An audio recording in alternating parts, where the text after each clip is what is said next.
A very, very good morning to you. Hello, everyone. It's Monday morning.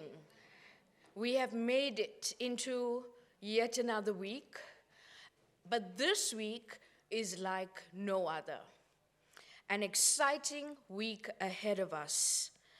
I want to welcome you all, distinguished scholars, esteemed academics, researchers, our special partners, and honored guests. On behalf of the University of South Africa, it is my distinct privilege to welcome you to this formal opening of Unisa's Research and Innovation Week 2026. I thought we'd have a howl and a round of applause for this year's Research Week 2026. This is a very pivotal event on Unisa's calendar, and it is taking place at this great Senate Hall at the Makelneuk campus of the University of South Africa, but we are connecting across the country to all of our regions. And today we are officially opening this year's Research Week under the theme, Unisa's Catalytic Niche Areas, Powering Change. Our executive management will be unpacking the rationale behind this week's research wonders that we are going to be embarking on. You know, at the heart of a university lies a profound pursuit.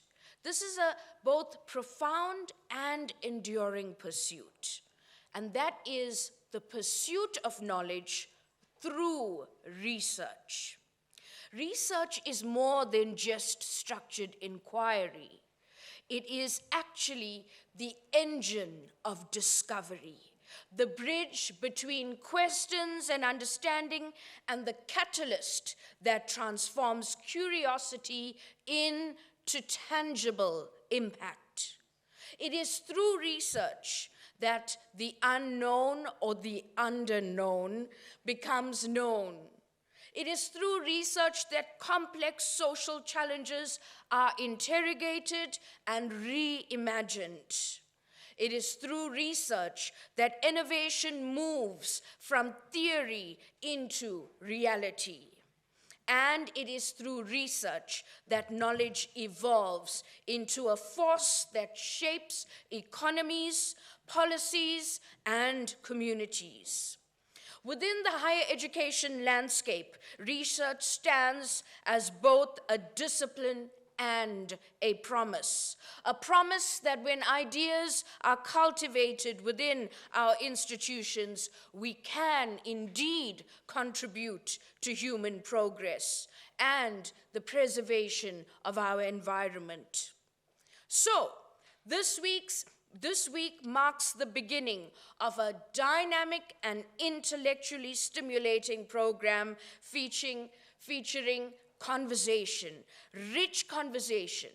rich opportunity for networking and collaboration, insightful dialogue, research showcases and best practice and lessons, collaborative and interdisciplinary engagements. And these will be driven by Unisa's colleges. It is within this context that our catalytic niche areas become vital. It is the university making a profound statement that we are not set apart, isolated, hidden behind the ivory towers, but we exist as a catalyzing force for change. And against this backdrop, ladies and gentlemen, it is my great honor to introduce our keynote speaker. We are privileged to be joined by Professor Vukosi Marivate. Prof, we are thrilled to have you at Unisa. In fact, we have a cable car from UP to Unisa and we are going to cut those wires so you remain on this end. We are thrilled, Prof, to have you as our keynote speaker kicking off this very critical research week. Prof. Marivate has really a life of service and distinction. His work exemplifies the transformative power of research in the digital age. With a distinguished focus on artificial intelligence, data science, and ethical innovation, Prof continues to shape conversations on how data-driven research can advance African development and global knowledge systems. You would know that Prof has recently been awarded a national order by the president of the country, and you will be hearing more about that. And so let us welcome Prof with I think that was a trial run, a resounding applause for our keynote speaker. Over to you, Prof.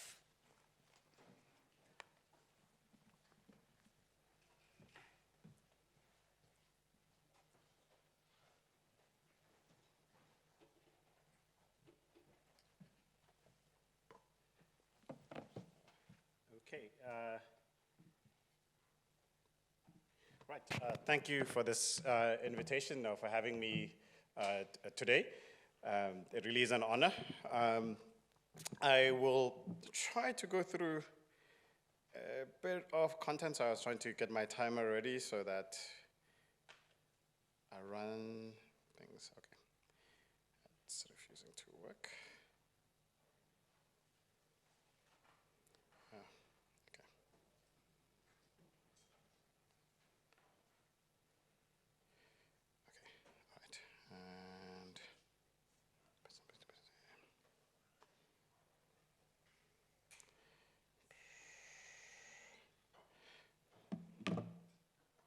All right. So thanks for having me. This talk is going to be an amalgamation of a few talks I've been giving this year.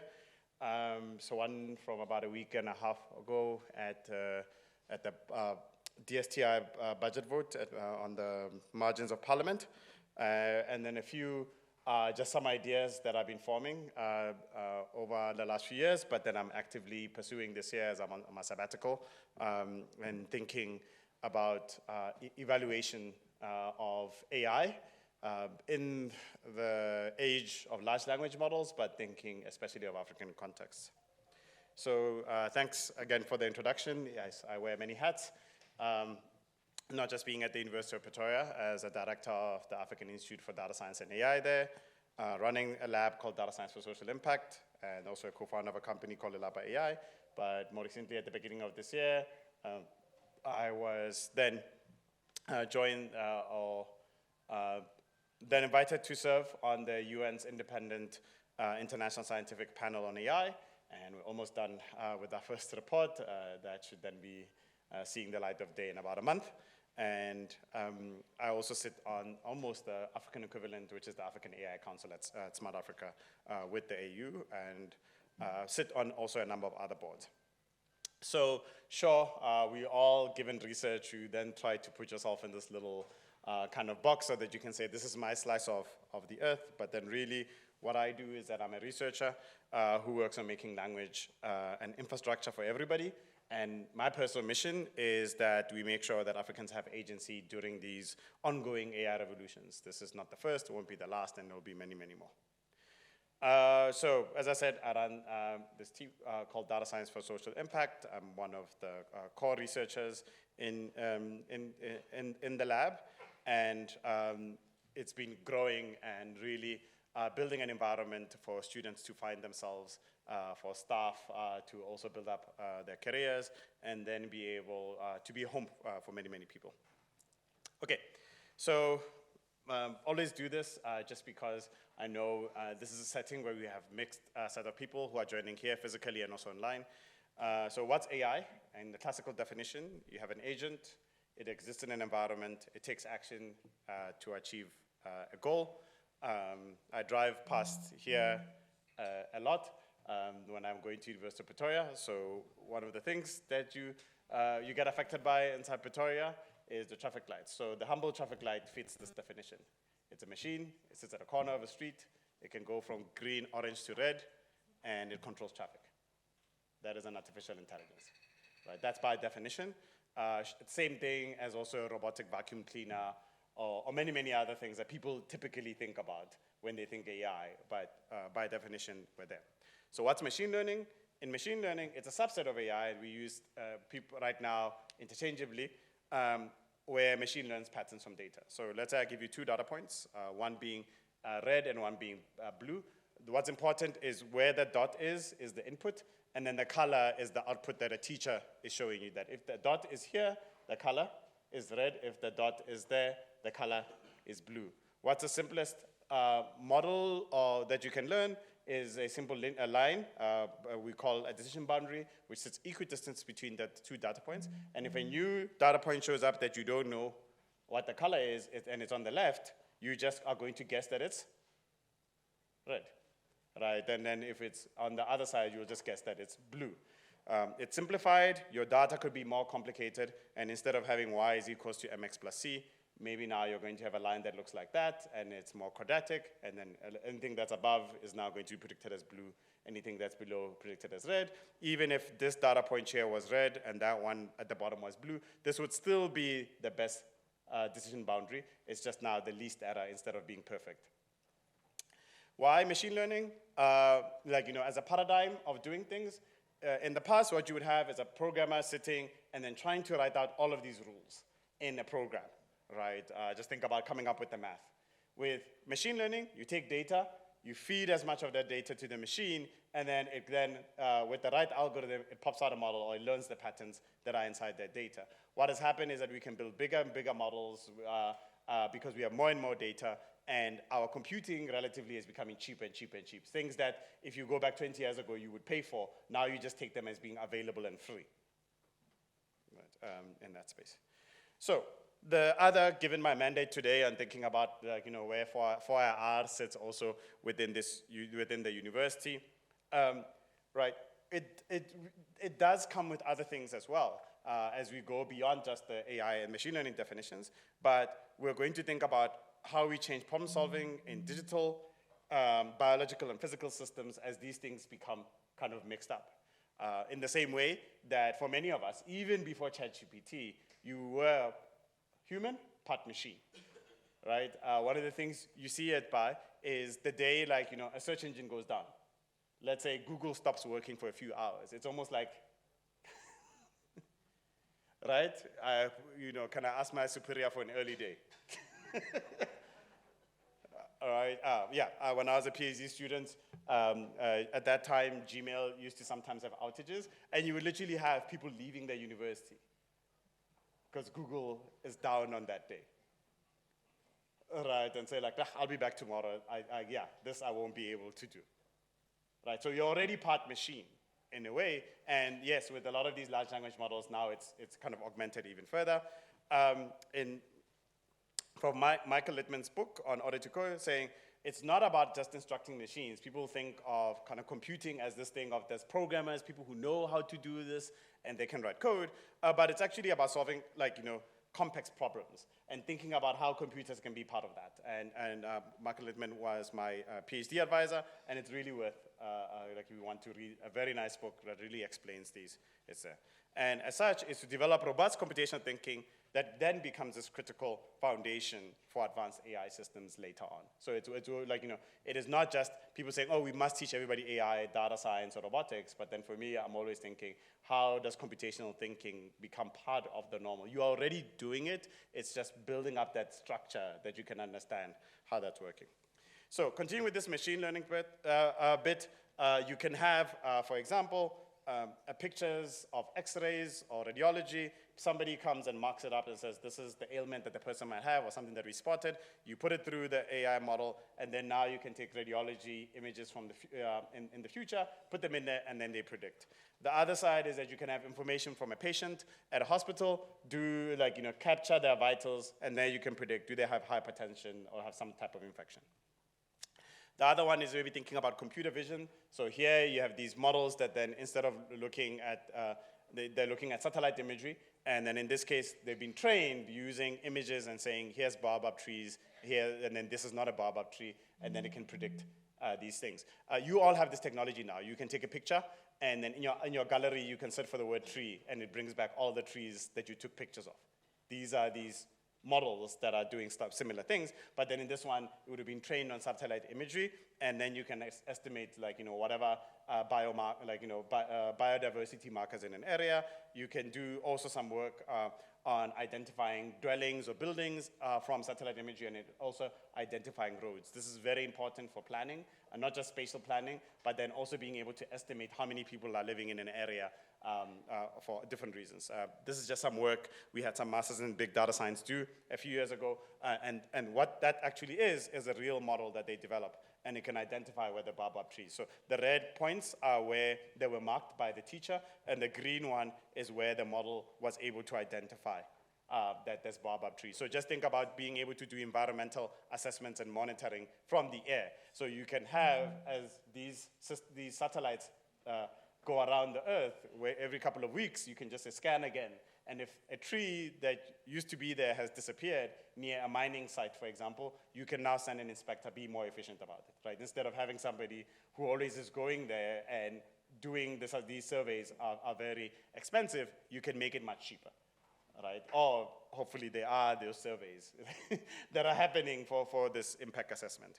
The other one is it could do even things like predicting nearcasting in energy, so taking in information about wind, about solar radiation, and then being able to predict what's going to be happening in the next 12 hours, and then being able to predict how much power might be available. And then that hopefully giving you enough time that if you need to then fire up an extra unit at a coal-fired power station because you know that there's going to be a drop for whatever reason.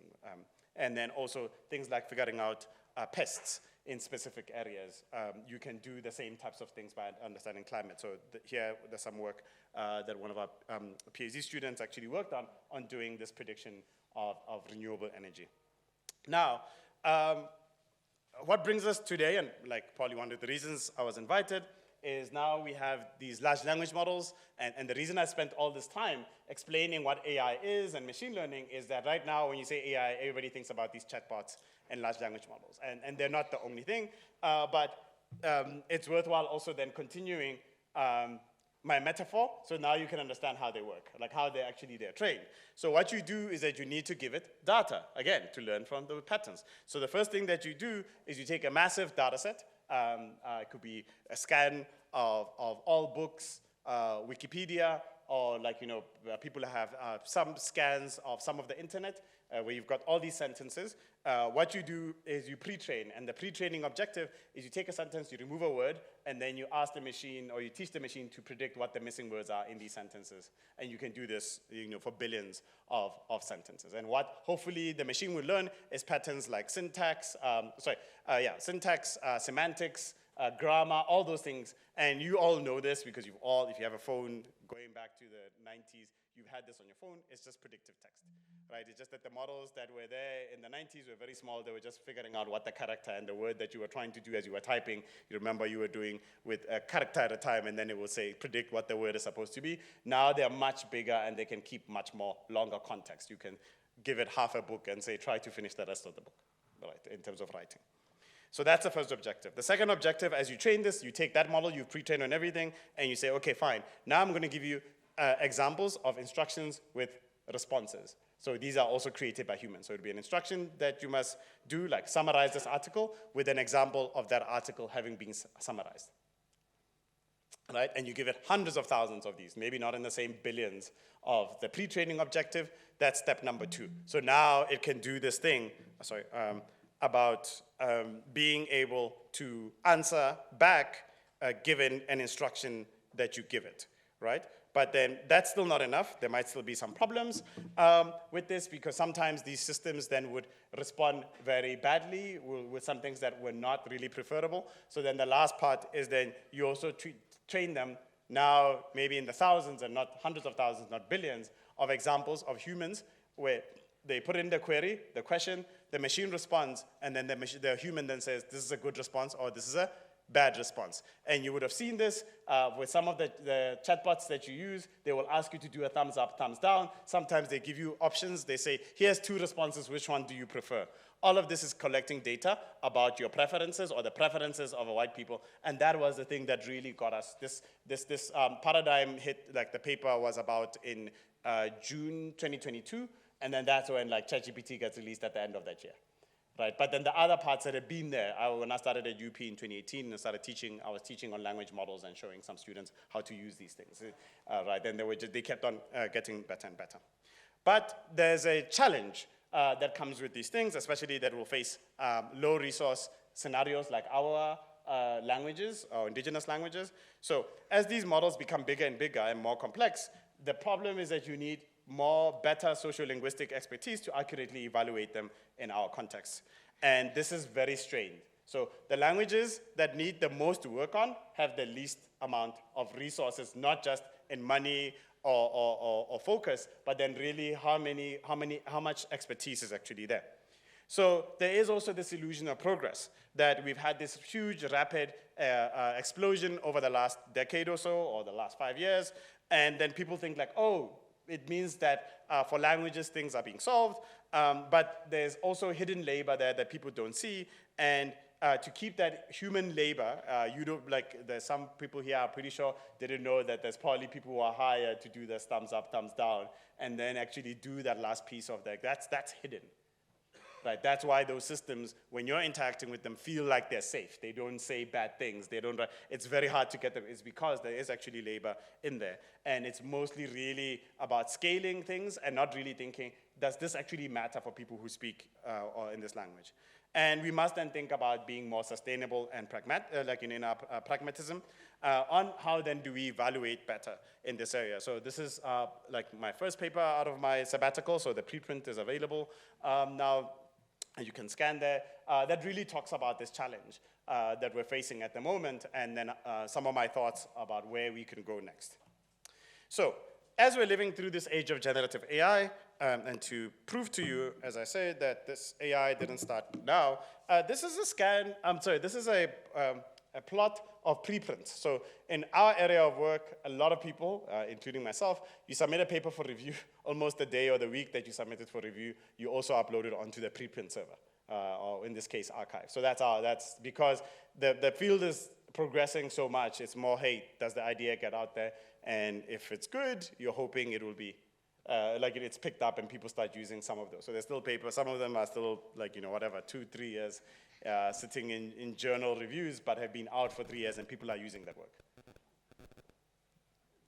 Right, in that space. But if you look at this, these are monthly submissions onto archive around machine learning, AI, and some subsets.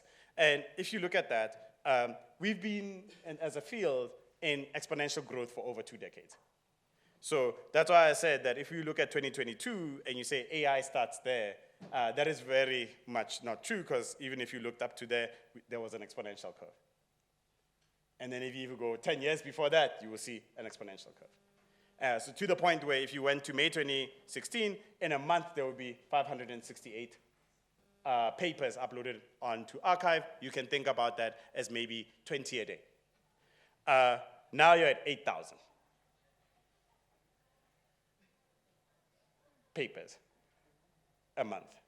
So every day in machine learning or AI on archive, there's about almost 300 papers going from 20 per day. Right, so that's showing you how much rapid. So we're just in this age of, yes, it's generative models, but there's been much more that has gone on. If you just look at language technologies, a similar picture shows up where you go back on natural language processing. May 2016, you're 148 papers. Now you're 3,600. Hold. Right, so that shows you like lots of work has been going on in these spaces. At the same time, yes, many of us are using these systems.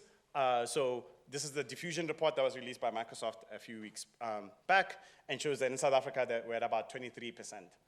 That is 15 to 64-year-olds who've used the generative AI product in one way or another. So the other thing that this is telling you is be careful of also assuming that because there is a large language model or this chatbot, it means everybody knows what they are and how to use them. That's not true. Right, and this kind of tracks, there's another paper, I think the Global Center on AI Governance out of Cape Town. They did a survey of how many, what percentage of South Africans actually had heard of the word artificial intelligence. And I think it was, for them, it was less than 30%. Right, this was last year, at the end of the year. Okay, yeah. So there are challenges, though, in these areas for our context. So at the same time, there's also these opportunities. So one, my other advisor, my master supervisor was Prof. Chilizi Marwala, with also reading this book, Closing the Gap, on thinking about this of saying, how do we think about going forward? On one, these systems are not just doing text or changing an image.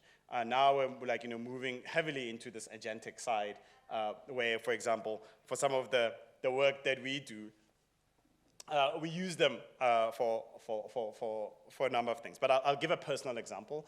Last year, as the year ended and then this agent infrastructure was being built up, I decided, I think it was like the day after Christmas 26, I was like, okay, I'm going to try one of these agentic systems. I had a little computer that had a screen, a Raspberry Pi that had this e-ink screen, and it just been sitting in my desk because now, you're an academic. All those hobbies you used to have, they literally sit in desks, and you're hoping one day you'll have enough time to do something. So now I use this agentic system, and I say okay, at home, we have some solar panels, and then we have a home automation system that I've been building up as a hobby. And can I get that small little computer to fetch information from the solar system and then display it onto the little screen? And then we can put it somewhere prominent inside the house, and then the family members can see, here's how much solar power we're generating, here's how much the battery. So something where it's multiple steps. So if you think about what you have to write, a program to fetch the data from the solar system, to check for specific things. You're looking for power generation, you're looking for battery storage, and then from there format it, and then after doing send it to the screen somehow. Right? Is it going to be a website, and that website just keeps an update? All of those things. So I'm just making that. And the reason that little gadget had been sitting in my desk, I'm like, I'm going to have to now read manuals. The manual of fetching the data from the solar system, formatting it, and then reading the manual of the computer on now doing this through the network and not going onto the internet. And then finally, I'm probably going to have to learn some interface language that is used to then show this thing. I'm not joking. I described this problem to one of these agentic systems, and I think within 15 minutes, something that probably would have taken me a couple of days and hours after work coming in and doing that, within 15 minutes, it had it working. So now that goes in and changes the way that you think about what's changeable in the world. Right? And how you then will work.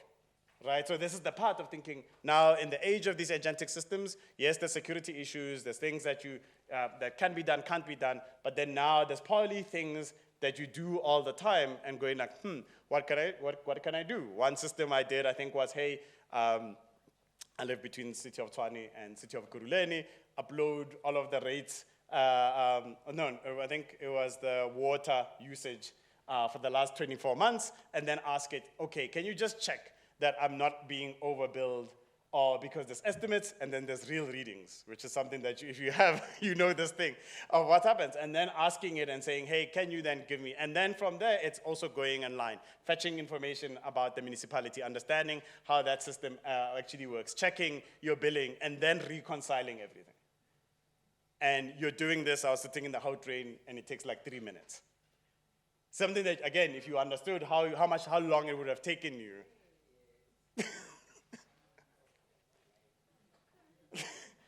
So these things are going to change the way we work. That's not saying like they become this augmentation, right? And they become these digital coworkers that seem like they can do execution and they can iterate on these multi-step tasks. And this then shifts horizons of what is possible. But the challenge, remember I said AI diffusion in South Africa is 23%. It's the highest in Africa, number 40 in the world. But then if most of the countries not, don't assume. So there's also, these benefits are not equally distributed. Right? And then thinking about research and teaching, they expose a lot of our fatal flaws in the academy, whether it's in teaching and learning or research. There's many, many things that we took as being the way that we do things because we thought the friction of trying to game the system was way bigger than actually just doing the work. And now those are falling away. Right? On one side, it might look at academic integrity, you're not sure, is the student do this work at all? But then there's also hardcore questions we have to ask ourselves that is the way that we're teaching, assessing, learning also actually the way we were supposed to be doing in the first place. You can't blame the AI. Right? So we must think about the critical evaluation, advanced problem framing, and the foundational skill of learning to learn. Why do you learn? Because if people don't have that, then it's very hard. Yes, if you just say, here's the thing, and then they can figure out a shortcut, they'll do the shortcut. But the learning to learn on like how you build up skills and then you take them forward. And also embracing these, as I said, can then enhance research workflows and enhance some deep intellectual inquiry for things we didn't think before we were going to be able to do. But as I said, we have unequal gains here. If you see that example there, in the early days of ChatGPT, count from 1 to 10, and it says good 1, good 2, good 3. You can see that obviously was not correct. And then here's another one, translate from Zulu to English. And then ChatGPT at that time coming back and say he insults him by calling him a coward. And if you know what the Zulu meaning is supposed to be, it's expensive to go on an aeroplane. Right? So this is fixed now. But then think about somebody who speaks Swati and is trying to interact with the system, even in 2026. Right. And this is because the language side, in terms of that data I said you need to pre-train, is very scarce. So there's English with almost 7 million Wikipedia articles, if we use Wikipedia as a proxy. And then Swahili, 80,000, probably 100 million people. Yoruba, 33,000. isiZulu, 15 million people in South Africa. Only has 11,000 articles in isiZulu. There's Lesotho, 1,000, less than, yeah. Right, and this is a proxy then of what's available in the training side for this. Then also when we evaluate the capabilities of these models, we tend to only limit ourselves when we look at our languages, which most of the languages fall within the scraping by or left behind, meaning that they'll probably go extinct in the world, probably 80% of them out of 7,000 languages.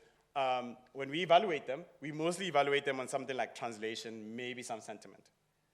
While the winners, English, French, German, they evaluated across reasoning, comprehension, summarization, math skill, like when we're checking how well these models have learned.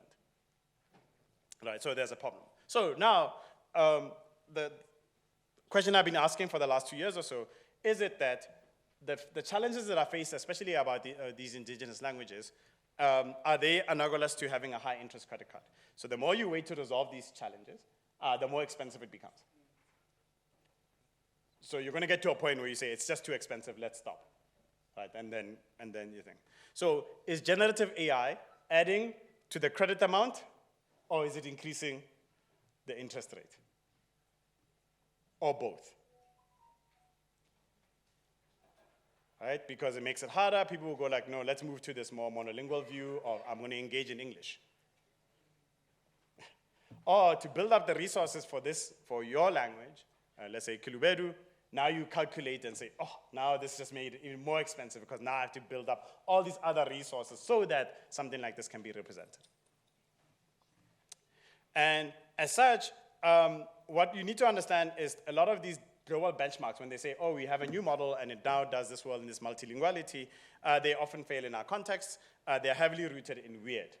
Weird being Western educated, industrial, rich, and democratic perspectives. So there's many things, not just the languages and just symbols, that is actually lost inside there. And for me, the thing I'm pushing for is that finding ways to do human-in-the-loop evaluation is crucial for assessing the actual cultural and contextual accuracy. So if Unisa or other organizations are saying, we're going to use this, so you have to then put yourself and say, for the people we serve, our students, our staff, our academics, is this fit for purpose? Before you say it's available. And then we need that rigorous, nuanced assessment of model performance tailored to then these specific contexts and linguistic realities. And another question that I'm asking this year is that, is this diverse evaluations cost too much to bear? And then for me, diverse really means that human in the loop, using, testing, and then evaluating. Also, who gets to do inquiry and research in this area sometimes is very skewed. So this is ICLR, probably like one of the top conferences or publishing venues in AI in the world. And these are papers that just who got accepted for this year's conference. And you can see there's China with 42% of their institutions. They represent 42% of the institutions that are at this conference, will be at their papers, USA, and Africa will be somewhere at that bottom right dot with 0. Right? But this is also misleading in some ways, is that yes, there could be African academics or students who are just based at other institutions. So there are we might have structural issues, but then you don't just read this by itself. It's just a caveat.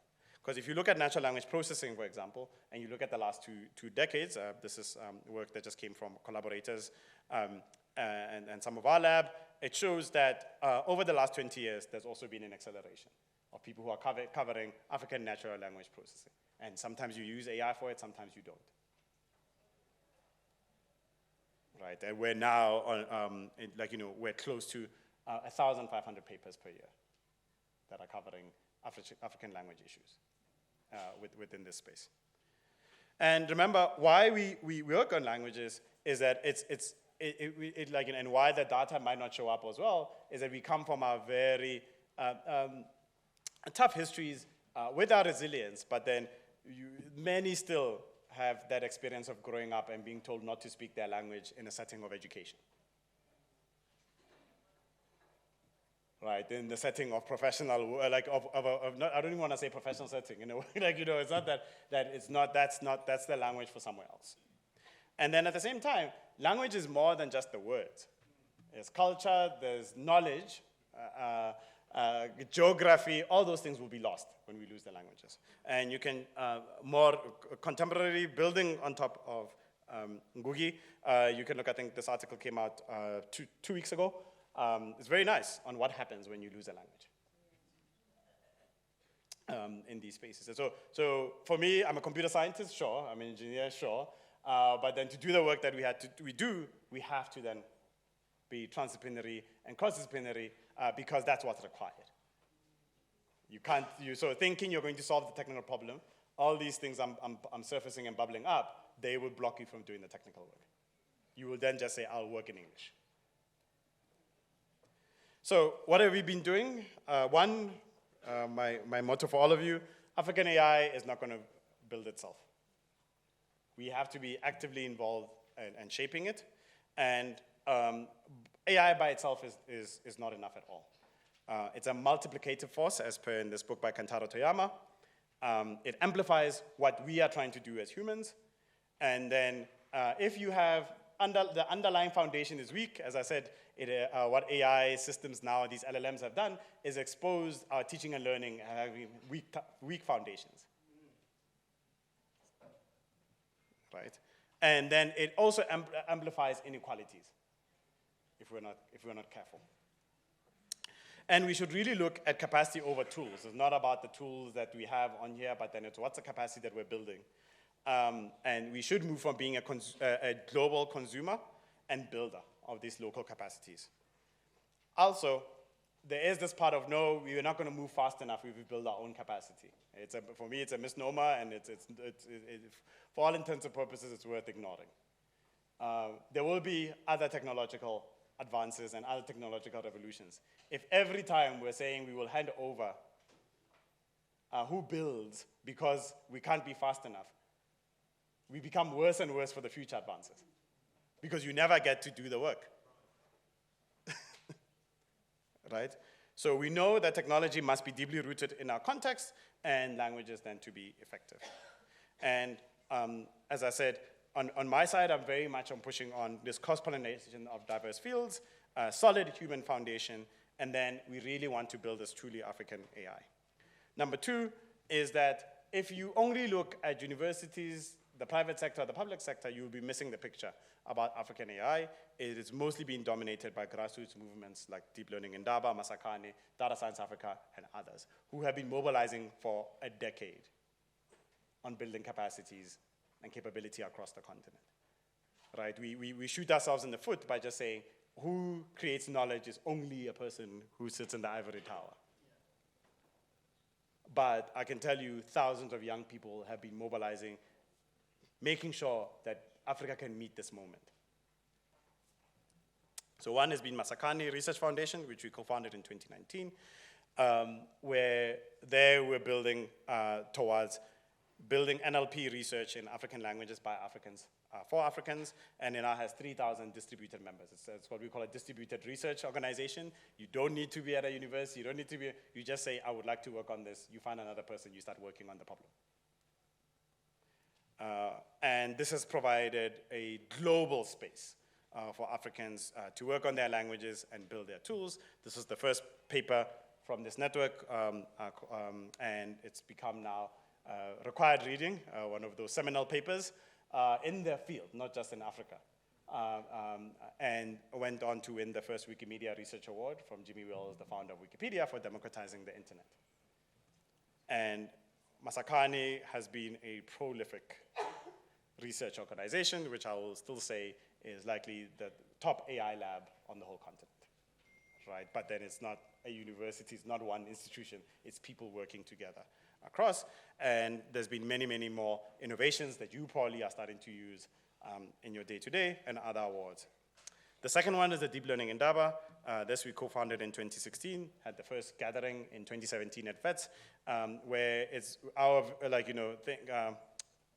mission is to strengthen African machine learning, but the vision was that Africans, this is 2016, become critical contributors, owners, and shapers. At that time, we were saying, these advances are coming, we see them. And we need to be in control. And this, I'll show last year's meeting, but then outside the main gathering, the annual meeting or conference, there's also smaller conferences that happen per country. So this year we're going to be in Lagos in Nigeria, but then every year, there's almost every week an Indaba X happening somewhere on the continent. And for 2024, 2025 year, we reached 50 out of 55 African countries. So only 5 were missing from having an Indaba X conference. That's the scale that you need to meet not just the opportunity, but then reducing those downsides. Right, as I said, 2025, we were in Kigali, in Rwanda, 1,300 participants, and 40% being women. And I don't think there's any AI conference globally that has that type of representation. And that's, I think, a picture I show. So when I say that young people are working towards meeting this moment. Yeah, right. And then, yeah, this year's Indaba is in August in Pan-African University. I'll try to speed up just because we want to do Q&A. Where, again, probably 1,000 plus will gather in this area. So building up this infrastructure of people who are working in these areas and can build that. But this is also building on, in a way, tradition in machine learning that you've had, every time you have these gaps, people try to then rise up and bring up these grassroots communities. So Data Science Africa was started in Kenya in 2015. Deep Learning Indaba, as I said, actually started here in South Africa. in 2016, first meeting in 2017. There's Black in AI, Women in Machine Learning, QA in AI, Latinx. Masakani spins off from the Deep Learning Indaba in 2019. So at the language workshop at the Indaba in 2019 in Kenya, that's where Masakani people came and said, like, no, let's start this organization together. Kipu is basically the Deep Learning Indaba, but for South America. They looked at the Deep Learning Indaba and said, like, how do we do the same thing? And if they run every 2 years, so then next one, I don't know if it's the next year, 2027. And America's NLP looks at Latin American languages, inspired by Masakani. If you work on climate, there's AfriClimate AI. If you work on health and medicine, there's Sisonga Biotech that looks at medicine and health for AI. There's African Computer Vision Summer School. These are all filling in all of these gaps that we don't have, we like, where we have. What have we been doing at our group at the university? We just finished last year a project of collecting 3,000 hours of speech for 7 South African languages, 5 of them being 500 hours each, and then two of them being Isindebele and Shivenda, 250 hours each. So this is not just the recording, it's also the transcription, writing down what they're saying, and now you can build speech recognition models that can be better work in our languages as well. This is part of a consortium where 3,000 hours were collected also in Nigeria, 3,000 hours in Kenya, and I think about another 9,000 hours by another consortium in Rwanda. So we released 18,000 hours. And these are open, available, open with permissive licenses so that people can build. The other part I'm very passionate about is if we say open science, we should mean it. It can't be by words only. All right, so we release these things for people to build. There is a preprint of the paper, it's under review right now. Hope we get accepted, but that's the point. Something cannot sit hidden because we want to control it. And then we then say, oh, why is our knowledge not getting out there? We also do work like augmentation, data augmentation, where we synthetically increase the amount of data that we have. We explore these areas and release these tools also to be used by other people. We have a Python library that people use, and we deal also with code mix contexts where South Africans don't speak in one language purely. It's always a mix of things because we're always interwoven in our communities. And how then do these models actually do this? We first, actually, I want to show this one. In 2020, we were working on a Setswana language model, not a large language model. It doesn't need to do all of that stuff. But it's great because what you can do is you can get these to work on different things. So I'm going to Mutsoding FM's Twitter account now. Let's see. Hopefully this works. Live. Okay. Live demos are always bad because things can always break. But hopefully this works. So this model is there. It's 300 megabytes. It's very small. It can fit on a phone. But then you can target it for specific tasks. So you can do parts of speech. You can do entity recognition. So if I do, I'm trying to see if we'll restart. Let's see. If not, I can try it again. If it doesn't, we will leave it. But you can take that text, put it into the news classification model, and then it will tell you what category that Setswana news is in. You can give it and say part of speech will identify there's an adjective and noun. These are tools that then become available to people. Things we take off our granted, that yes, because you have them in English, they're not there in our languages. In these spaces. See, okay, one last try. If it doesn't, then yeah, as I said, live demos are hard. Before people, I think everybody came into the room earlier. I just ran one query just to test that it can actually even load the website, and at the moment it's seeming to have a problem, even loading the website. Okay, it's fine. But you can test that out. Yeah, I think it's failing. Yeah, doesn't seem we can do much there.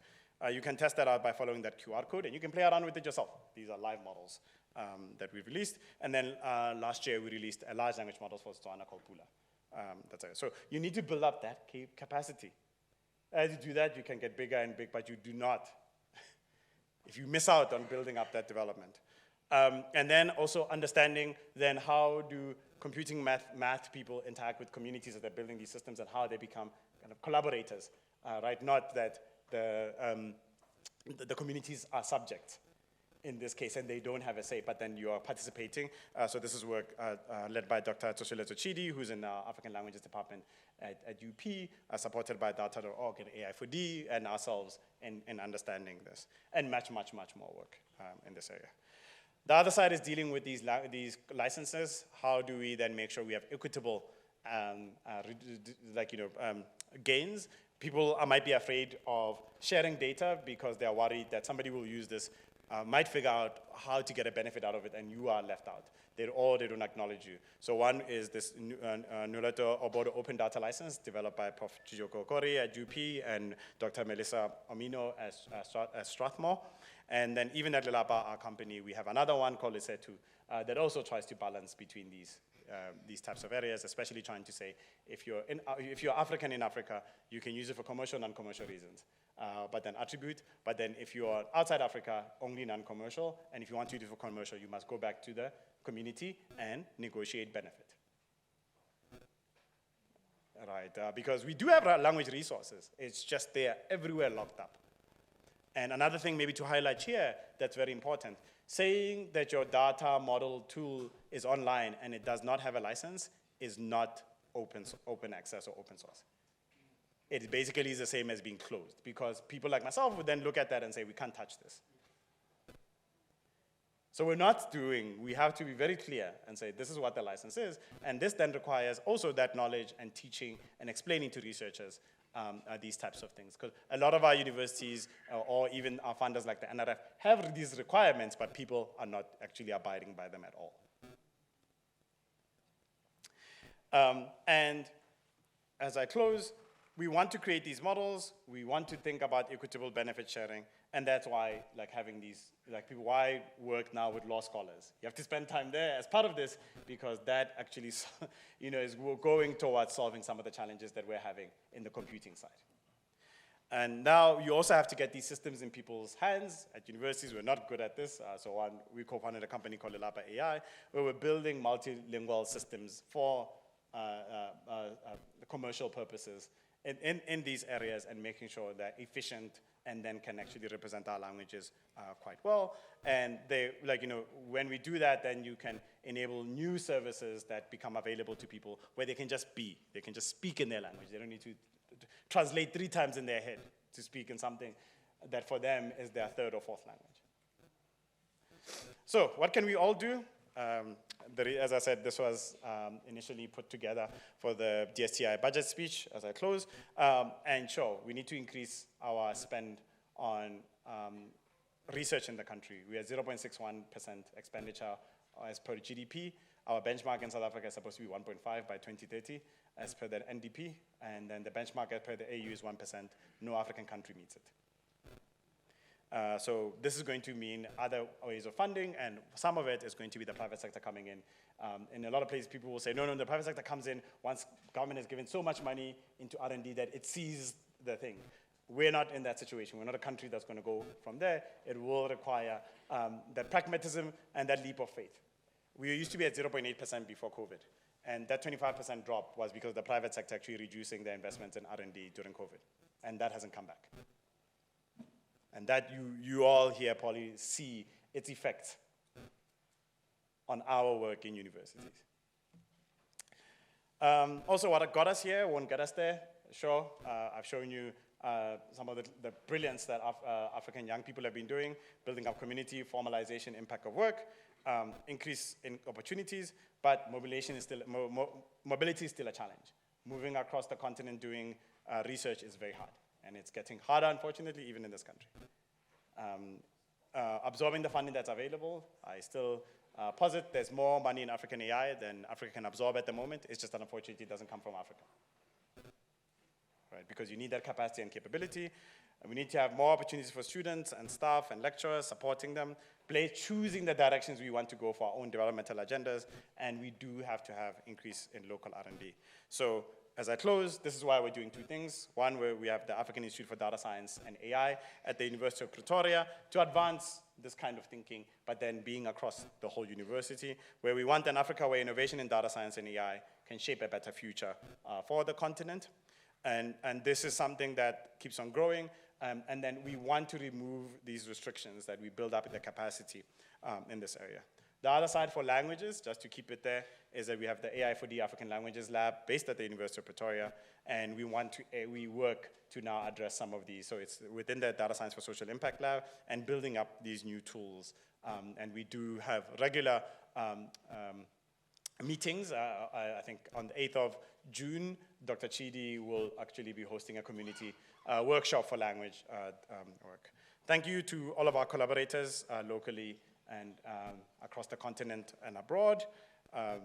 And also thank you to all the support that we get from all the different organizations that give us grants, gifts, and fellowships that keep this work going. And yeah, with that, I will stop. I'm hoping.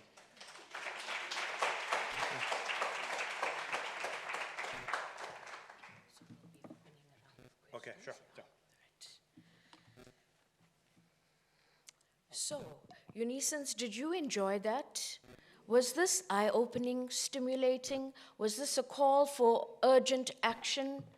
Was this a call for collaboration across the universities so that we can advance Africa's position in the world, so that we can no longer be left to the margins? Very, very sincere thanks, Prof. We will be opening a round of questions. So, Prof, if you would like to just chill, relax. You can have a seat right here. Okay. If AI cannot speak my mother tongue, then who is it really speaking for? If it understands the world but not my world, then is it intelligence, or is it just exclusion in a digital form? We are told this is the future. Technology is here. AI will change everything. But I ask, will it change everything for everyone? Because somewhere between the code and the cloud, between the data and the decisions, there are voices missing. The voices that sound like isiZulu, Sitsonga, Sesotho. Voices that carry wisdom older than the internet itself. And if our languages are absent, our stories become invisible. If our stories are invisible, our struggles are ignored. And if our struggles are ignored, then justice is delayed in the name of innovation. AI is learning, but what is being taught? If it is fed only foreign words, foreign images, foreign meanings, then it will serve foreign realities. And we will be users of a system that was never built to understand us. So we stand here to say we are not data gaps. We are not low resource languages. We are not an afterthought. We are people. We are culture. We are identity wrapped in our syllabus our grandmothers taught us. Do not tell us the future is intelligent if it cannot greet us in our own language. Do not call it progress if it leaves rural voices behind. Do not celebrate innovation by erasing indigenous expression. True intelligence, the kind that heals, uplifts, restores, listens before it speaks. And right now, Africa is still waiting to be heard.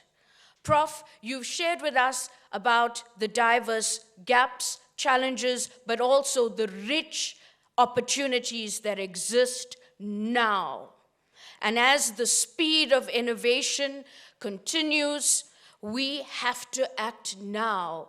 Acting later is going to cost us greatly.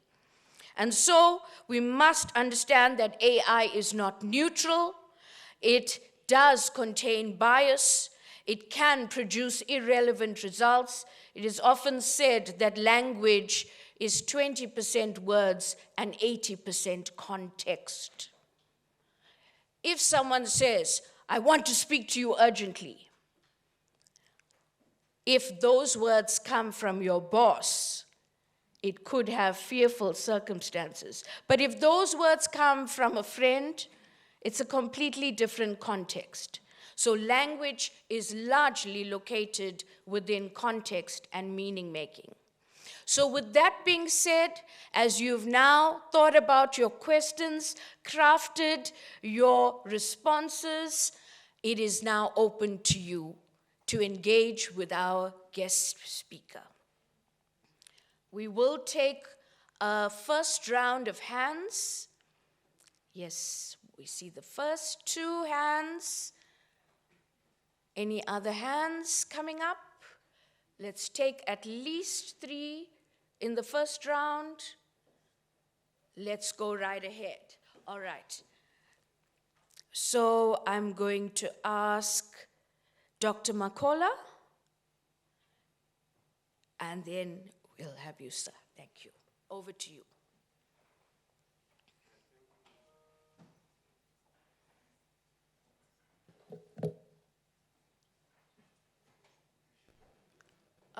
I see a whole lot of mics on in the front. Can we make sure that our mics in the front row are off? Colleagues at the sound desk, we do have a bit of a challenge. The mics in the front need to be all switched off. So maybe, Doc, if I can ask you to quickly either come to the mic while we are just resolving the sound. You have to switch it off. We have to switch it all off, but I think it has to be done at the board. All right? No, you'd love to come here. Yeah. If they can get a roving mic. All right. Right, over to you, Doc. No, thank you. It's a very short question. Thank you very much for the presentation, Prof. I was just curious listening to you about these African languages and modeling. And I was thinking to myself, I was recently asked by a former colleague of mine in the Eastern Cape. He was asked to present a keynote speech, and he wanted some assistance. Then I also wanted some assistance also from ChatGPT. Gave the context, gave everything, and then we started drafting. When we completed, then ChatGPT asks, do you want some closer phrases in the opening and in the bottom, at the end? It will be very good. And then I say, yeah, let's go ahead. To my surprise, particularly at the ending, it was the way it came out, it was like someone who understands closer. And I was wondering, are we that far? Because, like for example, I can just read it quickly. At the end, it was saying, "Masipagame, masimegunye, masikhusele abantwana bethu, masihloniphe abafazi, masakhe uluntu olunoxolo, isidima nensebenziswano." And I was so surprised because this is pure, clean, and meaningful Xhosa. And it was not like a translation that I gave or something. So I just wanted to find out, are we at that point now, and where did this come from? Okay, thanks.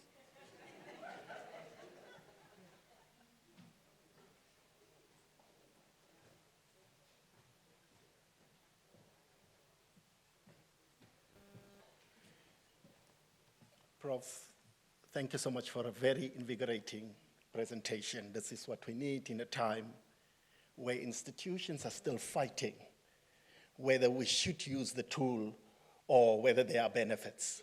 We are still in two worlds. While you have demonstrated today, there's advanced, intense academic benefits of these tools. I agree with you in terms of language. If we erase language, it is not to our chair who mentioned the word exclusion. It's epistemicide. Epistemicide is the destruction and the erasure of the being. when we don't have the language and the knowledge in our own, our identities in our own languages, we become erased. So we need this in Africa. However, one thing that I didn't hear you speak to is that many of these tools are intensely academic tools, but they are also commercial tools. Those who have the resources to have a paid version get a more intense and a more advanced knowledge. Are we then going back to issues of those who will get better education? That brings me to the question, if paid versions give better outputs, is it now the role of the university to then procure these tools as basic resources in education, in the same way that they have procured journal articles? Should we have Claude, Gemini, ChatGPT, and all the other resources as basic teaching and learning tools? Because how else can we have our input about these tools if we do not have access to them? Thank you. Do we have any other hands yet? Yes, ma'am, over to you, and then... Oh, okay. Can I speak from here? Am I audible? Should I come there? Yes. Okay, thank you. Prof, thank you. It was exciting to listen to you, given your engineering background, but you are talking about language. Walk with me. I heard you talking about data sovereignty, but I want us to talk about data colonialism. When we had the Digital Technology Conference as the College of Law, we had the colleague who is responsible for space issues at the University of the Land.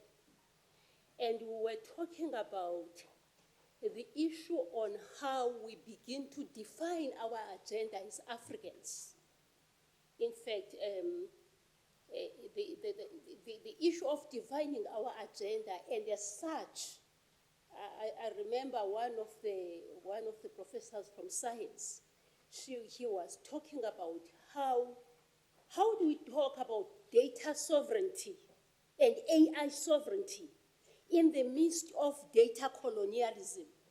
Because for as long as the capabilities we are using, allow me to use the military language, the capabilities we are using are foreign. In the military, we say where your data is kept is the person who owns it. Currently, all our data is somewhere else, not in Africa, right? Now, how do we talk about AI sovereignty? How do we talk about LLMs in our languages when the data itself is actually kept in a factory somewhere up there or down there? Secondly, I always say as a data privacy lawyer, if you still have an iPhone and not a Nandi phone or South Africa phone or Unisa phone, you talk data privacy, you are joking. So you talk AI privacy, you are joking. And I want to lastly say, one thing I always raise when I meet with the engineers, including the ones from UP, why is it that we cannot pull engineers and programmers? We stop talking, we start doing. We pull the engineers and programmers within even the cluster universities that we have here, and we have these tools being developed, not for looking for Claude. We develop our Claude SA. Thank you. So Prof has to leave us at 10, so he's going to answer and respond, and then Prof, before we let you go, we also need to have a photo shoot with you. We have to preserve this day in our memory. So if I can ask our executive management, our ambassador, be ready for the photo shoot. Over to you, Prof. Okay, maybe we'll do 2 questions after, just so that people feel they're seen. Yeah, so quick one, if you can put my screen back up. So, in the back. Okay, so this is the tool I was trying to show you. Mandisi Janjis is performing, that's the Setswana, I'm not gonna translate it. And then if you put it inside this tool, it tells you that the arts culture, I think. Again, it seems very simple, but thinking about being able to take lots of text, let's say hundreds of thousands of articles written in Setswana, and just being able to pass it through this and this metadata being extracted for you, you can now group, search, filter. And this is, as I said, on a very small model, 300 megabytes. So thinking about, you have to put yourself in that situation of, no, I'm not buying the best and the brightest, I'm using what is actually accessible. These models are all freely available. For people who are building, you can just take them and use them. Right, they're under permissive licenses in this case, also connected to the piece, or the question that, lost. On the Xhosa, as I showed you, like as I said, South Africa, oh yeah, we can, in South Africa, 25% of our country speaks Xhosa at home. And as such, in terms of the resources that are available for these top languages, they're going to be hopeful. They will look like, oh, it's working. But as I said, if you're interacting in isiNdebele, Seswati, Chivenda, the situation becomes very different. And that is still talking about languages that are in a way at the top. There are things we're trying to do, obviously, on saying how do we leverage knowledge about one language to another in terms of performance, but that's still not something. And again, be careful. There's work that I think that says, these systems are stochastic patterns. They don't think. They use the patterns they've learned and regurgitate those patterns. So don't say, don't think in your head, I know this it's given the data that was fed into that system, where some of it comes into the challenges of copyright, where did it get there, it goes? Were those people properly attributed? Are they compensated? Are they, because especially on the side of thinking, there's one part, I always say it because, again, sitting with lawyers, there's a right to research. We're trying to understand ourselves, where we've been, and saying, for public benefit, not for commercial purpose, I'm doing a study, I'm looking at this data. This is where, in the US, the concept of fair use come from. Remember, South Africa does not have direct fair use, so you also have to be careful about that. So people saying in South Africa fair use, you're like, well, it's not in our copyright bill. In the amendment bill, there's the pieces, but then it is on the desk of the president that it needs to be resolved. So these are things we have to go in and think about. And this connects to the last question. When we're building, we need to think about our policies and how. Why is it that, for example, I'm flying off to Sweden this evening. I land in Europe, and my experience, even on the same phone, completely changes. Because there's more data protection, there's things about asking me for permission that I don't get asked in South Africa. And that shows you that there is power in saying we have a sovereign border. But we, in a way, are encouraged not to move towards that because they'll say, well, it will block your progress.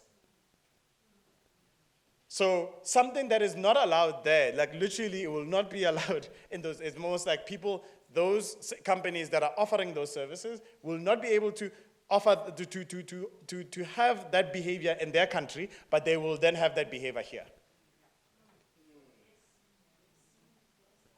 So these are things that we have to think about as society, and why when we're developing AI policies, data policies, and all those things, we have to really not take our citizens as being they don't understand these things. Once you explain to them, people come in and say, yes, our values as a community is A, B, or C.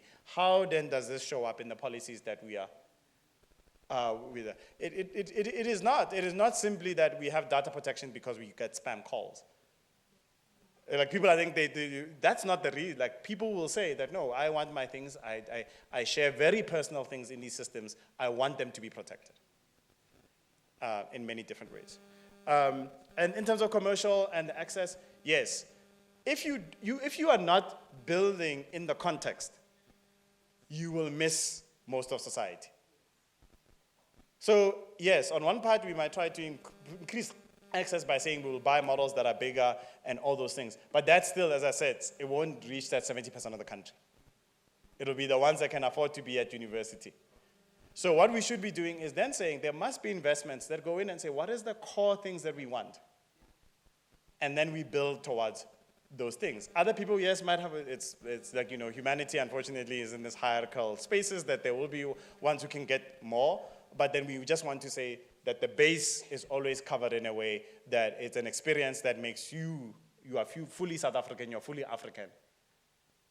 Right, and that it's not that it depends on how much money you have. I don't know, can we do the 2 questions and now run out after the thing? I think there were 2 next to each other, just that people were,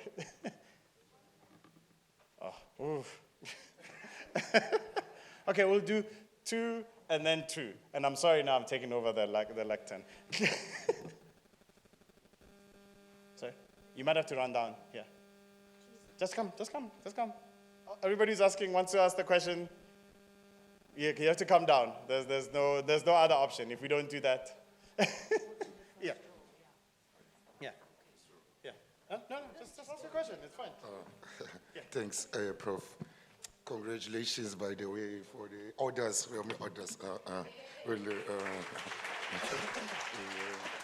Sure. Yeah, Prof. Yeah. Remember when I used to use Prof's laptop whilst with late Prof. Barry Daluski. He must rest in peace. The Tsimulo precinct. So yeah. Prof, yeah, our question we now would like to understand with this interrogation now of my co-pilot.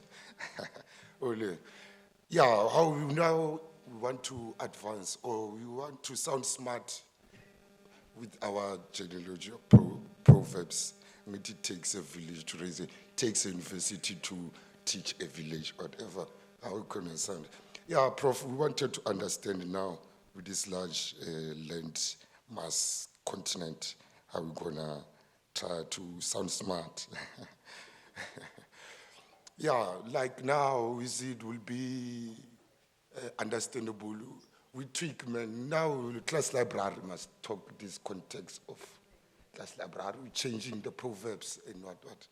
Prof, can I sound smart with the thing? I think you're the scientist. You had the question.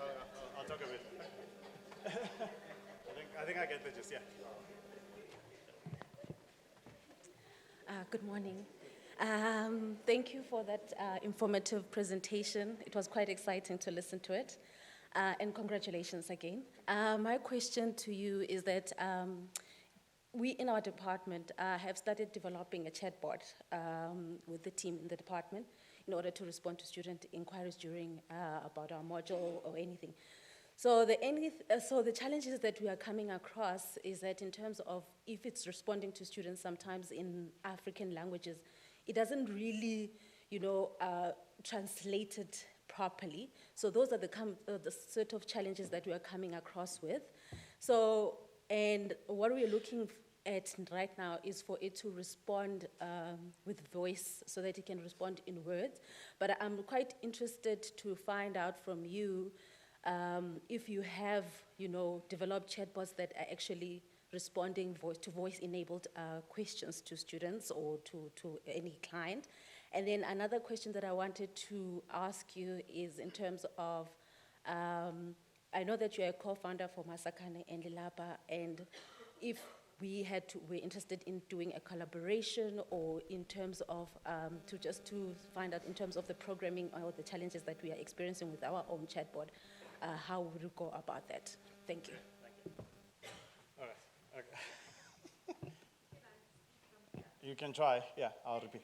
Good morning, Prof, and thank you so much for your presentation. I think it's my first presentation where I didn't have to focus on narratives.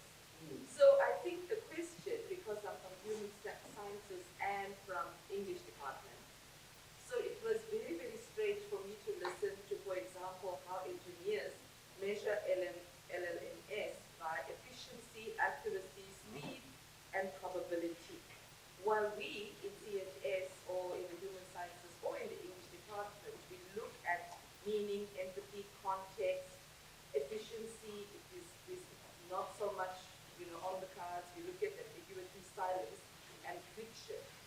So then, when I look at your discipline and ours, I think there's I was looking at it as a binary, but I noticed that you did also mention language, but not in the narratives that we look at. So here's my question, I gave you that up. How much do you look at cognitive offloading in that field? All right, like going backwards in questions, that's a nice one. So cognitive offloading is in some ways what I try to talk about, that you're all part machine, or we are all part machine. And now what's happening is that, yes, both our students, our staff are letting, more and more of the tasks that they do get done by machines in this way. The same way that for very large sums, you use a calculator. You don't sit with a pen and paper. But then what this is going to be this effect on society. And I don't think we're doing enough research on that. Globally, but then also specifically in our context of what's actually going on and what types of things might also show up. For me, that might be very interesting, is what type of errors are showing up in society because there's an error in an LLM response. Because there's specific things that seem very easy to cognitively offload, but they're actually misleading and they actually will lead to bad outcomes. So these are things that are still why, again, computing and math needs humanities, humanities needs computing and math. These are not clear. On the other side, in terms of tooling, connected to that question, how you evaluate is going to be important in terms of fit for purpose. And you're going to have to spend time figuring that out and before you deploy systems. Because we all assumed when ChatGPT or whatever was out, text is going to be the interface. But that's not true. And now, yes, more and more money is being put into speech, but then we also don't understand the context that speech is going to be used in, and then what's actually going to happen. So these are things. So yes, at Lelapa, being a company, we're making available some of our APIs. So you can play around with the API, see if it works within your context, and then you go ahead. The thing I'm always challenged with some of these is, again, I might know exactly how the system works, and I know how to make queries and then check that you're not getting off the rails. But I am very concerned about the unintended, what other things are people asking inside your chatbot for support that might not even do with support at Unisa? And how then do you actually then guide the students or whoever's using back into that context, because that's the one that you can test for. And that's going to be the thing that we're facing. There's been very funny sometimes videos of showing people going onto an airline's website and using their chatbot. Why? Because they figured out that it's using the pro version of ChatGPT. So all those things that you would be blocked from making queries on your personal ChatGPT, you can go to the airline and then ask it the same thing, not about the airline, and then it gives you now the full. Do you see? These are things that we laugh about, but then that's what's, people are using, you provide them, and then they figured out that, you're paying for the $2,000 a month one, so I'll use it, but then that's not the experience that we want people to be having. On the last one, we have a couple of students who are looking at things like idioms and metaphors and proverbs in African languages. And Nontokozo, who's an MSc student, she's looking at isiZulu for that. Of say, how do you understand our idiomatic language in such a way that, again, you can process in a way that is much more meets people where they are, where they're trying to explain something. And then now, because you don't understand that language, you completely respond. Remember, these systems will always respond very confidently and very confidently wrong. Because people think that they think, so they will then catch themselves and then stop themselves from responding. They will respond very confidently and very confidently wrong. So you have to think about, as I said, this experience of evaluating is important. We have lots of systems on our website at Data Science for Social Impact. We have lots of tools. If people want to build on top of that, we're always very happy for people to do so. And that's why I said, we are open by default. It is not after the fact. Yeah. Okay. I think that. Yeah. Thank you, Prof. I want you to just tip you off. Unisa has an unparalleled research and innovation support system in place. It really is best of its kind. And Unisa has over 1 million alumni. We operate across the continent and around the world. Comparably, there is no comparison. So, Maybe one more thing. Yes, we are building a Pan-African LLM this year. We're also doing work on sign language as well to make sure that South African sign language is thing. And also there's opportunities there. We do shared work and shared collaboration. So you can always reach out and connect you with the team there. If you're saying, oh, I'm interested in especially the tasks that might have to do with this language, and we can put together a few people where we're looking and checking and improving those sections as we build up. So we're going to be starting some of the training in the next few weeks, and then hoping by the end of the year. And there are people who have. We have, I think, Afrique LLM. The paper that I said, my first paper from my sabbatical, it shows some of these kind of the bottlenecks and what we're trying to do there. Yeah. so you can definitely benefit from our scale,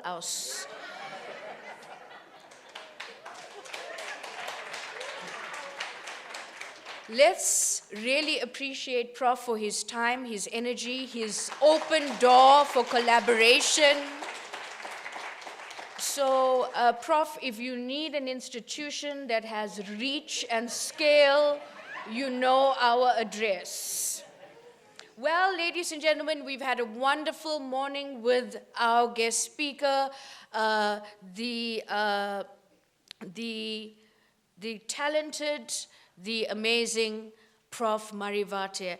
I would ask executive management to please ensure that you get up and gather together. Virginia will give us instructions for our photo shoot. We don't want to let Prof go without capturing this moment.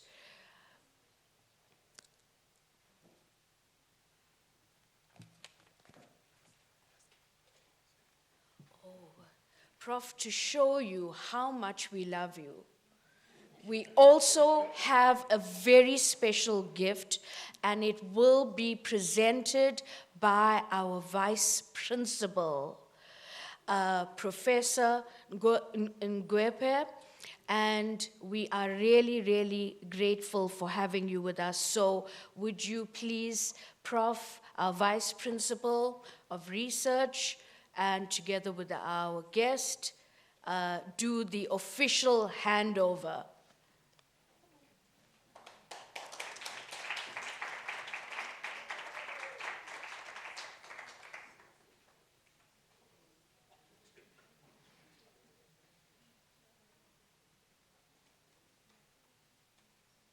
On behalf of the Vice Chancellor, Professor Puleng Lenkabula, our Vice Principal of Research, we appreciate you, Prof. Thank you so much. This is your time for selfies, your own personal photo shoots. Great news, you can grab a cup of tea and coffee. Our next part of the program will start at 10:30.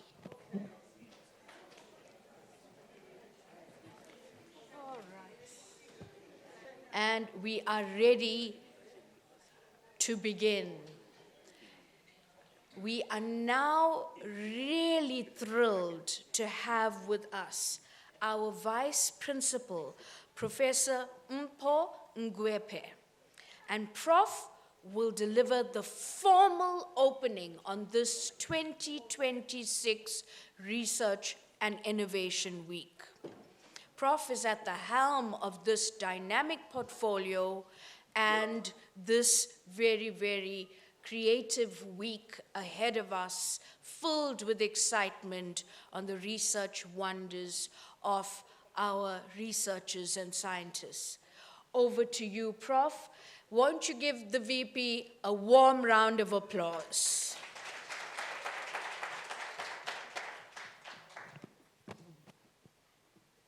Madam Program Director, Dr. Genevieve, let me start by congratulating Orlando Pirates. for the PSL champions and Mamelodi Sundowns for the CAF champions, and in absentia, Professor Marivati for the Order of Mapungubwe in silver, bestowed by the President of the Republic of South Africa.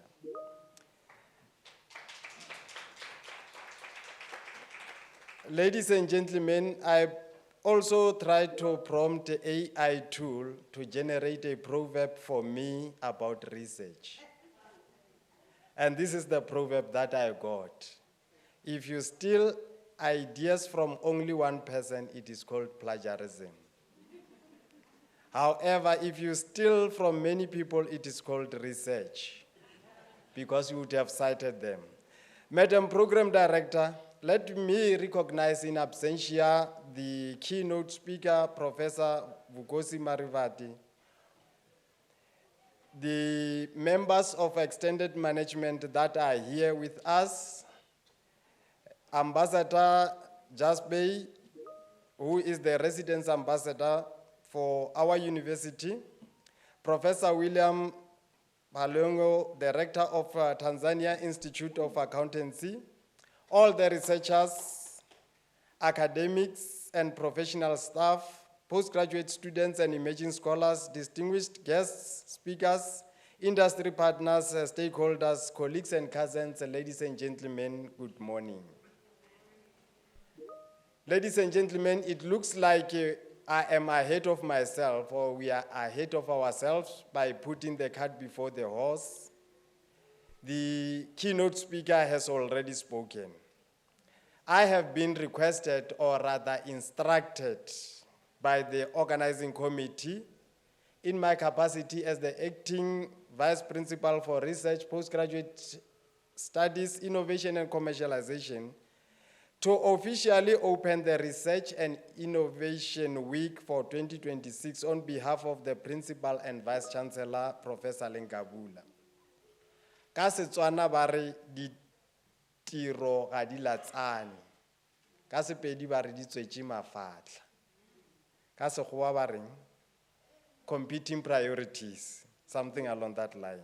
So Professor, the Vice Chancellor couldn't join us today as she's rounding off Africa Month in Cape Town. Today, Madam Program Director, is Africa Day. It's Africa Month, today is Africa Day, and the winter has started today. Ka Sepedi o na le naledi e nngwe ba re ke naka. It just came. If you had gone in the morning and looked in the east, you would have seen that I don't know whether it's the Orion Star or it's called the Southern Cross or it's called the Venus, but something along that line. That signifies that winter is with us. So it welcomes us to the winter, and I'm welcoming you to the R&I Week.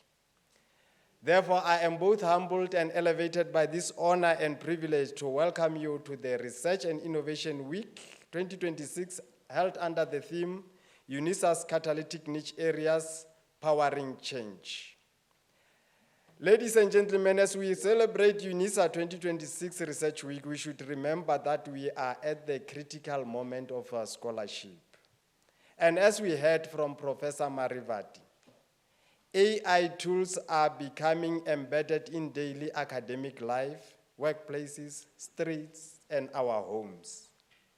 Universities across Africa are wrestling with foundational questions, and we cannot ignore AI, otherwise we will be irrelevant and ask if the data will not be wet if it is stored in the cloud.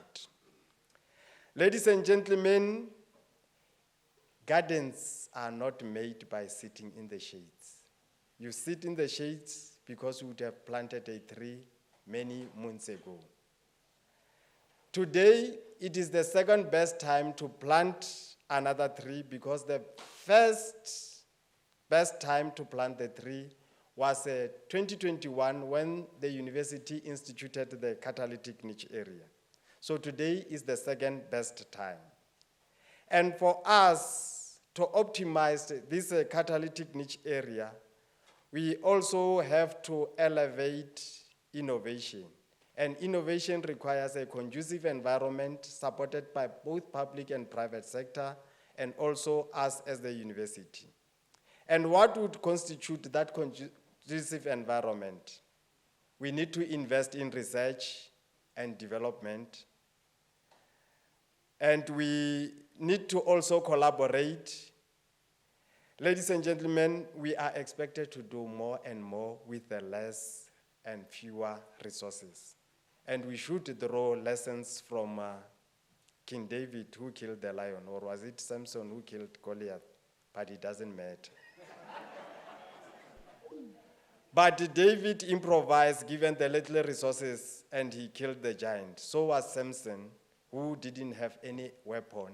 He used the donkey jaw to kill the lion. He made a weapon out of the donkey jaw. So we need to also, as researchers, as scholars, disrupt in the research 5.0 by being innovative, having startups, incubations, and all those things. Otherwise, we will be left behind. As you have seen, and as you have heard from the good professor, and where I come from, they say, "Kolobe ya leshala morago, mampia a e gobela." I can't translate that from AI because it will be lost in translation. But when they go further or deeper, they say, "Maruru maeba, ngwana moshala morago bo maeba aloye." If you want equivalent of this paremiology in AI language, it means if you are left behind and you're trying to catch up in the verbosity of 4IR and AI, you will forever be behind. The AI tools that they were talking about, they may be new, but the stakes are not new. As this issue reminds us that the future of digital stewardship must be co-designed with communities. That is what Prof. Marivate said. And not algorithm at the center, but with the communities. Whether you are from CLEM in this house, whether you are from STEM, whether you are from education, law, social sciences, humanities, all sectors are changing and fast driven by impact technology and increasing demands. And beneath this innovation and transformation lie complex tensions around equity, as we have heard, infrastructure, ethics, and the environmental cost of progress. AI is not new because there is nothing new under the sun. So says the rabbi from the Book of Wisdom. I didn't hear any amen. We have heard what AI is, and we should embrace this computational method and resources in our professions so that we become relevant. And we have heard today that AI is transforming not just how we process data, but how we understand stewardship itself. Then the questions were asked. Whose stories or her stories are prioritized?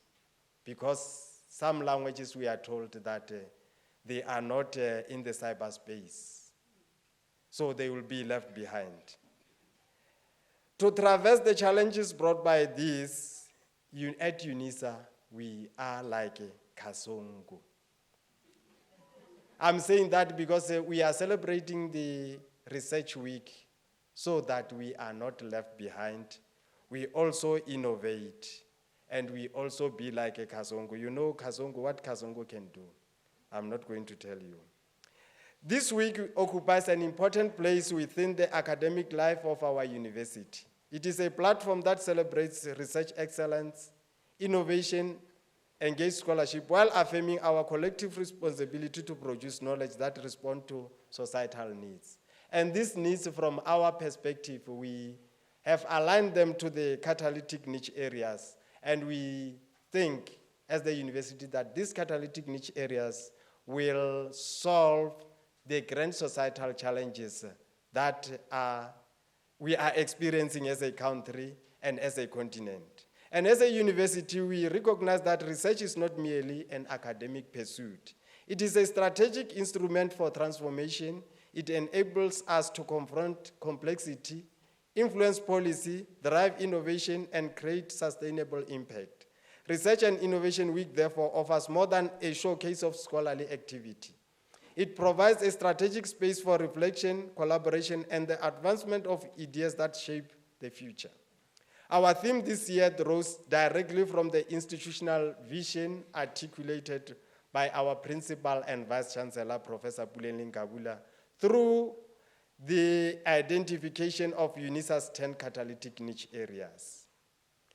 These catalytic niche areas challenge us to think beyond traditional disciplinary boundaries and embrace research that is transformative, collaborative, and impact-driven.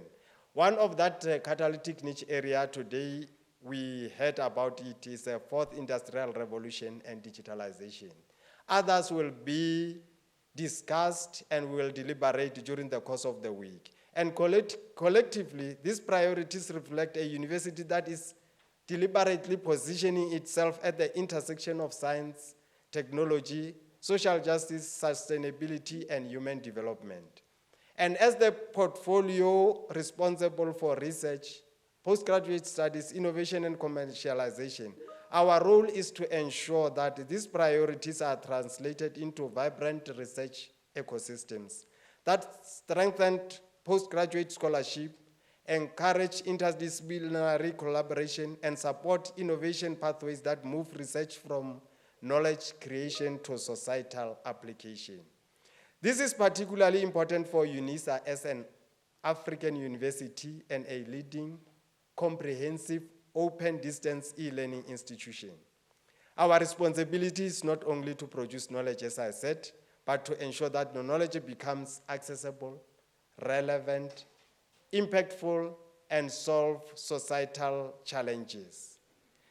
The emphasis on innovation and commercialization is also significant. Research excellence today is increasingly measured not only by output but by outcomes, by our ability to translate ideas into solutions, scholarship into impact, and innovation into tangible societal values.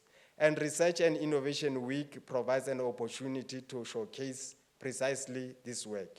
And over the coming days, we will witness research that advances sustainability, respond to global challenges, strengthen community, and demonstrate the important role universities play in shaping the futures.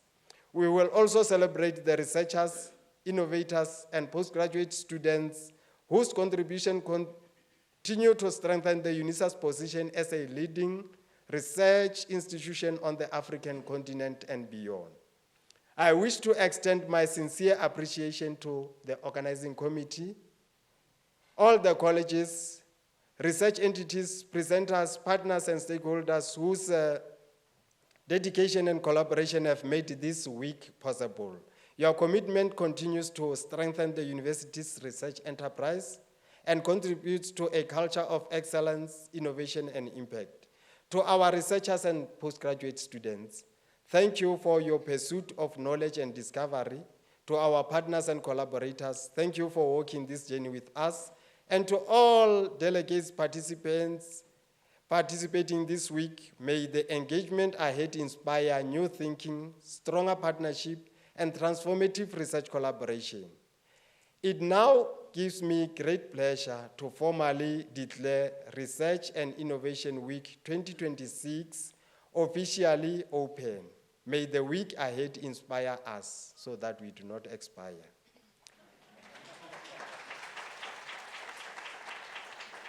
Let us continue advancing scholarship, innovation, research excellence as we collectively power change through Unisa's catalytic niche areas.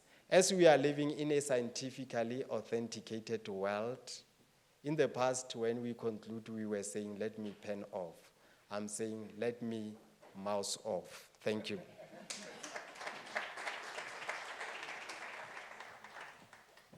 And there you heard it directly from our acting vice principal, research and innovation. This promises to be a thoroughly exciting week where we are going to be reflecting not only on what we know, but what we do with what we know. The change and the impact we make in society. Professor Marivate spoke about the word agency in machine learning, the agents that we can develop in AI. But in the development world, the concept agency or agent is someone with the capacity to act, someone with the capacity to make change. And so this week is dedicated to those who are hardwired towards curiosity, discovery, exploration, examination, and systematic study. And those who commit their lives to ensuring that knowledge flows from the university into government, business, civil society, and communities located across different geographic settlements. With that being said, we look forward to this exciting and riveting week. This week could be a turning point in your life as you collaborate, as you network. There could be a new research destiny ahead of you. And so with that, we sincerely appreciate the research portfolio and all of the planning for this week, and for all those who have put together this exciting program. Congratulations on an exciting week ahead. And with that being said, as our VP has officially opened, we will now get into the rest of the program, and kicking us off is the College of Graduate Studies. Thank you, colleagues. Have a great time.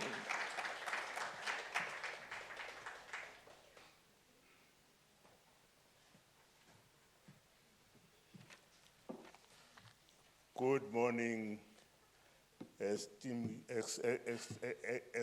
scholars and distinguished guests. We are from the College of Graduate Studies, and now we are coming in. We've been welcomed. The Vice Principal has opened the event, but much as we have been welcomed by the VC, our college also has an executive. So we are going to give at least some 5 minutes or so. That's why I'm saying 5 minutes, because I know that he can go on forever and ever. 5 minutes or so to welcome us to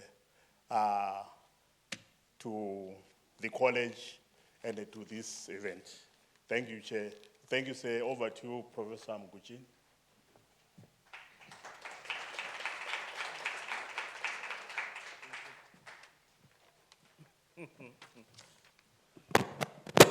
Good morning, peers, inquisitive minds. My name is Professor Tennyson Mguchini. I am the Executive Dean of the College of Graduate Studies.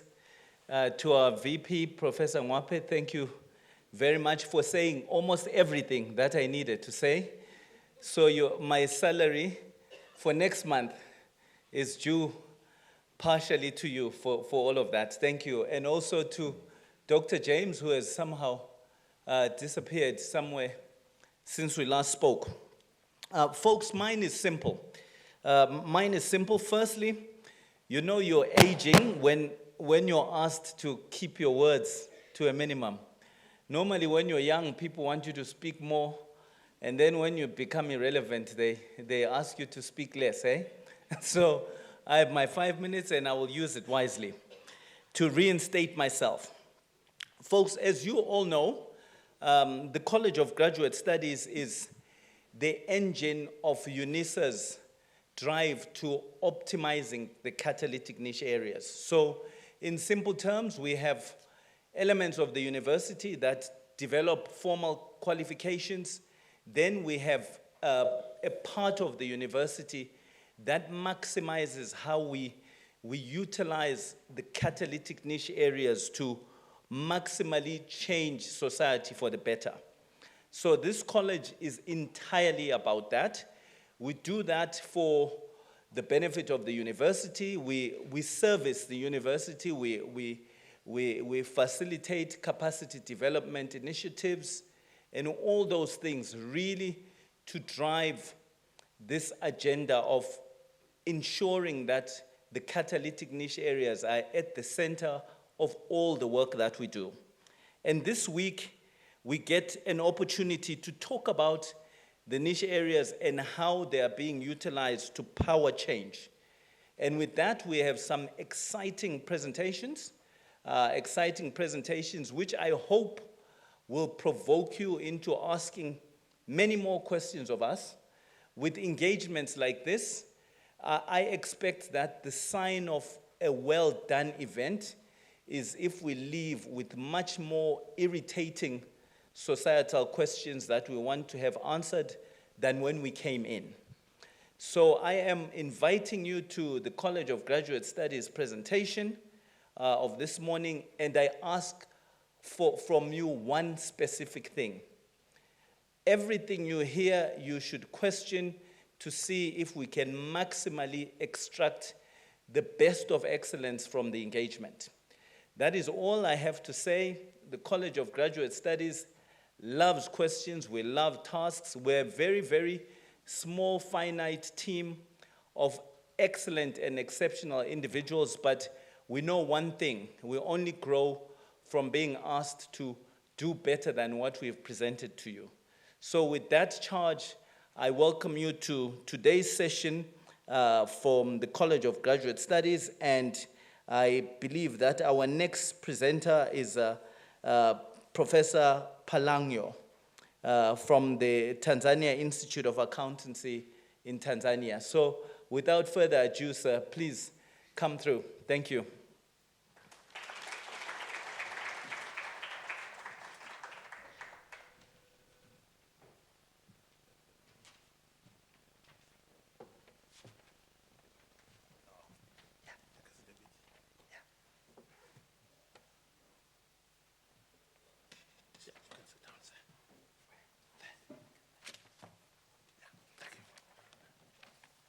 You see, the dean is taking over my job. But anyway, I quickly asserted myself as the program director. So thank you very much, Professor Mkuchini. Yes, indeed, we are a small team. We are always jovial. That's why we don't grow old. We are always laughing and joking.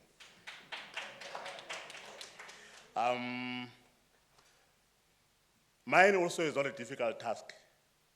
I wouldn't say that I'm even the pilot. I think I'm a passenger sitting behind the pilot to make sure that the plane does not lose its course. And as Prof. Mkujini has said, we have an exciting program for you.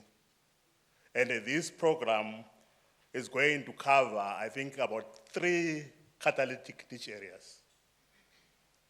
One of them will be student support, and then the bandwagon 4AR, we are going to touch on 4AR, but from an indigenous point of view, because we are very cognizant of the fact that we shouldn't lose ourselves, our indigenousness. And in this 4AR paradigm, we need actually to also be cognizant that indigenous knowledge must be preserved.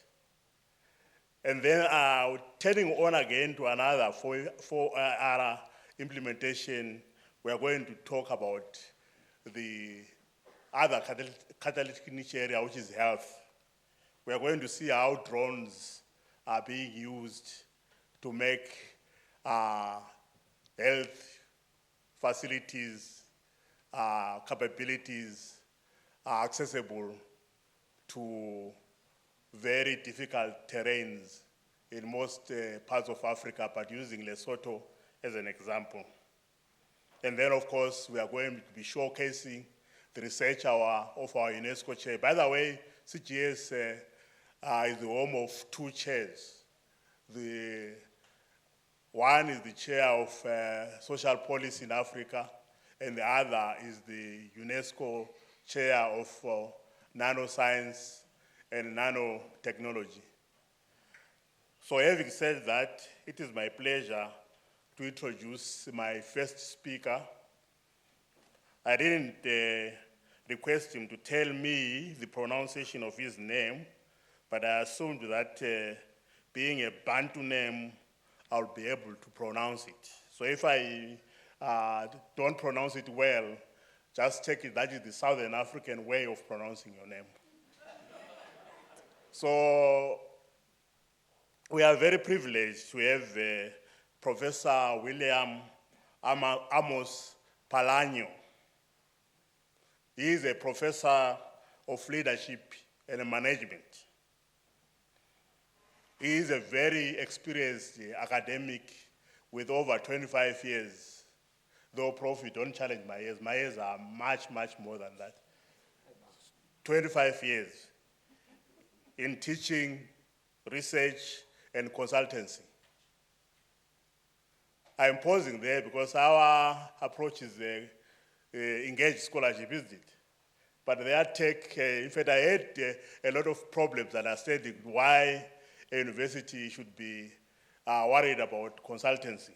But he explained to me, but maybe, as Prof. Bukujini said, it's time to network, and by the time he goes away, you will understand why, in the Tanzanian context, they actually emphasize consultancy more than engaged scholarship. And Prof. Palano is not new to a Cordell environment. He was once a lecturer at the Open University of Tanzania. So he is from the trenches, he didn't start from above. He was a lecturer for quite some time, senior lecturer for quite some time, and he has been involved in many transformation programs and student activities in Tanzania. So I don't want to say a lot about him because I know all of you are in the 4IR already. I'm sure you have already Googled him, and you already know him more than actually I have done by way of introduction. But maybe briefly about his education. I know you people, you worried about the education part when it's before someone speaks, not about what he's going to speak. He has attended universities in Tanzania, in Belgium, where he got his master's, in the UK, where he got his PhD at the University of Manchester. So I invite you to put your hands together to welcome our guest speaker, the rector and chief executive officer of the Tanzania Institute of Accountants.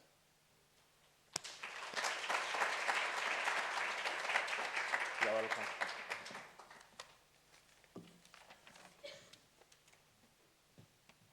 I won't give you an ultimatum, so you can. I will try to adjust myself. Professor Ngwepe, Principal, Research, Postgraduate Studies, Innovation and Commercialization.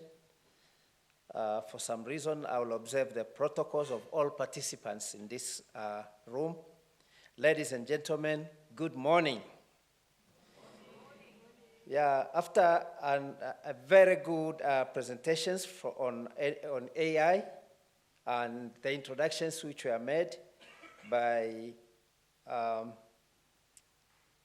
Professor, for some reason allow me to skip the names, but after the introduction and the presentation which were done during the opening speech by the Vice Principal, Dean and Director, allow me now to take you through a different theme.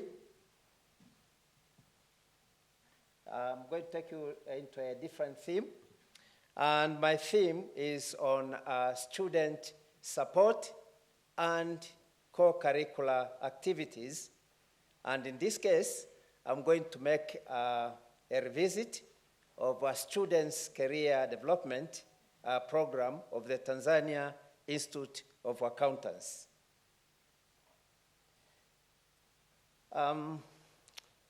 Just as a part of introduction, first of all, I thank you very much for inviting me to Unisa on this week on research and innovation. And an interesting thing is Tanzania Institute of Accountants is younger compared to Unisa. It started in January 1973, and now it is only 53 years compared to Unisa, which I guess is around 105 years. 150, yeah, and thank you for correcting me on that. And while I was thinking on this, a quick metaphor came in my mind of a grandpa and grandson baboon looking at the comparative of the two institutions, 150 and 53. And this metaphor came in my mind that grandpa and grandson baboon were walking, and then suddenly they saw a banana farm. And some of you, I hope you come from the farmers' families. So you know how the baboons likes banana. And in this case, the two were discussing on the best way to enjoy the banana. And the grandson started by saying, hey, we can enjoy the banana, but we need to be attentive of the technology. Now, human beings are going with technology. Remember, we had AI shortly. So there's a way of ensuring that the baboons are not enjoying the banana by using technology. But at the same time, the grandpa had the old technologies. I'm referring to the experiences. That whenever you see a banana, don't rush. Just look around if there's anybody who can harm us. Now, in that metaphor, the two institutions can play the role of the grandpa and grandson. That means there's something we can learn out of these experiences. We have over 100 years, and then we have 50 years, over 50 years experiences in doing our training, research, and probably the consultants, which director questioned. But I think it is essential that we do a combination of the experiences and new technologies to ensure our investors are collaborating in ensuring that both experience and innovation comes in place. Now, very quickly, allow me to share with you the Tanzanian Institute of Accountants. This was an institute which was established in January 1973, and currently it hosts over 37,000 students located in 8 campuses, as shown in the map of Tanzania. Our headquarters is at Dar es Salaam, but yet we have campuses at the middle of the country, Singida, the Southern Highlands, Mbeya, and then around Lake Victoria, we have a campus in Mwanza. Around Lake Tanganyika, we have a campus in Kigoma. In the border with Mozambique, we have a campus in Mtwara, and then a campus in the Tanzania Islands, Zanzibar, and the last one, the youngest one, in Tanga. And our institution offers certificate, diploma, and bachelor and master's degrees in accountants and finance, procurement and logistics, human resource management, marketing and public relations, and business administration, ICT, and education. So those are the areas which we normally cover as an institute. Now, back to my topic.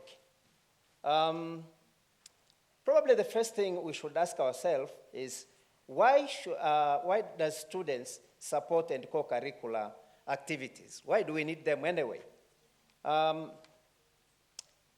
can start by saying currently most university graduates are facing some challenges in entering into the labor market.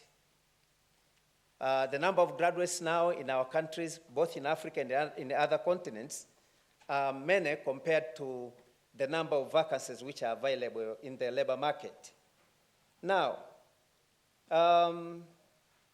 this calls for a specific set of attitudes and skills and knowledge which need to be given to our students.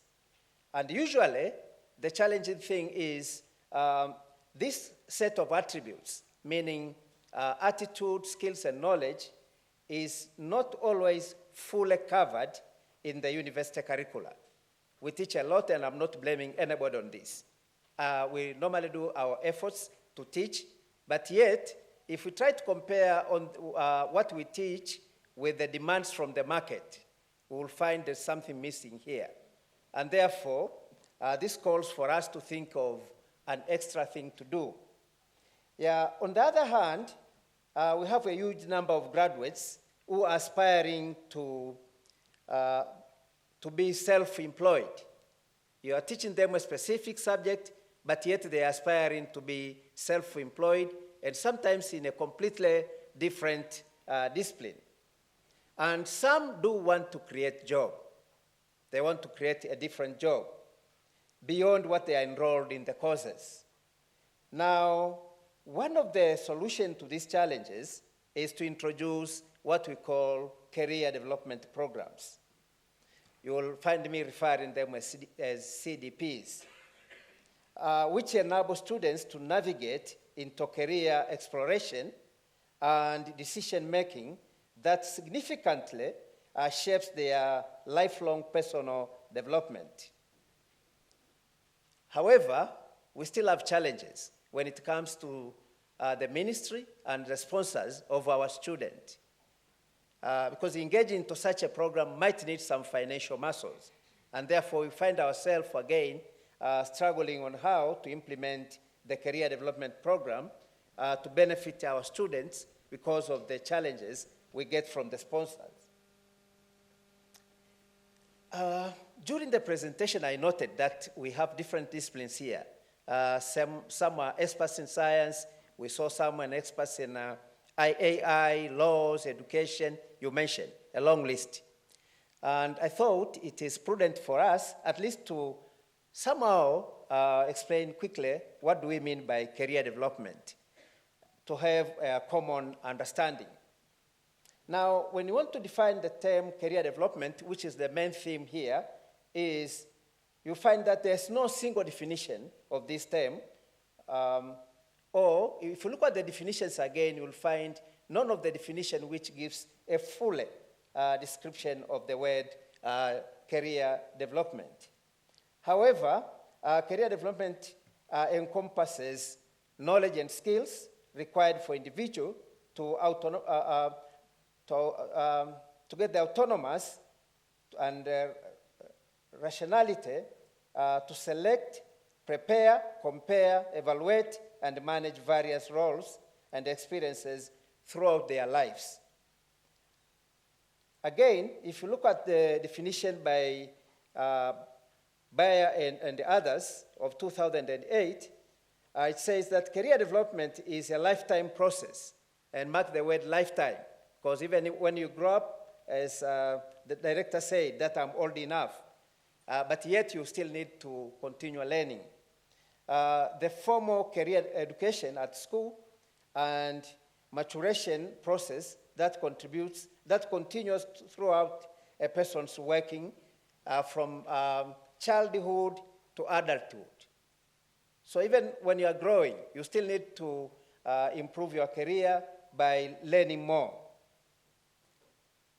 Now, with the student career development program, here, we are intending to look on ways to reduce the equity gaps in students' career and facilitating skill building necessary for the workforce. With the student career development program, we are also looking at the challenges which faces students. And in this case, I'm referring to students who faces a complex and changing world influenced by globalization, multicultural issues, the changing organizational structures, and flexible employment patterns. So these are the areas which they will keep on influencing our students when they go for the labor market. And we need to address them right from the university. So the academic institutions and employers now recognize the value of soft and technical skills.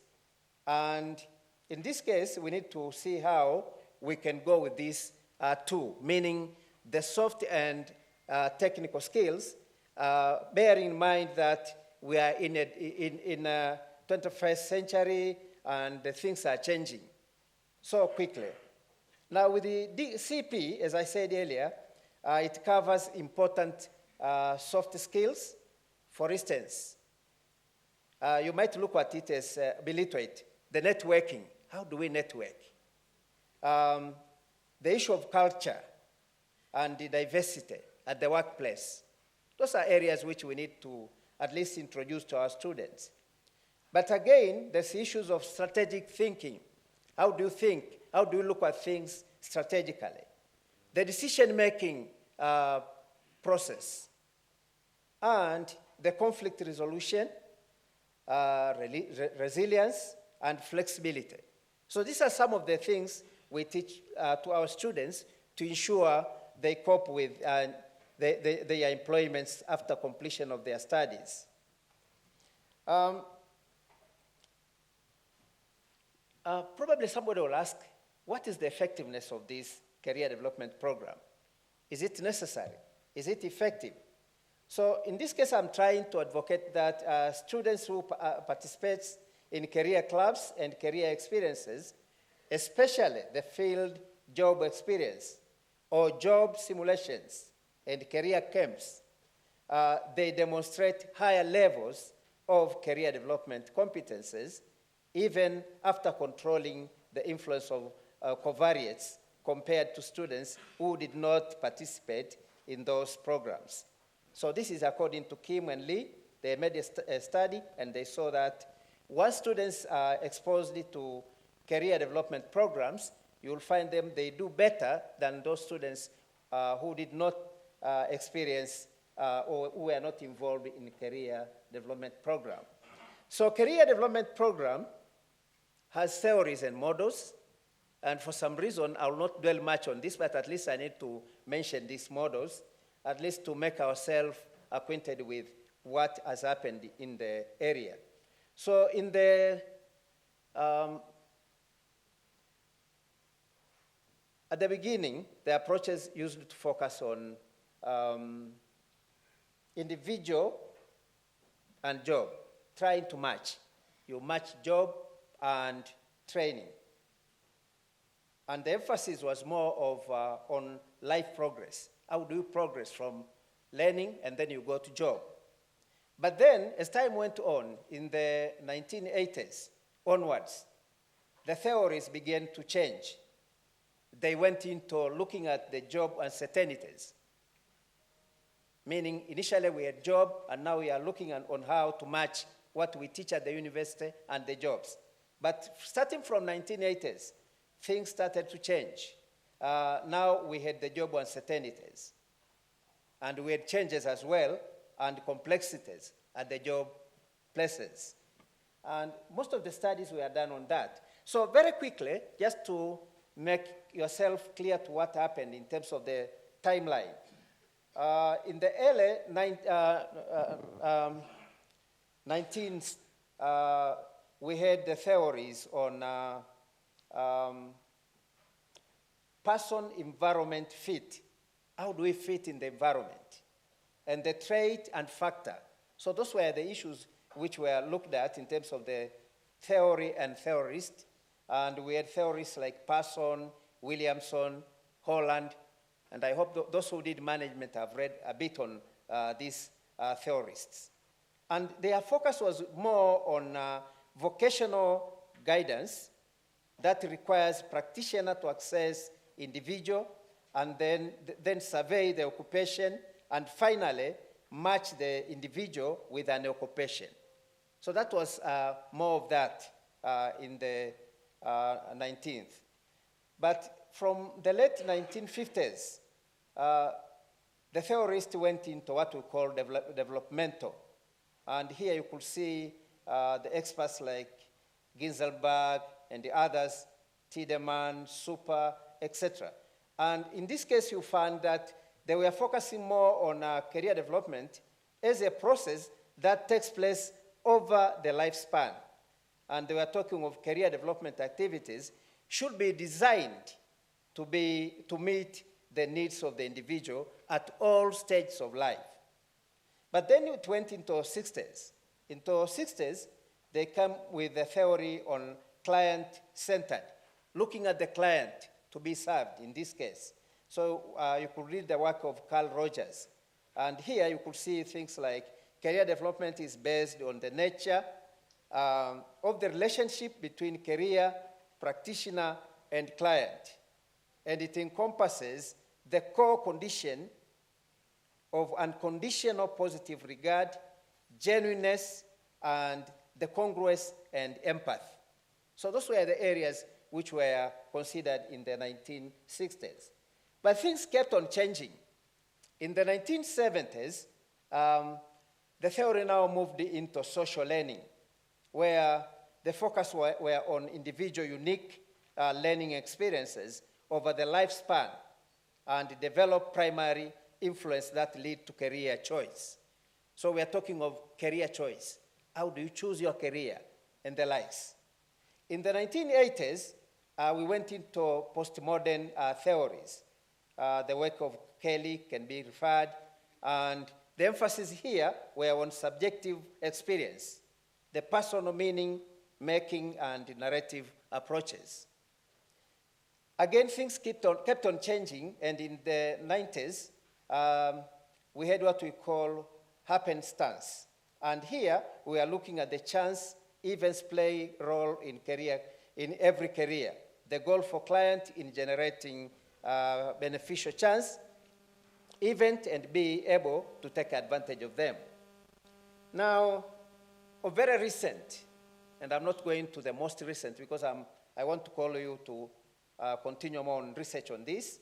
In 2003, we had the chaos theory of career, and here we are looking at the career non-linear and influenced by complexity change and chance.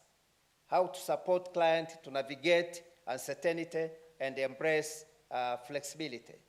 In 2000, more research were on career construction theory, where we are focusing on how individuals use life theme and narrative to construct their career. Emphasis were on adaptability, identity, and meaning making. In 2010, more studies were on hope action theory, where we were trying to combine the hope theory with the career action planning, support goal setting, and urgency in career transitions. Now, scholars, still calling you to see more on what is happening in 2020s. Like now, there's a number of studies. And for some reasons, I decided not to be conclusive on this. There's a number of studies going on. So those who are interested in looking on what is happening in terms of career, you can also proceed to look on what is happening. Now, in my presentation today, referring to the metaphor I shared earlier, I want to share with you what we are doing at the Tanzania Institute of Accountants in terms of career development. And probably you might have some questions on this or some more advanced ideas. But all in all, on the relation of a grandpa and grandson, I hope there's something you can learn out of it, and that can be used to improve what we are doing, what you are doing at Unisa. So with the Tanzania Institute of Accountants, this program was initiated in 2023, and we have decided to place it in the Directorate of Academic Affairs. This unit plays a strategic role in preparing students for both academic success and professional advancement. And you could see a picture here. This year, we had our student visiting universities in South Africa. And the picture now, they are posing at the Embassy of Tanzania in South Africa. So the primary objective of CDP in this case, in Tanzania, is to ensure that all students are equipped with the necessary opportunities, meaning we do support them to achieve their academic, professional, and personal aspirations, whether aligned with their field of study or individual talents. So in this case, you might find a student who is doing a Bachelor of Accountants and Finance, but through CDP, we can facilitate the talent like playing football, playing music, etc. With this career development program at the TIA, the students are provided with structured guidance, skill building, and networking opportunities to help them to transit from education to employment. And the key component of the CDP includes the following. This is what we normally do. One, we have the mentorship, where our students are attached to mentors. And then we have the resume workshops, where we do invite different experts out of the academia to help them to sharpen their resume. And then we have the mock interviews. We do mock interviews. We also do the personalized career planning to align their interest with job market demands. So the program scales up the talents, business ideas, and innovation initiatives from the prototypes to the real businesses. Now, just to share very quickly, you will see here, this is a summary of what we do. From this, you could see the areas which I mentioned earlier. So we have the academic and professional skills. We have the entrepreneurship development component. We have the innovation and the creativity. And lastly, we have the leadership and international exposure as parts which we expose to our students. Now, how do we do them? Let me start with the first one, the academic and professional skills development. In this component, we have two things which we normally do to our students. Number one, we have the cross-cutting training.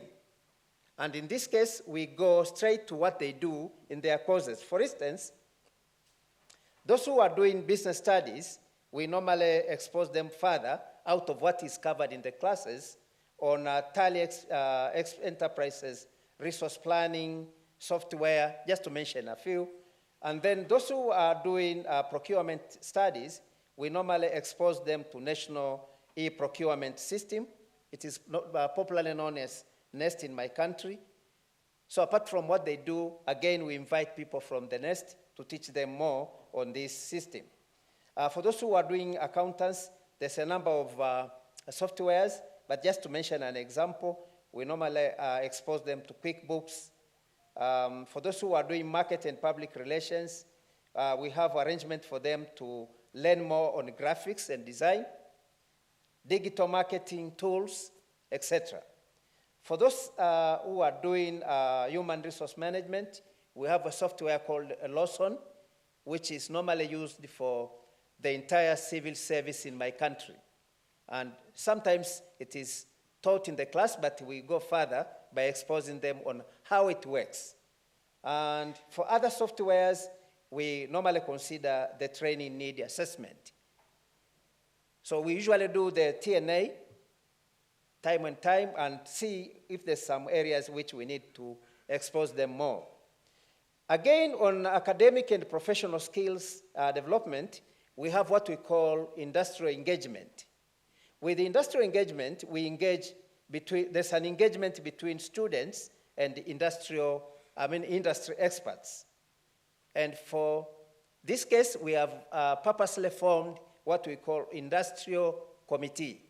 of the institute. And it is made up of a number of experts from different areas which we specialize at the institute.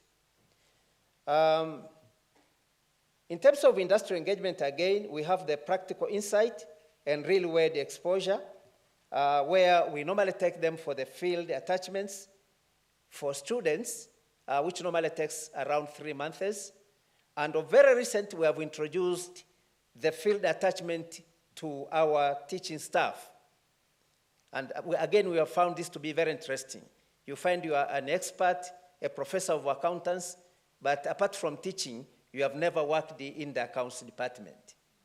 So by taking you to the department, you leave aside your professorship. Just sit down and work for some weeks. When you come back, you will teach differently, because you will see what is happening in the field is somehow completely different to what we see from the books and what we normally teach our students. Another thing which we do in terms of industrial engagement is applied skills that strengthen their professional readiness. As I said earlier, we do offer courses in accountants, procurement, and marketing. So in that case, we somehow expose them to the professional boards. In our case, to be a certified accountant in Tanzania, you need to possess a CPA or ACCA. And we have a board called National Board of Accountants and Auditors. So we normally expose them to such boards. But again, for those who are doing procurement and logistics, we have the Certified Supplies and Procurement Program. And now with that, we normally do expose them again to the board responsible for supplies and procurement. In terms of industrial engagement, we also align them with the current fields of study, experts, and in this case, we have established what we call subject associations. We have an association for accountants, procurement, marketing, etc. The student association, subject association, associations. So with that, we normally invite experts to talk to the associations as part of exposing them to different skills. On number 2, on entrepreneurship development, we normally do what we call business startups. And in this case, we teach them how to start and flourish in businesses by giving them practical guidance for the launch of the business. After doing that, we do formalization. For instance, very recent, we had a student from one of our campus who came up with a business startup on how to produce pineapple wine. You see in some areas they grow a lot of pineapples, and students saw the opportunity, came up with an idea of how to produce pineapple wine. After exposing him to the business startup where we have the innovation hub, the student was now taken into an element of formalization where the business is registered and formalization of the process in terms of the legal compliance are done. In the country, we have what we call BRELA, which is the length of business registration and licensing agents. And we do this purposely to ensure our students' intellectual patent is not taken by other people. Then from there, we facilitate them to access the funding. We do the pathways to capital, grants, and financial resources for growth financial institutions. So we normally do expose them to the banks and the other financial institutions to get loans in terms of now working on what they are working on as a business startup.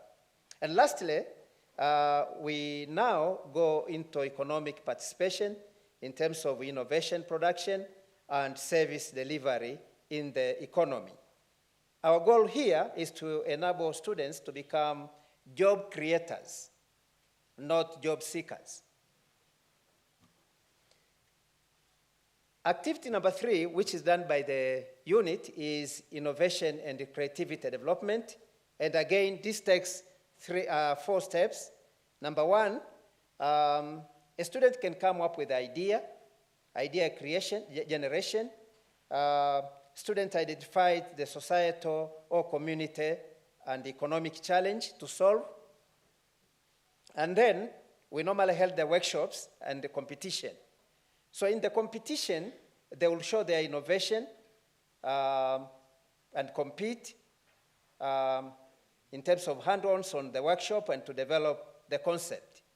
Then at step 3, we do the mentorship support. We mentor them, give them guidance to refine and validate and strengthen the idea in terms of innovation hub. Step number 3 is very important in this case because students, they might have their ideas, but the ideas need to be refined, to be guided by experts. Before we go into step number 4, where we have the viable businesses, where the business ideas are now transformed into sustainable projects and real businesses. In this case, we do associate with a small industry development organization, popularly known as SIDO in my country. So we attach them to SIDO, and SIDO will help them now to ensure their innovation and the creativity is developed. Activity number 4 is on leadership. Ideally, this was not there at the when we began our program. But then we thought there's a need of exposing our students to leadership and international exposure. So in this case, we have 3 activities which we normally do. The first one is student and staff exchange program. We do semester-length academic exchange with the partner universities. And in this case, I should be so thankful to Unisa. You hosted our students at some point this year. So they came to you and see what you are doing, and they learned something. And I think this one to be applauded. I will appreciate the applause from you. Thank you. The third thing which we normally do is international conferences. With international conference, there's a participation from global academic and professional experts. We normally do the annual international conferences at our university, always on November. And this November, I will also share with you my address. If you want, you can join us and come and share your area of innovation with us. The fourth one is academic exposure, where we do study tours, we do visits, we do attachments to other universities and industries for our students and our staff as well. And in this case, our intention is to internationalize our students in terms of the agenda from the students' perspective. Give them internationalization agenda to ensure that they know that whatever they are doing as innovation should go beyond the borders of the country. Now, before winding up, let me share with you a few achievements from 2023.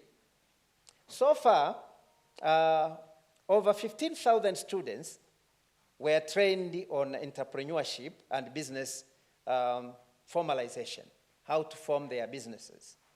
But again, we have the students who have benefited from career development services. We have 376 business ideas submitted. We have 57 ideas awarded top positions. And we have 17 ideas evolved into registered businesses. And actually, if I should say a little bit on this, thank you. Out of these 17 students, some of them have opened their businesses, and some have employed other colleagues in these businesses. And this is something to cherish. We normally keep on telling them, keep working. You need to be a job creator, not a job seeker. Okay? In terms of the international engagement, We have not done much, but yet we have 8 students who have been registered into semester-long exchange programs in other foreign universities. We have 6 academic staff in teaching exchange program. We have 13 students attended and presented in the international conferences. And we have 74 students in academic study. And in this case, remember we started just in 2023. So in 2023, we took the best innovators to Kenya, Mount Kenya University. They stayed there for a week. And then 2024, we took them to Uganda, our neighbor. They stayed there for a week. And very recent, our students were in South Africa, and they stayed here for a week. Now, the sustainability. And now, probably this is a question which every scholar would like to know. How do we ensure that this program is sustainable? Because we sometimes start very good programs and then end up living for shorter time. With the sustainability and future direction, one, we are looking on global exchange expansion, trying to expand the program by ensuring our student exchange opportunities to more foreign universities or more foreign countries. The other thing which we are doing is on innovation hubs. At the moment, we have one hub at the headquarters of our institute, but we are trying to establish dedicated innovation hubs in all campuses to support students, startups, and create projects. The other thing which we are investing on is the capacity building, where we are trying to broaden the participation of students and staff in capacity building programs. And the last one, which we are doing as a process of sustainability and future direction, is industry engagement, where we are increasing the engagement with the industry experts through involvement trying to involve them in the curricular development. Whenever we do curricular review in my institute, we usually invite a number of experts from different subject expertise to ensure whatever we teach at the university matches what the market wants. Otherwise, we might find ourselves producing graduates who will not fit in the system. And that makes our career development to be sustainable. Now, to conclude my brief presentation, I have a few conclusions. The first one is supporting student career development can be done in different ways, on different scales, and in all disciplines, based on the actual and specific needs.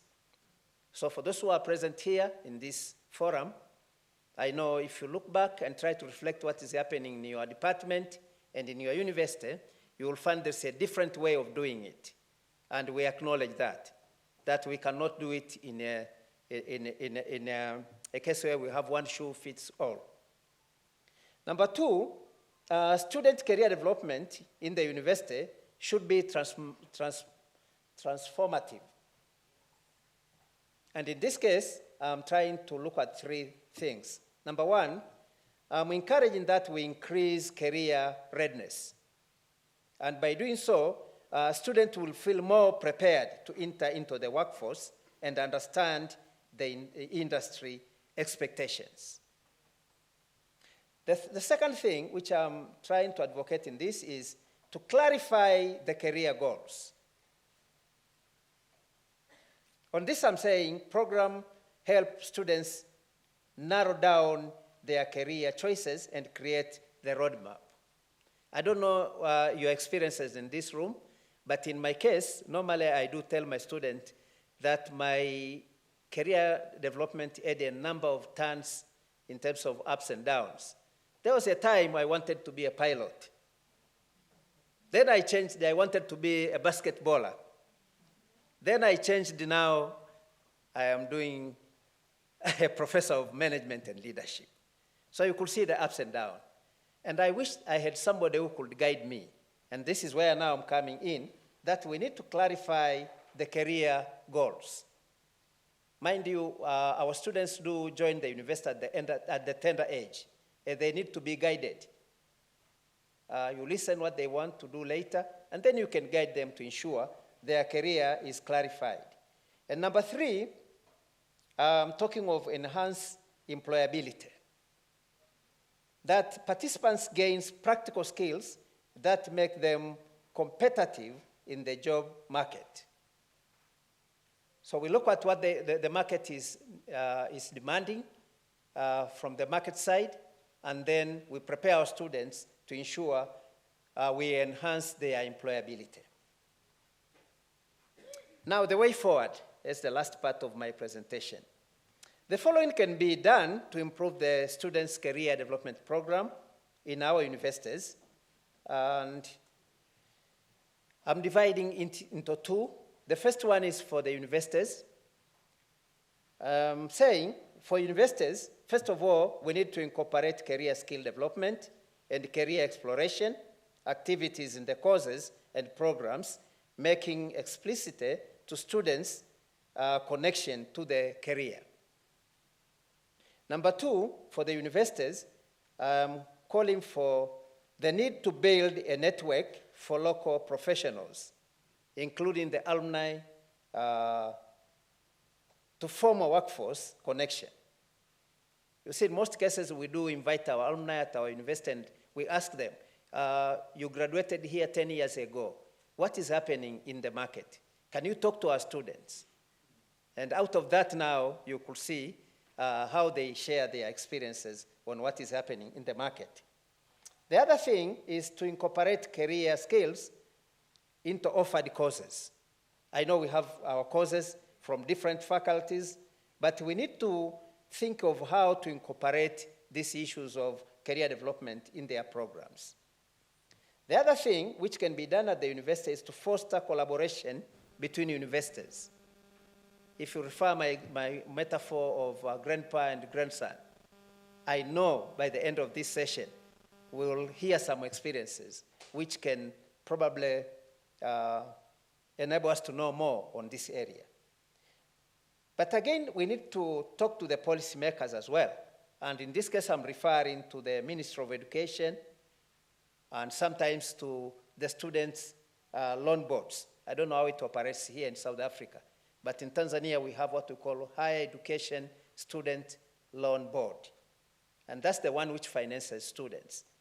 And I'm referring this because there's an element of finance in this, where a student needs to get extra cash for these innovations.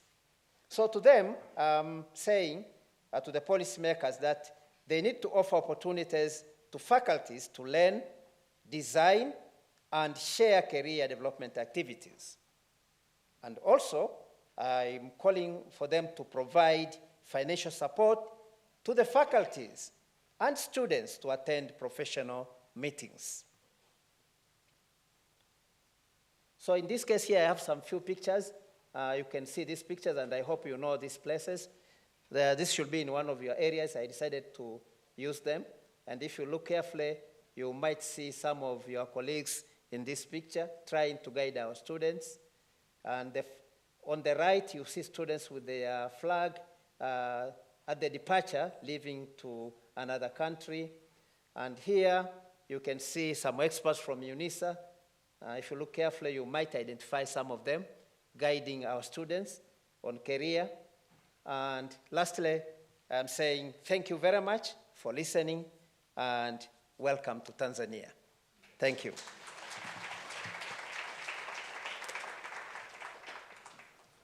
Thank you very, very much for sharing your experiences and your theories. I like the way you married theory to practice, which is basically what we are all about. I'm not going to open this round for any questions. I will quickly ask the next presenter, Dr. Ngube, to come forward and make his presentation. Dr. Ngube is a senior postdoctoral fellow in the College of Graduate Studies. Dr. Ngube did his PhD in Zimbabwe, and he has been working on this catalytic niche area for the past 2 or 3 years, and is also into data analytics. So I'm not, and today he is going to be sharing his research on data analytics and machine learning, using these tools to identify at-risk students and predicting academic success. So without wasting a lot of time, let's welcome Dr. Ngube to the podium and put our hands together for him.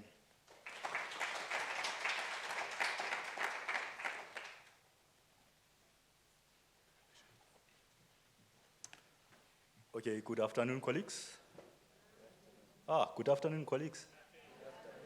Lovely. It's still morning. Apologies for that. Thank you, Prof. Ngulube, for the introductions. Also, thank you, Prof. Kuchini, for the welcome remarks. I'll ride on the protocols that have already been observed, colleagues. I think Prof. Ngulube has already introduced me. My name is Dr. Mthokozisi Masumbi-Ngcube, a postdoctoral fellow within the College of Graduate Studies. Today I'm presenting one of our systematic reviews whereby we focused on data analytics and machine learning as being used to identify at-risk students in higher education institutions. This topic, colleagues, carries particular urgency within the African context, where the consequence of student dropout are not only academic, but they are deep in social and economic matters. I invite you, colleagues, to engage critically with the evidence that we synthesized, and I hope the findings will offer practical directions for institutions like us. Maybe before I start my presentation, I would like to appreciate our keynote speaker, who spoke extensively on machine learning. So I don't think there is a need for me to operationalize what machine learning is. Maybe just to emphasize on what data analytics entails. It entails the analysis, the evaluation of data sets in order to draw conclusions and make informed decisions. Now, let me orient you on this presentation structure. First, we are going to begin with a global and African context that motivated this study. We then identify the research gap that justified a systematic reform. Then we will look briefly at the methodology, because it's not the thrust of the presentation, but it highlights how we went about in conducting our systematic review. Then we also present our key findings as based on 3 research objectives: data analytics and machine learning techniques being used, data sources powering those models or techniques, and the implications for institutions like ours. We'll also close with a discussion, limitation, future direction, and conclusion section, whereby at the end of the day, colleagues, maybe before I dove into the presentation, I want to emphasize this, that our systematic review, it synthesized mostly scholarly sources from Europe, North America, and Asia. The implications themselves, though they are foreign to Africa a bit, but they directly relate to our context. And I'll draw connections on how they closely relate to us within the African context. Right, let's first and foremost begin with the underlying factors that motivated this systematic review. You find that UNESCO's report in 2020 indicated that developing nations, particularly the African context, approximately 20% of students who enroll in higher education programs, they never complete them. 20% colleagues, this is 1 in 5 students. They do not complete their studies at the end of the day.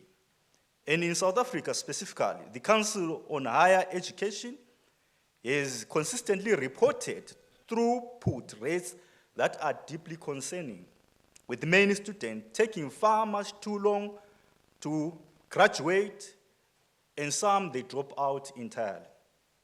The challenge, colleagues, is not only simple about numbers, it is about who drops out.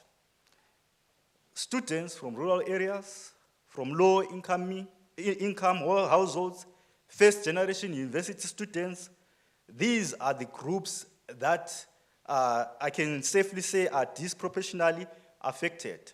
And here is the structured problem that motivated this review. Conventional systems for identifying struggling students, they rely on subjective lecturer observations, small amounts of data, and retrospective analysis, meaning that by the time a student is identified as at risk, it may be too late or meaningless in terms of intervention. And also you'll find that the SDG, goal number 4, that emphasizes on quality, inclusive and equitable education, demands that we as African institutions take this matter with seriousness that it deserves. Now, I know that all of us here are researchers, and we love to see the statement of the problem or the problem statement. And it sufficed that we also include this as part and parcel of our presentation. Our gap is centered around 3 areas. Right? The first area, it focuses on fragmented research, whereby we are saying there is inadequate research that synthesizes the methodological diversities across institutions and context in relative to at-risk students.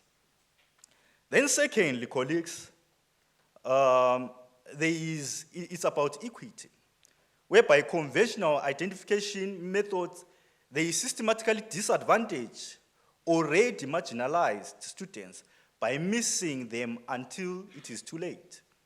And the third gap that we identified is a practical gap, whereby we are saying individual studies, though they exist, none of them translate into findings that are actionable for implementation, particularly for educators and policymakers. Therefore, this review was designed to address and fill these 3 gaps in literature. Now, the research objectives that underlined or that guided the study, they are as follows. Firstly, we wanted to ask this question: what data analytics and machine learning techniques are being used to detect at-risk students and predict academic performance? That was the first and foremost objective. The second objective, it asked on the data sources that these techniques and these models are using to draw the conclusions. And then the third one is on practical implementation or implications of these approaches to higher education.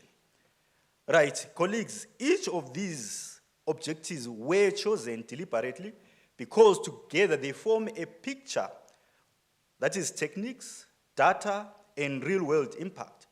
For African higher education leaders and researchers in this room, the third objective is perhaps the most immediate action that we are going to spend some considerable time focusing on it.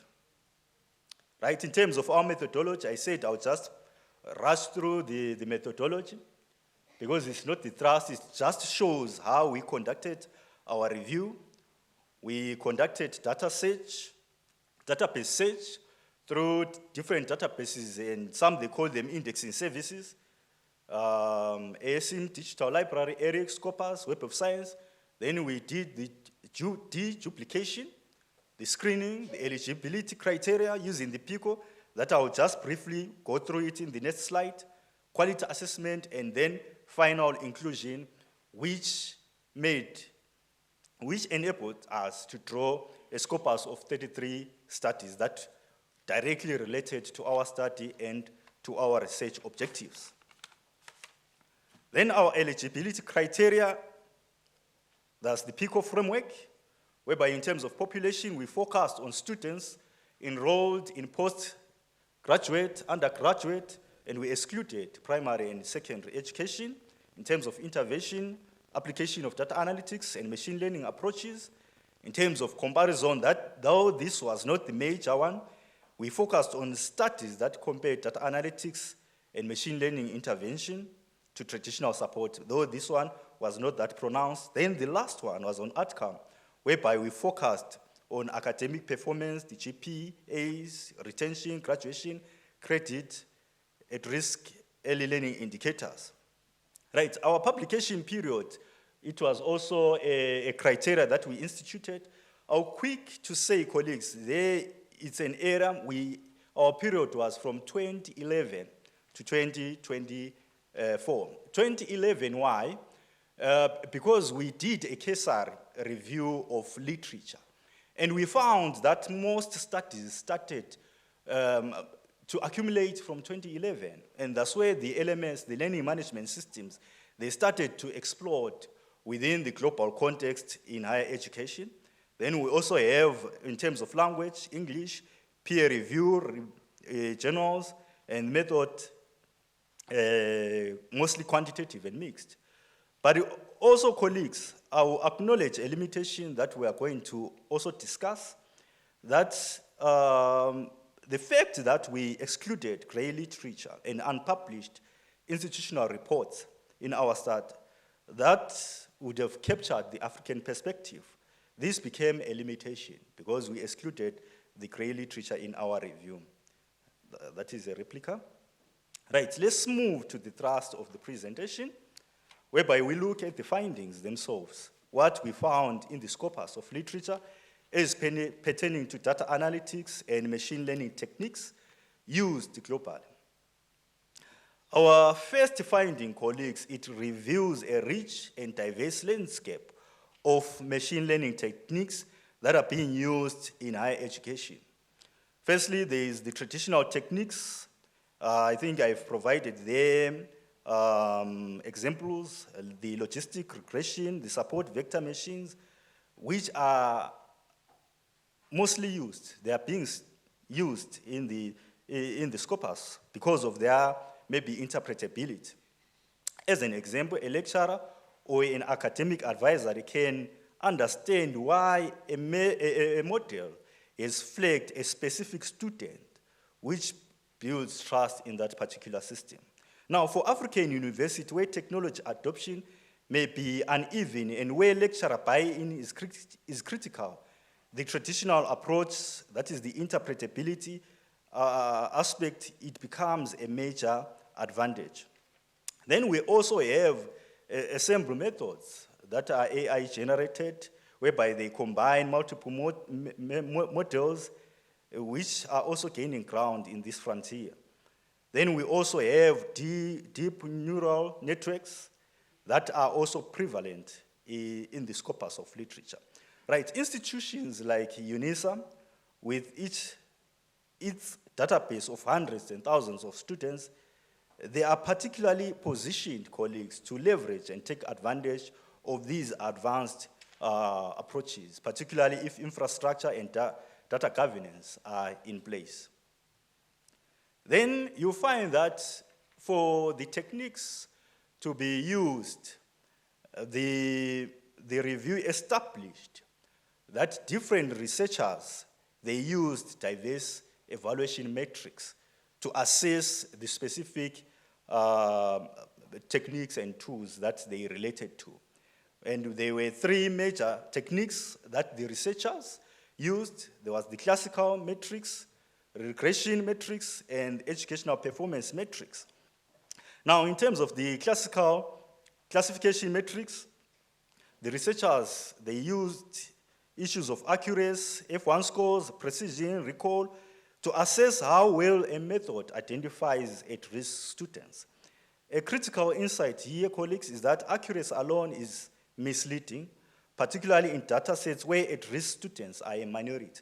As an example, if only 15 50% of students are truly at risk, a model that simply classifies as one as not at risk will achieve an 85% accuracy, while completely disregarding the 15% that would be critical. So at the end of the day, in an African context, where at-risk population may be concentrated in a specific demographic group, for example, first-generation students, students from rural areas, students with financial challenges, choosing the right metrics will become an ethical issue, not just a technical one. Right, in the essence of time, let me move to the second objective, the data sources, because these diverse techniques, they use different data sources to generate and inform decision-making. So the second objective, it focused on data sources. We found that administrative data emerged as the most commonly used source of data, appearing in about 19 of the 33 studies that we included in the study. Now, this is good news for us within the African context, because we have quite a lot of data, administrative data. For instance, student demographics, enrollment records, academic performance, history, discipline record, and this is the data which we already have. So at the end of the day, we can take advantage of those techniques. Right. Secondly, LMS, Learning Management System, was the second most commonly used data source, which tracked how students interact with online platforms, the extent of their login, how they complete their formative assessments, and how they interact within the discussion forums. Like, for instance, for an open distance and e-learning institution, like Unisa, LMS data is rich because it has that interface. It is the thrust of Odell institutions. So at the end of the day, such data sets we can take advantage of. Then also, the Scopus of Literature found that they were survey data, that is data collected from students, that captured their attitudes, their perceptions. This was an important data set within the data analytics and learning and machine learning procedures. Then the other important data set was the MOOC, the massive open online course data, and also the electronic books interaction. So at the end of the day, colleagues, the message is clear. African universities, they do not need to wait for perfect infrastructure. The data to begin building early warning system already exists within our holdings. It's just a matter of positioning ourselves and taking advantage of diverse data analytics techniques. Now, the implications which formed the last objective of our study, and this one is the most pressing one, and we identified quite a number of implications. The first one is early identification. Studies show that models can predict students at risk as early as 3 weeks into a semester with up to 74% accuracy, rising to 89% accuracy by semester end or at the end of the term.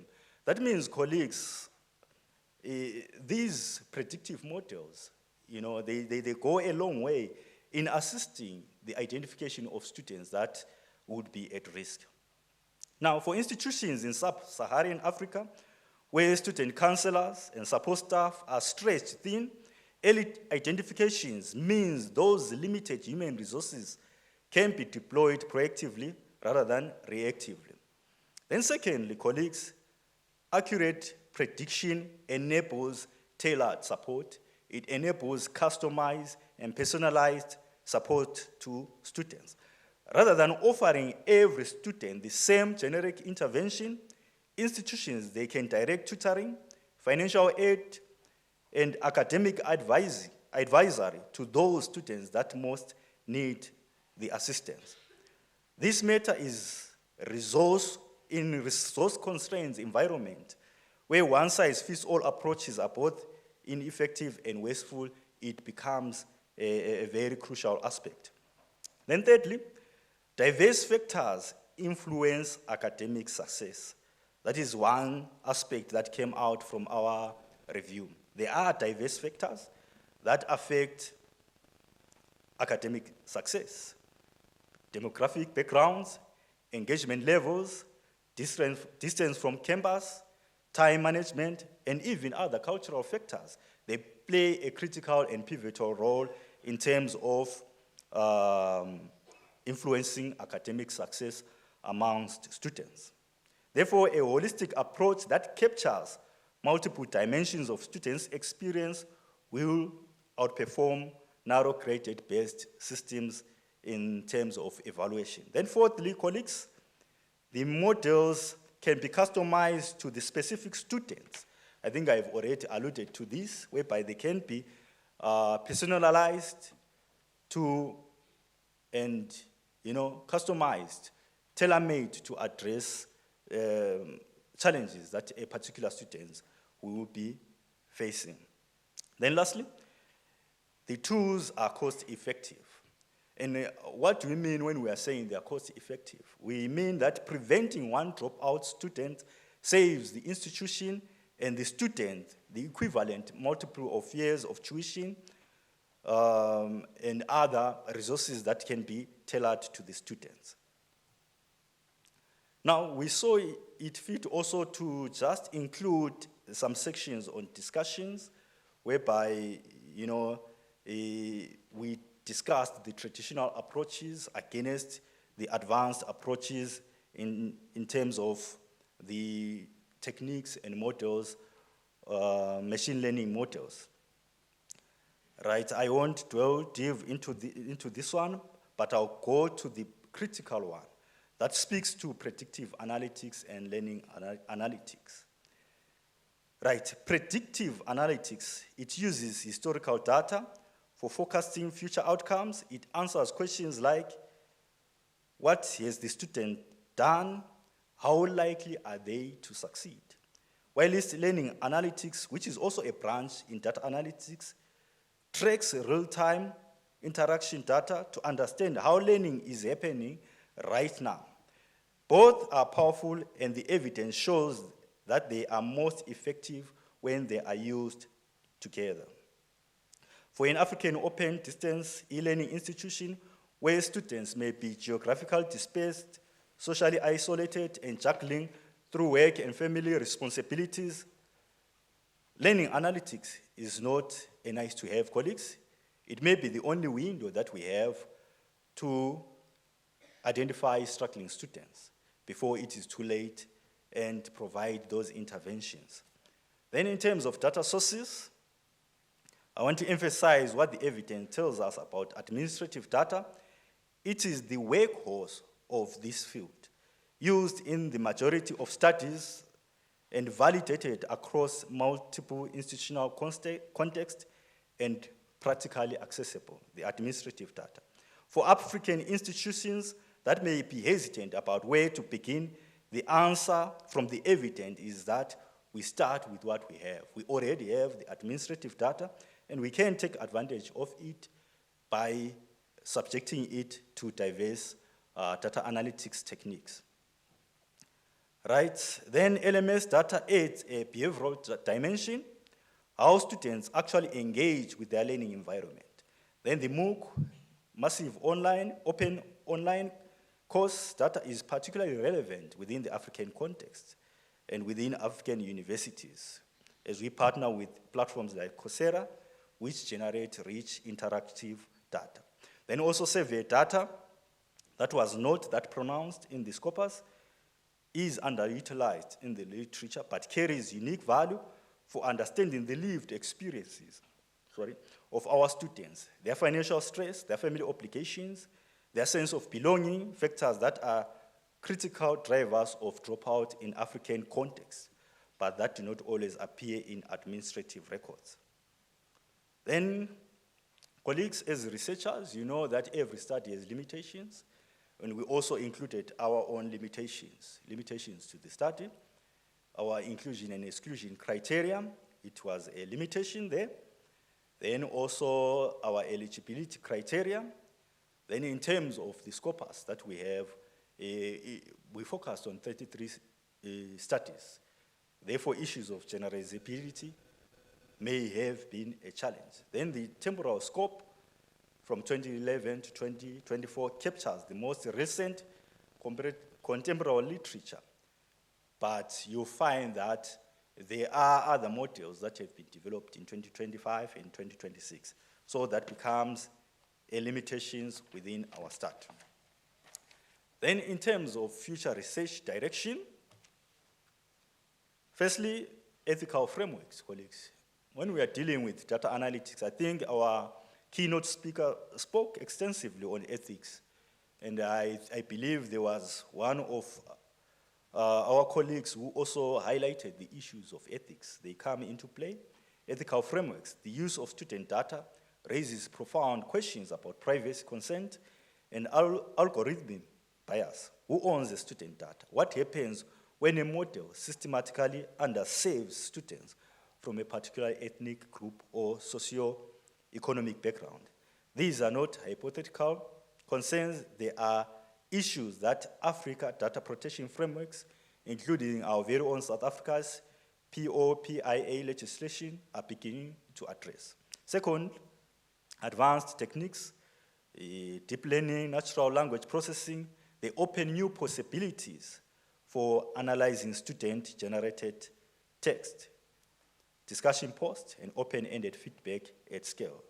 The third aspect in terms of future direction pertains to interdisciplinary collaboration. This work cannot be done by computers alone. It requires diverse stakeholders, educators, psychologists, sociologists, students themselves at a round table to discuss these issues. Fourth, data governance. African institutions need clear policies on data collection, storage, sharing, and use before they scale these systems. Fifth, longitudinal studies, we need evidence, not just that early warning systems can identify at-risk students, but that the interventions follow actual change outcomes over time. So these are the major issues of future direction, and also of essence is, marginalized students groups, students with disabilities, students in conflict-affected regions, students from rural or peri-urban areas, who are most at risk and least represented in the current literature. Right, in conclusion, colleagues, the review confirmed 4 things. First, there is a wide and validated toolkit of machine learning and data analytics techniques that exist that individual organizations or higher education institutions, they can take advantage of. Secondly, multiple data sources are available, and many African institutions, universities are already collecting such data. So they need to build early systems from already what they have. Then the implications are transformative, early identification, tailored support, holistic student profiling, institutional customization, and cost savings are all within reach. And fourth, and this is the most important conclusion, data analytics and machine learning are not peripheral tools. They are essential instruments for achieving SDG. Number 4, that focuses on inclusive, equitable, quality, higher education. On a continent, colleagues, where millions of students are the first in their families to enter a university, where economic inequalities shapes who succeeds and who drops out, and where institutions are under pressure to do more with less, these tools may not be a luxury, but they may be a necessity to bridge the gap or to provide intervention for at-risk students. Having said that, colleagues, I rest my case. Thank you.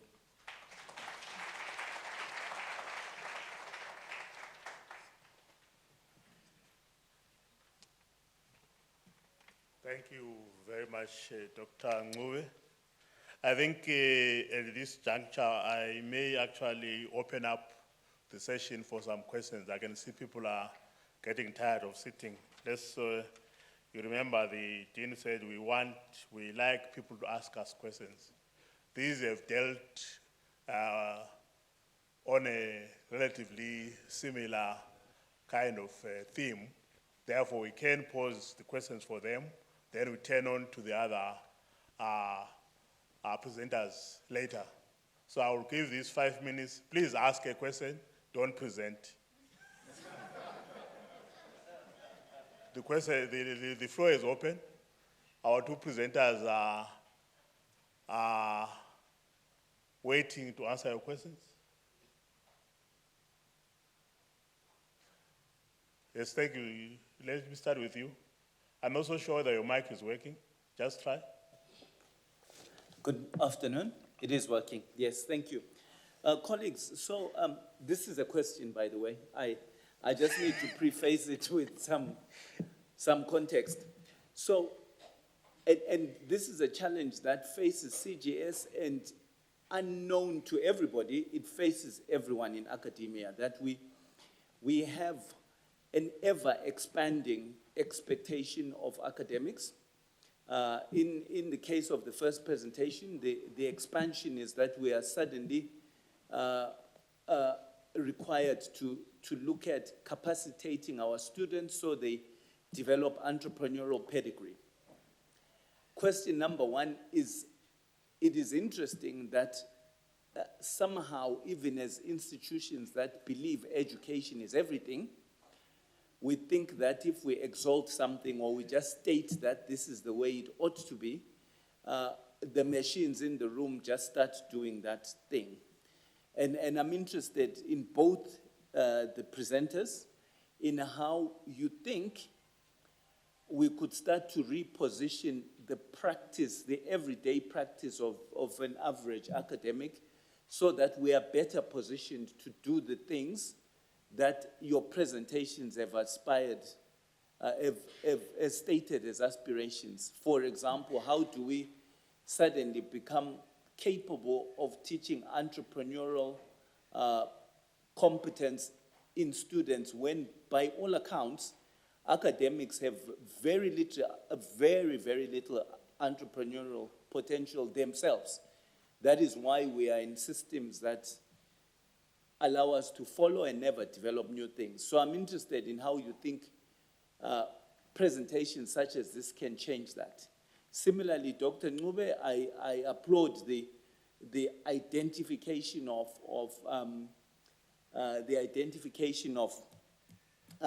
learning analytics as a way to identify high at-risk students. But is there a way that you think at our level we can maximally make use of this beyond listening to good presentations such as yours? Thank you. Thank you very much. Yeah, indeed it was a question. It wasn't a presentation. Let me get another question. Yes, sir? It seems like it's... Oh, Prof. Brown. You have changed. You were sitting there now. Always sit here, Prof. Your eyes are doing something to you. But let me go to my question. In terms of our first presentation, it seems like it's an in-house discussion here. It's just CGS asking the questions. That's what we do, by the way.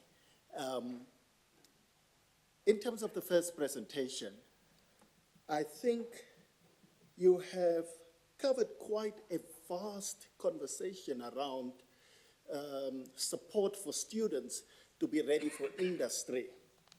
And you raised the issue around higher education being responsive to the needs of industry. So I don't know whether this was a general discussion, but in the era of the fourth industrial revolution, and particularly in 2022 November, with the emergence of generative AI, how do you think these platforms change the landscape of student support and to make them ready for industry? I've got a quick second question.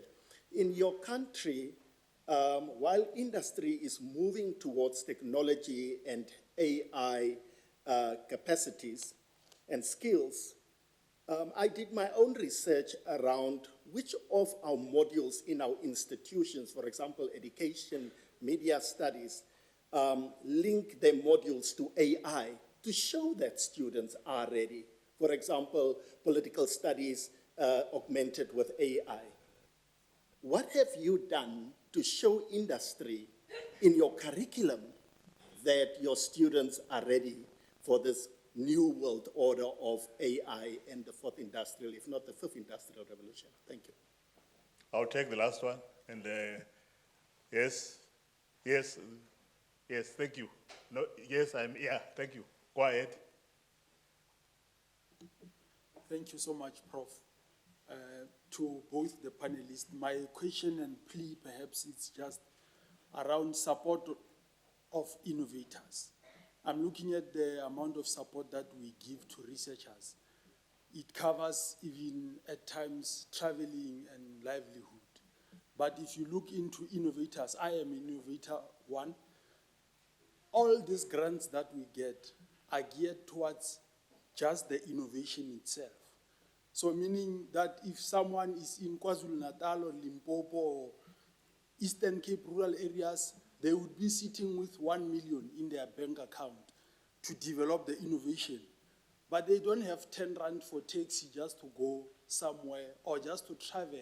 At times, others are very strict that they limit it to the development of the innovation itself. Someone sleeps very hungry without food, but with 1 million, that's awarded to them to develop their innovation. How best can we support these young innovators? Because some of the brightest minds in the world are from the poorest communities. How best do we maybe proportion it to say 60% to the innovation, 40%, then you can just account as to how you utilize it. If you need to go and pitch it in Cape Town, you can account for the traveling and the accommodation and the food, just not limited to the innovation itself. Thank you, Prof. Thank you very much for that question. It looks like the questions were both posed to you, so you can just decide who starts shooting. Don't make another presentation, please. Okay. I'll be standing here to make sure that you don't do any presentation. Okay, thank you, Prof. I'll try to be quick. The first question from our dean, it inquired on what academics can do in the context of data analytics. And I believe that as I presented on administrative data and survey data, I think we can take advantage of such data and profile students that are at risk using diverse techniques. We can even use AI. I think our keynote speaker spoke at length about diverse AI tools that are at our disposals, and we can also even collaborate with his office in that regard. So we can take advantage of such kind of data to profile students that are at risk. Then on the second question, support for innovation, I think that one I would respond by saying, I remember when we did our research workshop last year in October, our dean went at length on how to apply for grants. And one of the issues that he highlighted was the inclusion of those other expenses that are important in terms of, doing the work on the ground. And it included expenses that you have indicated. So in terms of your application of grants, you can include those tiny, which we can call tiny details, or those small details that cater for your expenses in that regard. Right. I think that's how I would answer the two questions that have been posed. Over to you, Prof. What is happening is now some... Thank you. Yes, sir. Well, thank you very much for the nice questions. I'll start with the first question on how do we reposition ourselves in terms of teaching entrepreneurship to students. Well, this can go case by case. It might be different in in different universities, but in our case, being an institute of accountants, entrepreneurship is basically one of the courses which is taught to our students. So what we have done is just a matter of ensuring what we teach is relevant to what is happening in the industry and the demand of the market. So we have inserted ICT in all courses and entrepreneurship skills in all courses, regardless of whatever course you are doing. Even if you are doing Bachelor of Education in Accountants and Business Studies, yet you will need to do the two areas. On the second question on supporting the students in the fourth industrial revolution, first of all, we have tried to contact experts in AI.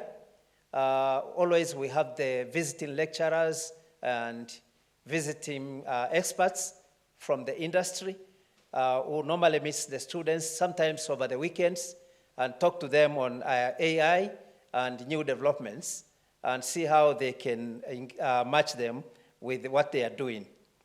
On the fourth, again on this, we have recently done our curricular review and tried to insert all these contemporary issues in our curriculum review.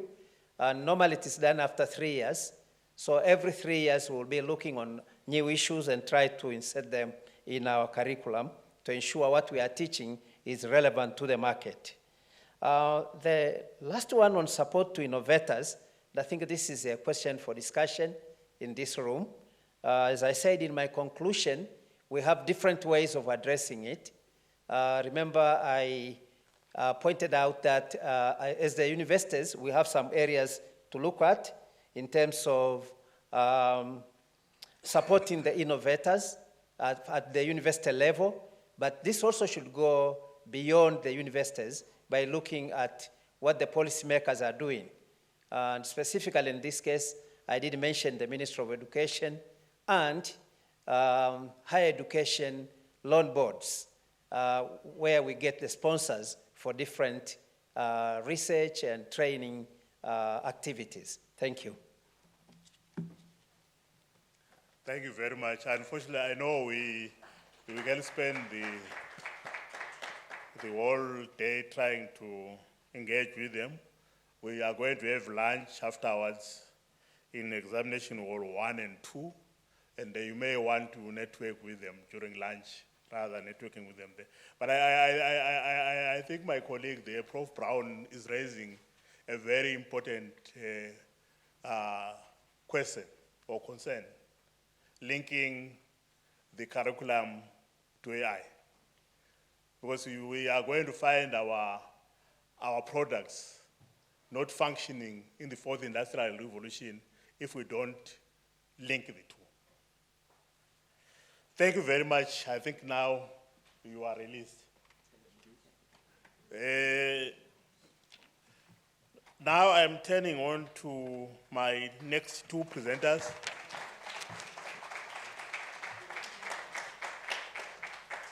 I didn't want you to develop blisters because I would want you to give them a big round of applause at the end. So I am now bringing on board our senior postdoctoral fellow. We have quite a number of senior postdoctoral fellows in our college, which means that our fellows are performing very well. So our senior postdoctoral fellow is none other than Dr. Jocelyn Chigwada. Dr. Jocelyn Chigwada holds a PhD from this university, from the University of the Land, the University of South Africa. So without taking a lot of your time, saying a lot about here, the floor is yours, madam.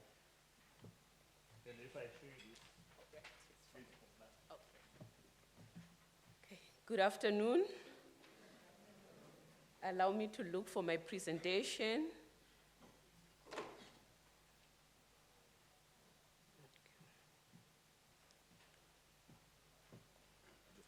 Yes, I did. All right, thank Okay, allow me to ride on the protocol that have already been observed. As an indigenous person, I'm going to present on indigenous knowledge management in the digital and open science era. As indigenous people, we shouldn't turn a blind eye on the activities that are happening within the digital transformation that are taking place, and also the coming in of artificial intelligence. So as indigenous people, we should know how we engage with researchers. And also as researchers, we shouldn't also turn a blind eye when you go to the field and collect data from indigenous people. We should know that there are some research ethics that are inclined to how we collect the data with indigenous people. So my brief presentation is based on the introduction of IK, just a short text on what IK is and the digital transformation and open science era that is taking place. We can't run away from that. And the conceptual perspectives on IK management, and then briefly talk about the opportunities and challenges that have been brought about by the digital era, and then the ethical considerations that we as researchers, we should take heed when we go to collect data from the indigenous people, and finally, some recommendations. So this presentation is based on a book that was written by Jocelyn Chigwada and Professor Patrick Ngulube. So all the issues, the findings that came out from that book are going to be presented today. What is it that we are talking about when we talk about IK? In brief, we can say that it's knowledge that is owned by the community, and most of it is disseminated through oral knowledge, whereby a granny will talk to the grandkids, you can do this if you want to cure this disease, or you can do this if you want to go and do a rainmaking ceremony, you can do this if you want to preserve the environment. Most of it is not documented, but we rely on oral knowledge. And this one is transmitted through oral traditions, through rituals, through storytelling, through songs, through practices. But because of the changes that are taking place, mainly if we look at the urban areas where most of us are now staying, this oral tradition is being eroded. Why? Because our grannies now don't have time to sit down with the kids and talk to them about the issues that concerns our community, so that that knowledge will be taken from one generation to the other. So if we look at it, we can say indigenous knowledge contributes to agriculture, it contributes to healthcare, it contributes to environmental management, it also contributes to conflict resolutions. If we look at our SDGs, we can see that indigenous knowledge have a major role to play in each and every sustainable development goal. And then IK is increasingly recognized as a valuable component of sustainable development. We should take note of that as indigenous people, and we should also take note of that as researchers. What is it that is the emerging issues that are currently happening that are disturbing how we can manage our indigenous knowledge? We can talk about the digital transformation and the open science era. Open science, it promotes transparency, it promotes accessibility, it promotes collaboration and sharing of knowledge, whereby we are saying open for the public good. But if we look at IK now, if we open it, are we saying it's open for the public good? Looking at how some researchers were coming into indigenous communities, take the knowledge, go with it, repackage it, and then brought it back as if it's their own knowledge. Now, the digital technologies, they are also transforming knowledge creation, knowledge preservation, and knowledge dissemination. And then indigenous knowledge as well is now affected and on how it can be managed and preserved and disseminated. Now, the issue of AI that our keynote speaker have talked about. Artificial intelligence, repositories, cloud computing, and digitization are reshaping the research ecosystems. And as researchers who deal with indigenous people, how are we taking these into consideration to ensure that at least the indigenous people also have some benefits in what we are doing as researchers? There's also a growing demand to integrate indigenous perspectives into digital knowledge systems so that at least the indigenous people who are contributing to this knowledge are acknowledged, and also they have some benefits from what we are doing as researchers. Now, why indigenous knowledge and why now? We can look at that from three perspectives. One, the issue of erosion of indigenous knowledge. Due to globalization, due to urbanization, and the dominance of Western formal education, we can see that IK is being eroded across generations. The IK that was available long back is now different from the IK that we have now. Those skills, some of them are gone. Because there's a saying that says, when an old man dies, the whole library disappears. Because those people are going with their knowledge. And us, as the new generation, we are not in the know of those skills and knowledge that have been very beneficial on how communities operated. And then we can also look at the epistemic value, whereby we are saying IK has sustained livelihoods, shaped environments, and informed practices across the millennia.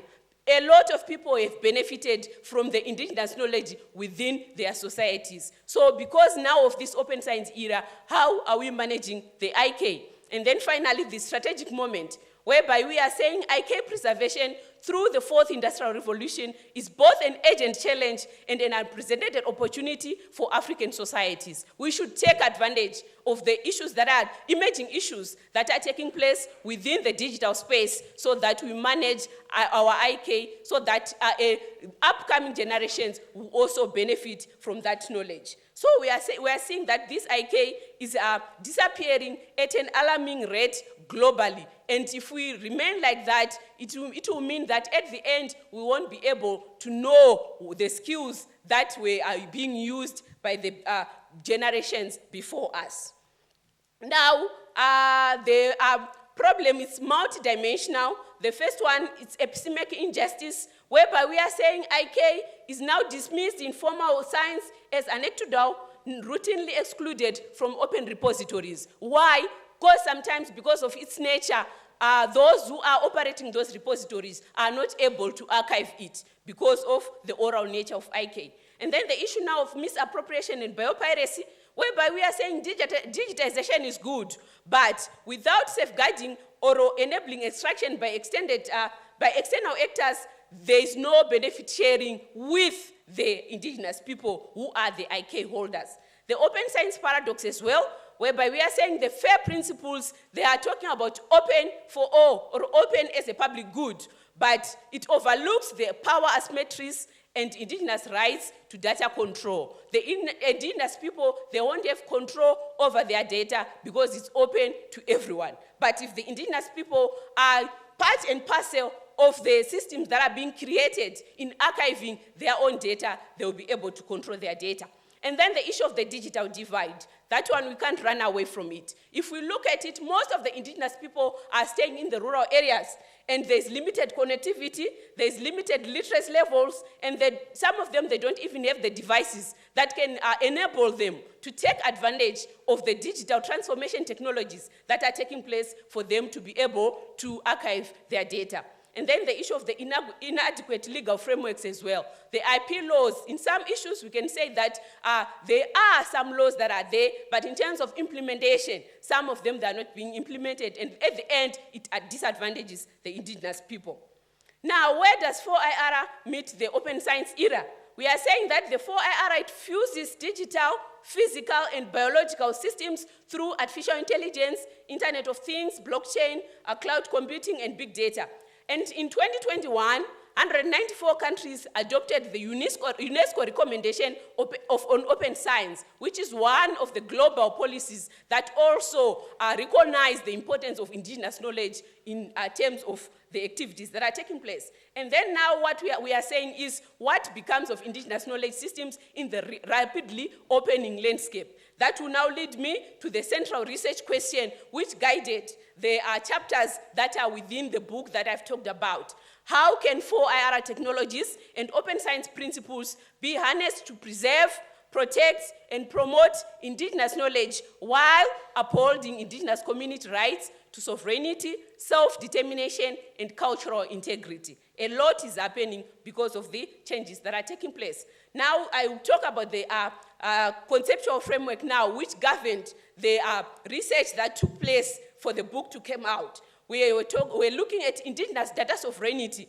whereby we are saying that the indigenous people's rights to govern data from their communities, lands, and cultures. The indigenous people have got a right to ensure that they know how their data is used, how their data is preserved, how their data is disseminated. So that right should be part and parcel of them. And as researchers, we should take heed of that. And then they operationalize through the care principle, whereby we are talking about collective benefit. The indigenous people themselves should benefit from the researchers that we are doing when we collect data from them. And then authority to control, they should know how their data is used, and they should be able to control who access and use their data. And then the responsibility, we are saying they should be responsible for their own data. And then the issue of ethics, we should take the research ethics seriously when you collect data from the indigenous people. And then the issue of decolonial epistemology, whereby we are saying curriculum, technology, and research ethics must incorporate the full plurality of human knowledge systems, and decolonizing for higher education, advanced sustainable development. So we should take the issue of decoloniality seriously when we talk about IK management. And then the technology-mediated knowledge ecosystem, whereby we are saying AI, blockchain, and big data are with us, but they form socio-technical ecosystems whose governance shapes whose knowledge counts and on whose terms. So if we ignore the indigenous people, it means that we are saying that their knowledge doesn't count, but we want to utilize it. The key challenges now that came out from that book, we saw that there is risk of exploitation and misappropriation of indigenous knowledge. In most cases, they take our knowledge as indigenous people, and then they say it's their knowledge after repackaging it. And then the issue of digital divide and limited technological infrastructure, most of the indigenous people, they don't have access to the internet. Some of them, they don't have access, they don't even have the gadgets that we are using as researchers. And then the lack of appropriate policies and legal protection frameworks, in some cases, they are not protected. But I'm happy, at least here in South Africa, there is the Indigenous Knowledge Act. And then the issue of ethical concerns regarding consent and ownership. Some researchers, when they go out there to collect data from indigenous people, they don't ask for their consent. They just go there, they start collecting the data, or they go there and then they don't fully explain what they are trying to do with them in a way of getting their data. And then the issue of limited funding for digitization and preservation initiatives. As indigenous people, if they try to do that on their own, they don't have the funds that are needed, and they don't have the infrastructure that they can utilize for them to take advantage of the digital technologies that are available.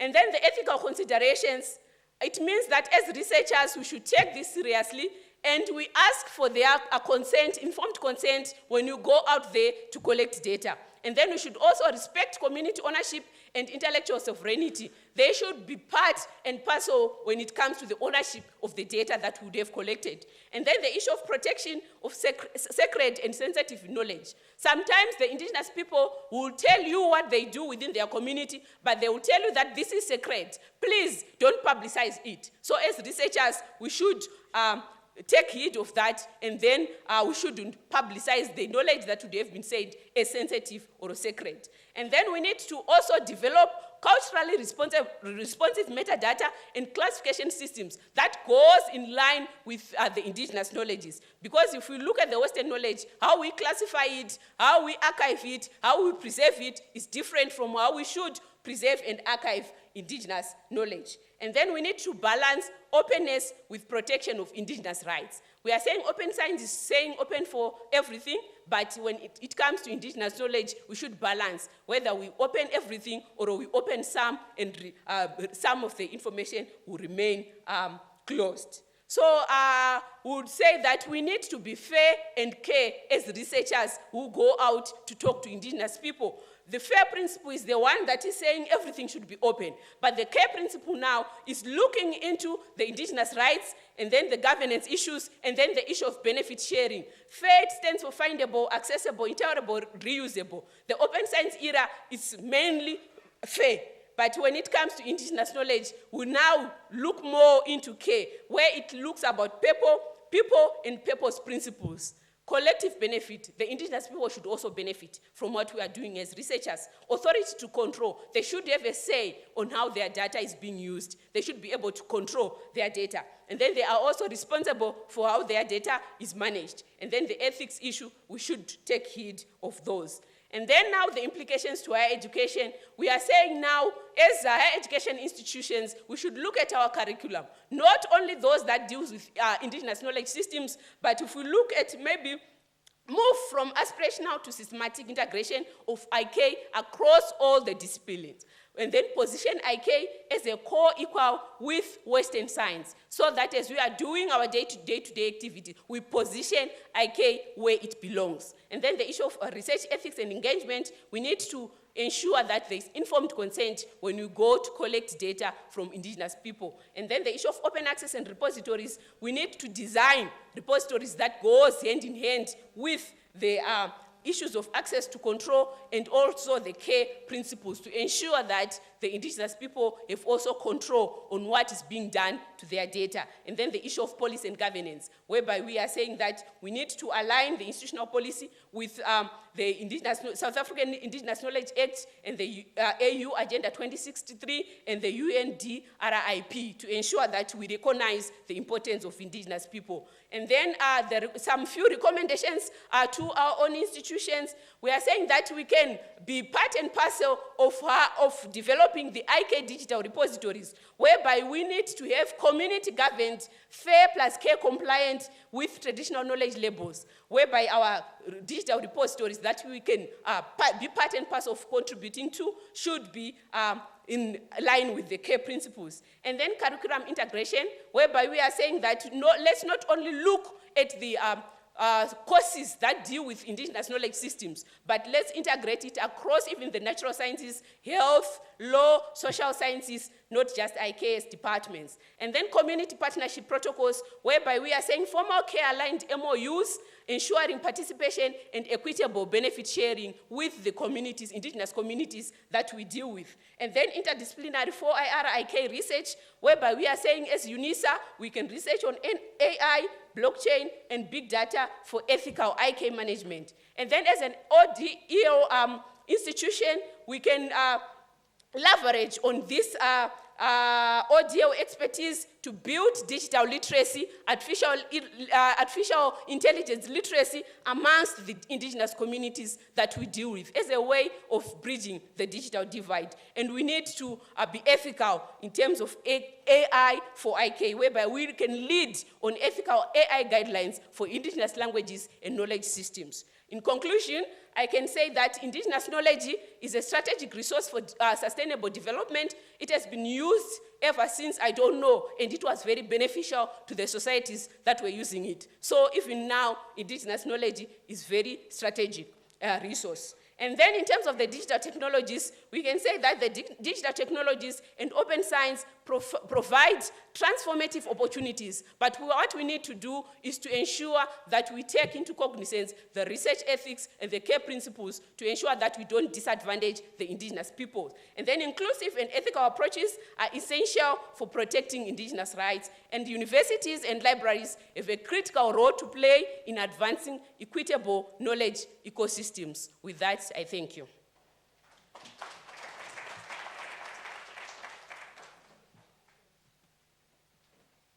Thank you very much. Your voice was so energetic, even the angry ones who were tolerant and sat and listened. Without wasting time, I'm sorry, the program was disorganized at the beginning. I know that we are getting angry, but let's just give our presenters and facilitators the time. They took time to prepare. Please come forward.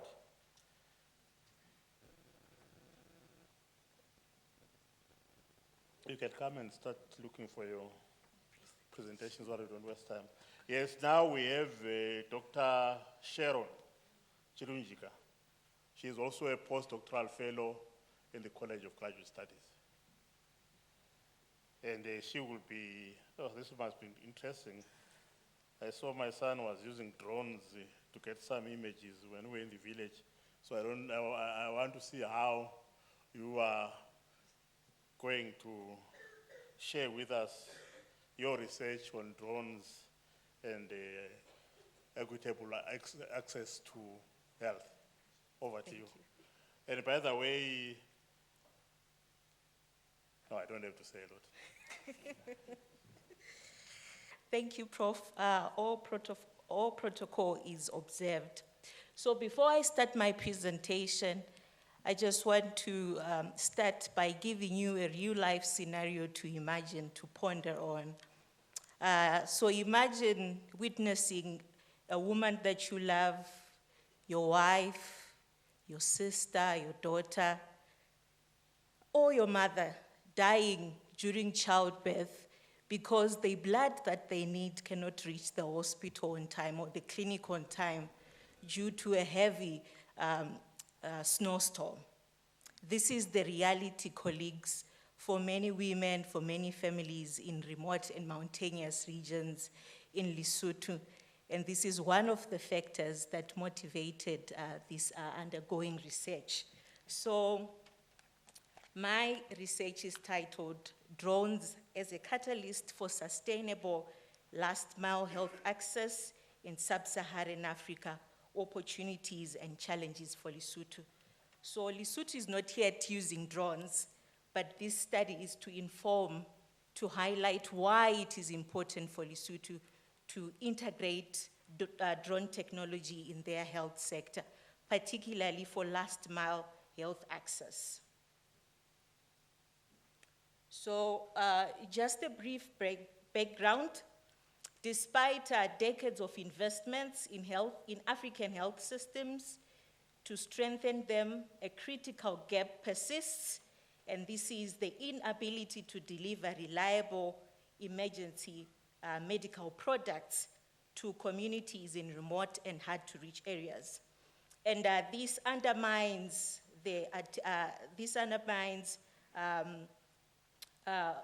communities and countries in Africa from attaining universal health coverage and sustainable development goal 3, which demand equitable access. Okay, all right. So I was saying, African health systems are failing to reliably deliver medical products and emergency supplies in communities that are in hard-to-reach and remote areas, and this undermines the attainment of universal health coverage and sustainable development goal 3, which demand equitable access to essential health services for all. So for millions of people in the African continent, geography remains the deciding factor between receiving care and being left behind. And from that picture, colleagues, just to give you some statistical evidence on the medicine access challenge in Africa. According to the World Health Organization, over 270 million Africans lack access to essential care. And most of these populations are in remote and hard-to-reach areas. And approximately 66 to 72% of rural patients leave hospitals empty-handed because the essential medicine and vaccines that they need are not available. And to make matters worse, colleagues, up to 30% of health commodities are wasted as a result of supply chain failures due to difficult terrain, vehicle breakdowns, and long distances. And this results in a lack of medicine in hard-to-reach areas. So to just highlight briefly on what the concept of last mile delivery is, this refers to the final and the most complex leg of supply chain, which involves the movement of medical commodities from a distribution point to the communities, to the remote communities which they are supposed to serve.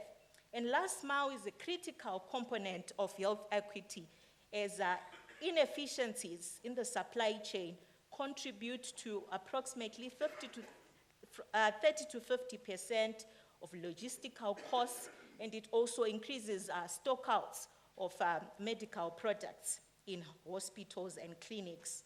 So last mile failures cost lives, and they leave communities without essential medicine, vaccines, blood products, and the diagnostic services that they need when and where they are needed the most. So there are 5 interdependent determinant variables on governing last mile efficiency. And these include delivery time, delivery cost, mode of delivery, facility technology, and product mix. But of these 5, 3 have the potential to be improved by drone technology, and these are delivery time, where we are saying, let's ensure speed in delivering health commodities. And currently, ground transportation is proven to be inefficient, and that's the reason why we are saying, let's adopt technologies such as drones. The next one is mode of delivery. Again, ground transportation, cars, the trucks that are normally used to transport medical cargo can be, sometimes it's very difficult to access them because of the terrain, as a result of natural disasters, etc. So drones can overcome this challenge. And the last one is a product mix, where we are saying sometimes ground transport finds it difficult to transport time and temperature sensitive medical products. But through drones, this can be achieved. So to just give you some of the reasons why we have a last mile health access problem in sub-Saharan Africa, the first one is poor infrastructure, where we are saying over 60% of rural roads in sub-Saharan Africa lack or weather access roads. And this becomes difficult to transport medical cargo. And also, around 50% of people in Africa live about 5 kilometers away from their health facilities, and this hampers them from receiving emergency care. And up to 50% of vaccines, colleagues, are lost due to cold chain failures because the ground transportation that is normally used cannot carry time-sensitive and temperature-sensitive medical cargo on time. And as a result, people in rural communities in Africa delay seeking for medical care, and this results in high mortality, for instance, high maternal mortality in Africa. And the impact of this last mile challenge is that lives are lost needlessly, treatments do not reach those in needs, health systems spend more and achieve less, and there is a huge gap that continues to grow between urban and rural communities. Now, to the concept of medical drones. I have a picture there to show you how drones are transporting medical cargo, and that's a picture that was taken from Rwanda. So drones are unmanned aircraft which are used to transport emergency cargo, such as blood products, rapid diagnostic tests, sputum samples, snake antivenom, etc. And normally, these are used to carry emergency, lightweight medical cargo. So drones are controlled remotely and guided by GPS, and they are used for various purposes, including emergency response and standard supply transportation. And the reason why these are being integrated in modern day health systems is that they overcome traditional logistical obstacles, including inadequate road networks, traffic jams, and natural disasters. And the most common medical drone that is currently used in Africa is called the fixed wing drone, because it covers a large geographical, geographical coverage. And these have been operated in countries such as Rwanda, Ghana, by a company called Zipline. So in terms of real-world examples, countries in Africa, to show you that drones are actually being used in African countries. Countries like Rwanda, Ghana, Malawi, Tanzania already use medical drones for emergency response. And the pilot programs that have been implemented to date have shown that drone can be effective. And therefore, we are saying Lesotho can take lessons from these countries, because Lesotho is the highest country in terms of above sea level in Africa. And therefore, it is really lagging behind in integrating such an important technology. So to just give you examples from the studies that I read, in Rwanda, which is one of the countries which has really harnessed drone technologies, drones have been used to transport blood products, and the use of drones have been shown to be 79 minutes faster than ground transportation. And since the adoption of drones, the country have seen a 67% reduction in blood wastage, meaning to say that blood products arrive in to their destinations rather still okay. And then in Ghana, they've been used to transport vaccines and antivenoms, and delivery time has reduced by up to 4 hours compared to road transport. In Tanzania, they've been used to transport malaria rapid diagnostic tests and drugs. And in districts that are actually using these technologies, they've witnessed zero stockouts. And in Malawi, they've been used to transport HIV, early infant diagnostic tests, and the turnaround is actually improved from 31 days to 2 days. So from these examples, colleagues, we can see that drone technology is a force to be reckoned with when dealing with last mile healthcare access.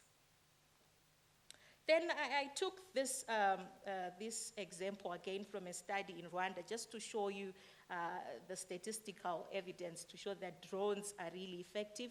So for a journey that normally takes 4 hours and 40 minutes by road, if you are to use a drone, then that journey is going to take 32 minutes, meaning to say drones are 8 times faster than ground transportation. And for a trip which normally costs $450 using helicopter, it can only cost $8.50. But these are long-term gains, colleagues. So, yeah, that's an example of how drones are being used in Rwanda. Then coming to Lesotho, which is our case study, I'm just going to give you a brief overview. So Lesotho has about 2.3 million in terms of population, and 80% of this population are in rural areas. And in terms of roads, it has only 26% of its roads that are paved, meaning to say about 74% are gravel or earth tracks. And this undermines the delivery of essential health services during the heavy snow winters. Then in terms of HIV and AIDS, it is the highest prevalence in the world, actually, with about 17.1 of its adults living with HIV and AIDS. It is a high maternal mortality of about 530 per 100 live births. And also 70% of its health facilities are in lowlands, whilst 80% of its population is in rural areas. This undermines the provision of health care. And just to give you critical health access barriers, the mountainous passes, the mountainous terrain makes it very difficult for remote communities in Lesotho to access emergency care.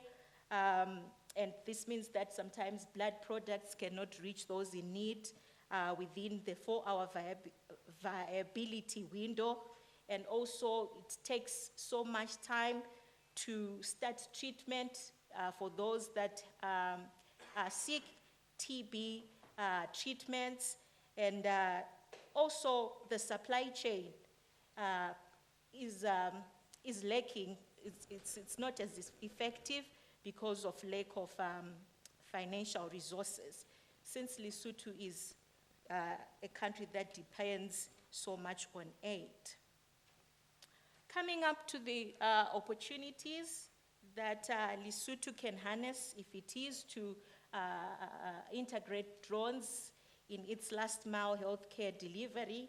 The first one is blood and emergency supplies. They can actually improve blood and emergency supplies. Lesotho loses over 100 women per year due to postpartum bleeding. And if they are to, harness drones, they can actually reduce this, as seen in Rwanda. And also, as a country that is battling with a high HIV and TB prevalence, Lesotho can harness drones to transport blood samples and sputum samples so that people can start treatment on time. Lesotho can also harness drones to deliver vaccines, since I highlighted that they are more effective in terms of cold chain supply, as has been witnessed in Ghana. And it can also harness drones to support malaria and neglected diseases programs, such as malaria, because drones enable same-day delivery of medicine and test kits, which are needed to eliminate stockouts and also ensure that communities have access to essential care. Lesotho can also benefit in terms of its early HIV infant diagnostics. We are saying HIV-exposed infants must be tested and started treatment within weeks of birth. But due to last mile challenges, sometimes it takes up to 3 months for these infants to be started on treatment because of inefficient ground transportation, which is to transport the samples from clinics, particularly in the winter season. Drones can also transform Lesotho's health through reduced carbon footprint.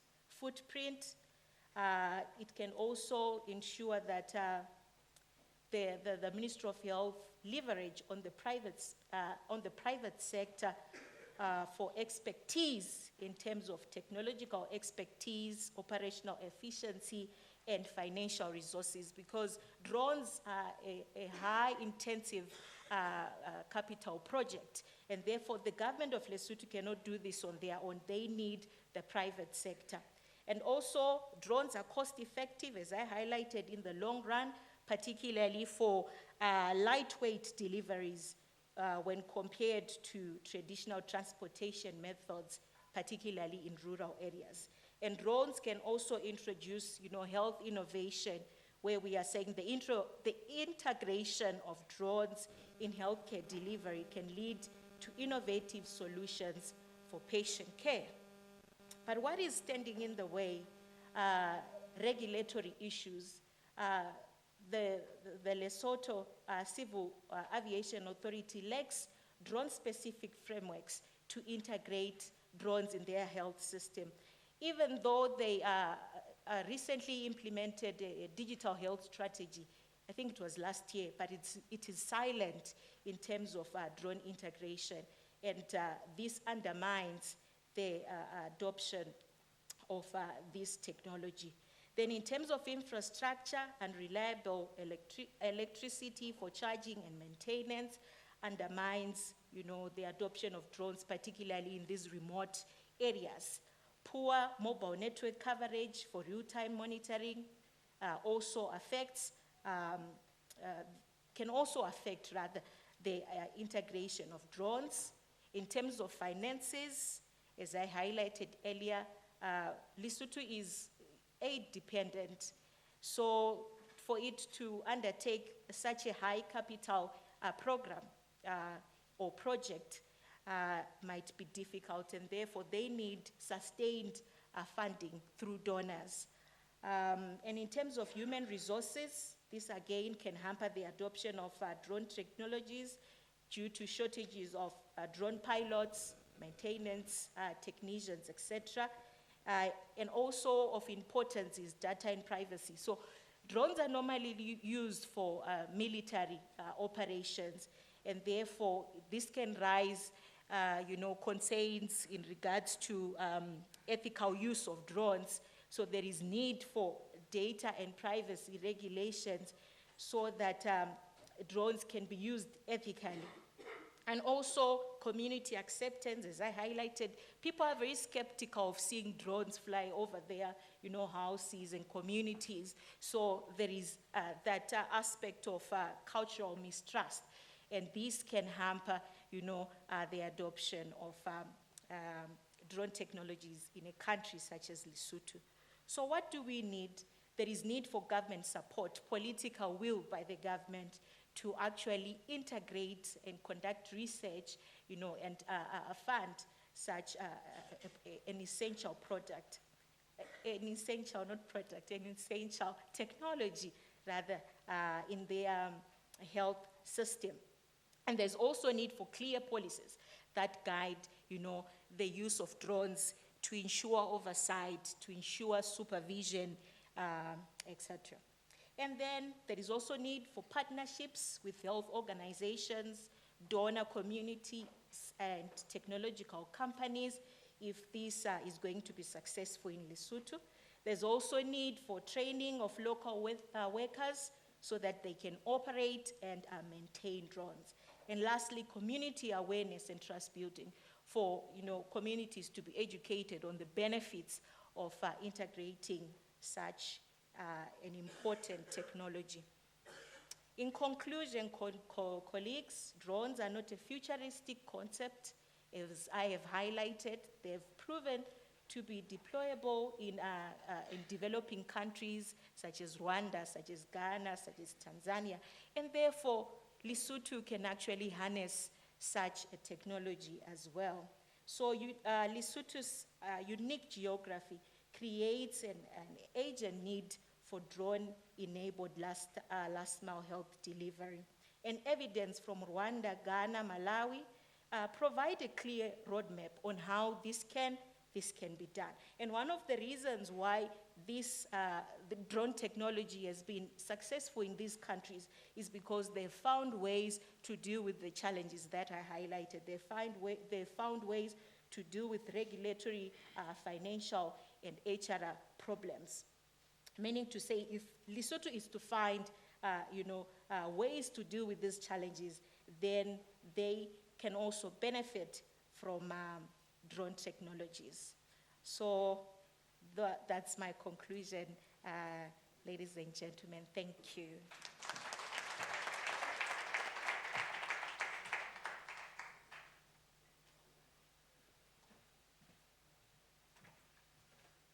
Thank you very much for your presentations. Now, unfortunately, because of time, I'm just giving you 5 minutes for question and answer.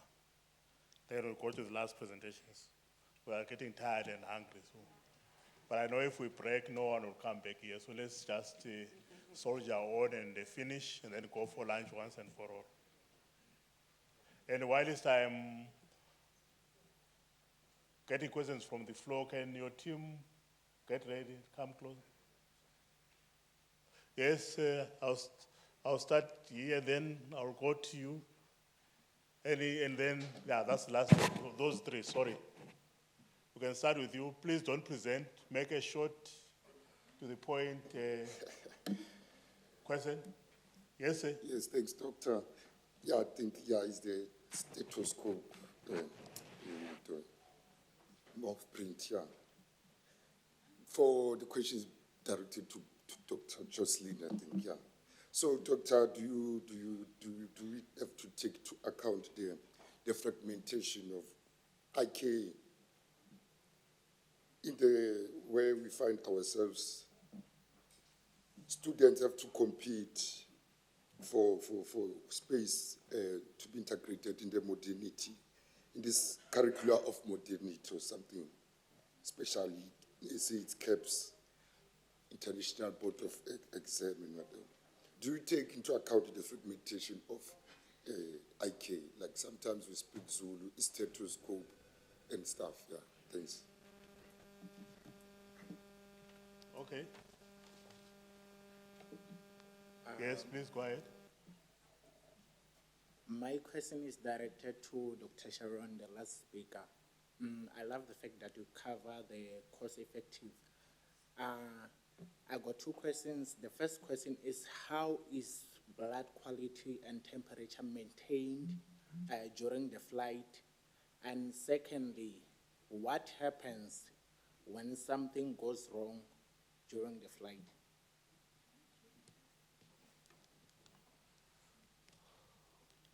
Okay. Prof. Makua?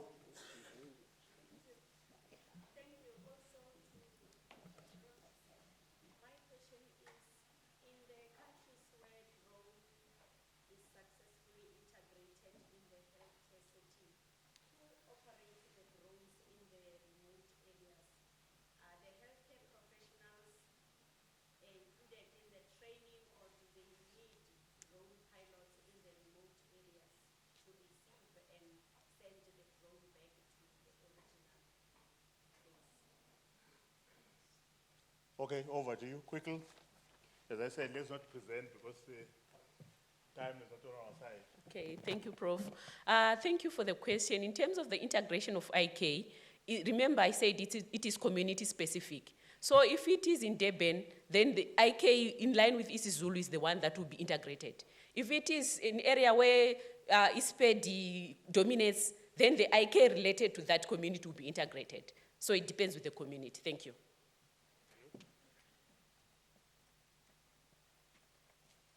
Thank you. To start with, you say drones have a built-in mechanism that keeps temperature and time-sensitive cargo in place. Yes, and to you, ma'am, most of these projects that have been undertaken in Rwanda, they are done under the guidance of companies such as Zipline. So they have specialists coming in to help them and then capacitate local human resources to operate the drones. So it's something that is done first by these technical organizations such as Zipline, which is concerned with operating drones from developed countries. You left one. Something goes wrong. If something, I didn't get the last part. If something goes wrong. With what? With the drone.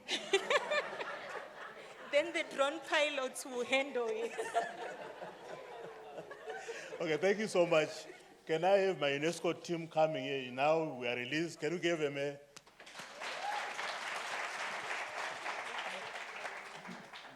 Why don't everyone come here? So we'll do it quickly. Okay. Yeah. I think I will just say this is our team from the UNESCO chair. You remember I told you that we host 2 chairs, and they are stationed in Temba Labs in Cape Town and also on the Florida campus. And I think I will not waste time by introducing. Please just do the needful, and I know that we are talking to empty stomachs. Okay. Sure. Okay. Good afternoon, everyone. So I'm not going to waste time. I can see that people have been here since morning. And of course, all protocols observed.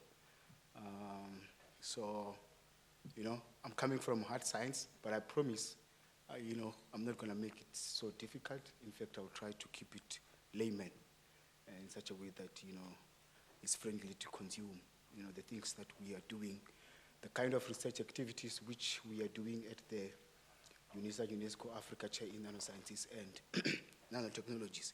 So the title of my presentation is based on the mode phase transition oxide in vanadium dioxide and its application for smart windows towards green air conditioning. But before I can dwell so much into the scientific agenda of this topic, let me first introduce to you the chair, like I've indicated. I'm with my colleagues right here from the UNESCO Unisa Africa Chair in Nanosciences and Nanotechnologies. Basically, this chair was implemented in 2013, and it is a trilateral commitment between the UNESCO office, the National Research Foundation, Itamba Labs, down in Western Cape, and as well as the Mother Institute, University of South Africa. And of course, the main chair is Professor Malik Maza, who couldn't be here because of other commitments, but likewise, I will address some of the research activities which we are doing. But before doing so, the chair primarily reports to the research office, that is, under the office of Professor Ngope and as well as Professor Labeskani and Mr. Bupape. And of course, we are managed by the College of Graduate Sciences, as well as the School of Interdisciplinary Research and Graduate Studies, under the leadership of Professor Mgochini and as well as Professor Mbata, respectively. So, now, like I've indicated, I am coming from hard science. Hard science, basically physics, chemistry, engineering, right? So, within the umbrella of material science and engineering. And then subsequent to that, then you will find nanoscience and nanotechnologies. So maybe you can ask yourself, what is nano? So, if you happen when you are sitting in a colloquium and you hear the word nanosciences and nanotechnology, something that should come to your mind is small, meaning that we are doing science at a very small scale, right? A scale which we are able to now understand materials. If you can go back into high school, everything is made of matter, right? So everything is materials. What we use on our daily basis, food, whatever, so it's made of materials. It's based off materials. So, but we are studying and understanding them at such a small scale, a scale which is even smaller than the size of the human hair. But why do we go so low? Because at that small scale, we are able to manipulate the properties of material and consequently find technological invention and as well as solution. So basically, so in our chair, so we've got a group of MScs, PhDs, all the way to my level of a senior researcher. So wherein we start from basic research. Of course, you need to validate the proof of concept. And then at least on the minimum, we need to play around on the laboratory testing of prototypes. And then if all good, and then every invention or every patenting that we do has to go to the market introduction. So, in doing so, we are aligning ourselves in addressing the Sustainable Development Goals, but most importantly, also aligning ourselves with the, Vice Chancellor's niche areas, from 3, 4, 5, 6, 7, and 8. So, like I said, we are from material science and engineering, so all the way from, if I can give an example, MESAM is working on the development of nanofluids, for engine coolants. We have got Shiva there, she's working on the cloud seeding, materials for cloud seeding. If you are aware of materials for cloud seeding is when we have to generate rains from the sky. Or maybe if you once read what happens in Dubai, with the floods that happened when, they were carrying out cloud seeding and stuff like that. So, now, let's get straight to the topic of my presentation. So if you look into the global map of electrical air conditioning, all of us, we are aware with air conditioners, whether in domestic infrastructure or industrial infrastructure. As we sit now, here we have got our fans on and stuff like that for heating and cooling mechanism. So you can see that, that's a commodity which is greatly used, all over the world. Okay, so, and with a surge in population, these numbers are still going to get worse. And then, countries like Indonesia and China, by 2050, definitely, they will account for over 90% of the air conditioning uses in our homes. But, in a fast-paced moving environment like this one, what is meant to be a solution alternatively can be a problem, right? So we use air conditioning to create a convenient environment inside the houses, right? But then, if we are overusing it, then it means we have, greater demand in our energy production. Secondly, we have got CO2 emission. And third, of course, CO2 emission will consequently, have bad results when it comes to global, warming. So, and even worse enough, for Africa, we have not yet achieved the modern energy access threshold, wherein everyone has electricity maybe in their homes or at their disposal, okay? So if we have not even yet achieved the modern energy access, it means that, overusing the supply that we have is already problematic. Then we need to find a solution to that. It's not only a matter of talking about energy mix solution, whether it's nuclear, right, whether it's renewables, whether it's wind, whether it's water and stuff like that. It's no longer really a matter of that. It's also a matter of that, how can we conserve what we have so that we don't overuse it, because we don't have it in big abundance. So that's where I'm coming in with my main topic of implementing smart windows in domestic and industrial infrastructure. So let me just give you a brief summary. So in our homes or where we work and stuff like that, over 60% of the solar radiation gets into the buildings through windows, okay? And then the little comes through the roof, walls, and stuff like that.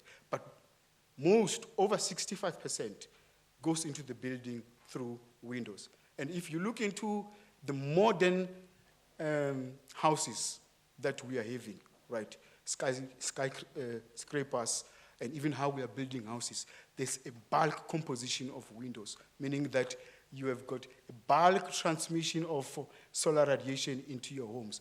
That is why there's a greater surge of air conditioning in our homes. It's just that if you are not scientifically aware, then you will not understand the scientific impact that is there by using so much of air conditioning.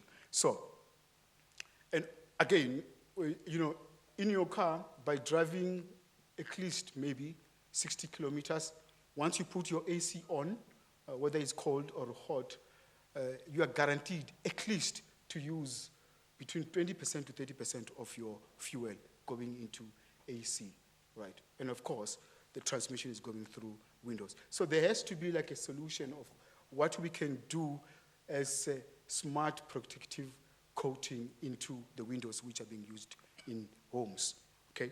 And one of the most effective solution, like I said, guys, I'm not gonna bore you with hard science, like your Einstein science and stuff like that. I'll try to keep things, friendly, right? So the most effective way how we can address this issue of solar transmission, electrical cooling usage and stuff like that is to use smart materials. What are smart materials? So smart materials basically are materials which they change properties due to the change of external environment. It can be temperature, pressure, light, and stuff like that. And one material of interest which I work on and in which we work on as the chair is vanadium dioxide. Why vanadium dioxide? Because it has got the ability to change its optical transmission and as well as electrical transmission due to the effect of temperature, right? By itself, with nothing connected to it, just by itself. So when it's hot, the material is able to block the heat from passing through. When it's cold, the material is able to absorb the heat directly from the sky and conserve the moderate inside environment. That is why we have opted for these smart functional materials. So, but again, the transition temperature of this VO2 is at 68 degrees Celsius, right? It's too high to be applicable in our daily life. So the main objective that we had was to reduce the transition temperature of VO2 down to room temperature. So this is one of the work which was done by our previous PhD student as well as myself in it, wherein we synthesize this VO2 without doping or any other mechanisms to achieve the transition temperature of VO2 closest to room temperature, to show that this VO2 can significantly alter the optical transmission as well as the electrical transmission of the environment at a temperature nearest to room temperature, okay? So just for the sake of time, of course, we designed the smart house, and then we had the thermometer inside in there, and then we mimicked the windows, one with no VO2 and one with VO2 on the left. Then we could see that the temperature variation in there was 32 degrees Celsius. Okay, so again, because of its shielding capabilities, this material is able to be used in small satellites. Again, we are small economy states. We don't have the capabilities to launch and develop bigger satellites. We can do small satellites. I think back in 2011 and up to date, we have been launching a series of small satellites. I think this one is called the QB1, so for space weather research missions. So we can use the same idea as protective layers in small satellites, because in small satellites, you don't have the room to incorporate big air conditioning mechanisms. So you have to go for smart functional ways. So, yeah, just to keep it short, that's just the overview of what we do within the chair, but I think most of other research activities are going to be carried over by my fellow colleagues. Thank you.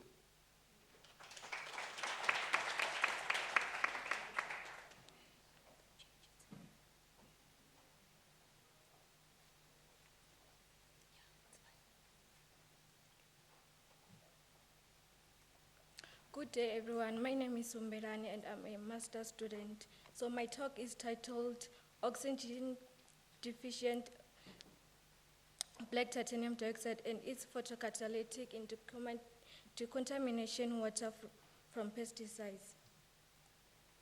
So my research is in line with the SDG number 6, which is clean water, and also with SGD number 3. And it is also aligned with the catalytic niche, which is number 7, since I'm working on pesticides, and pesticides are health problems. So here is a graph that shows that was done by UNECA, where it shows the South African countries that were affected by pesticides, like decontamination of water, since it's a health problem.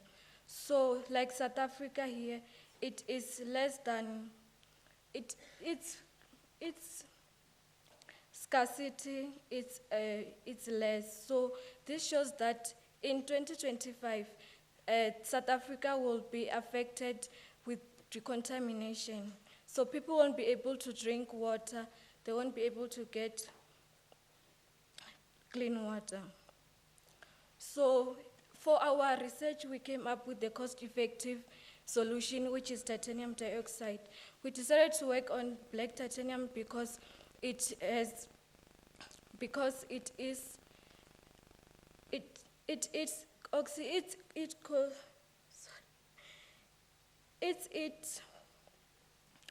here we synthesize titanium dioxide.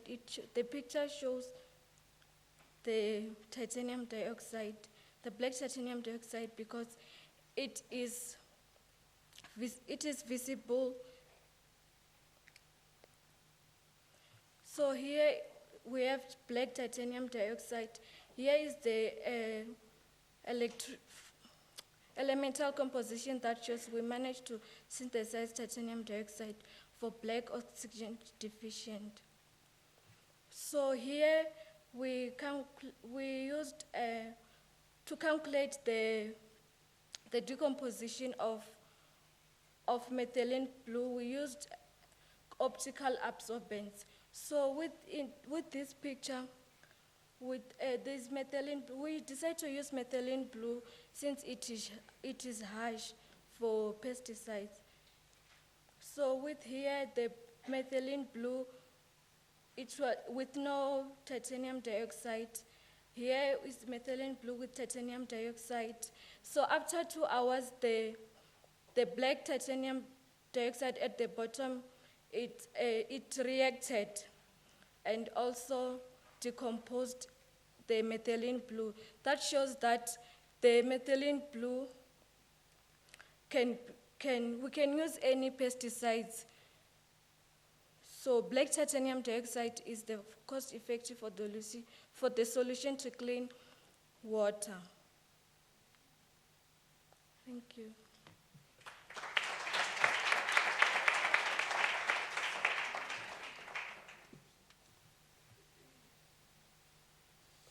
Hello, good afternoon, dear participants and colleagues.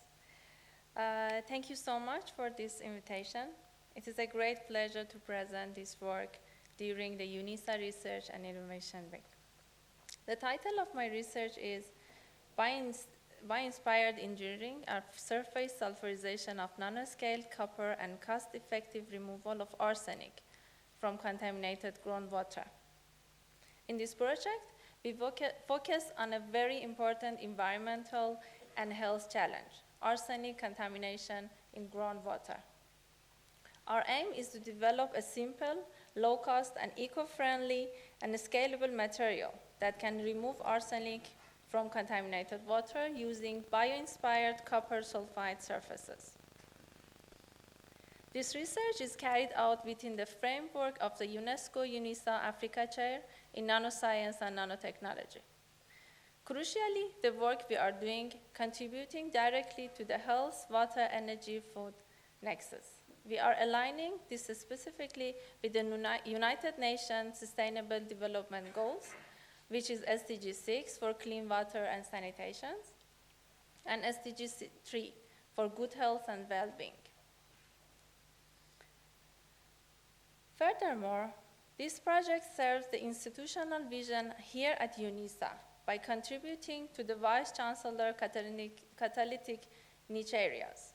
Specifically, CNA 7 focuses on natural science and biotechnologies, and CNA 8, health studies and medicine. The project combines nanoscience, surface engineering, and water treatment. At the same time, it tries to address a real public health challenge. Arsenic contamination in groundwater is a serious global challenge. As shown on the map, the issue is not limited to one country or one region. It affects many communities around the world, also in South Africa, especially where people depend directly on groundwater for drinking and agriculture. Arsenic in water poses several health risks such as neurological disorders, kidney damages, and cancer. A key point is that the arsenic contamination is often geogenic. This means it can come naturally from rocks, sediments, and soil through groundwater leaching. Therefore, even areas without major industrial pollution can still affect from the arsenic contamination water. There are existing treatment technologies such as membrane systems and advanced filtration methods. However, many of them are expensive, energy demanding, or difficult to maintain, especially in low-resource communities.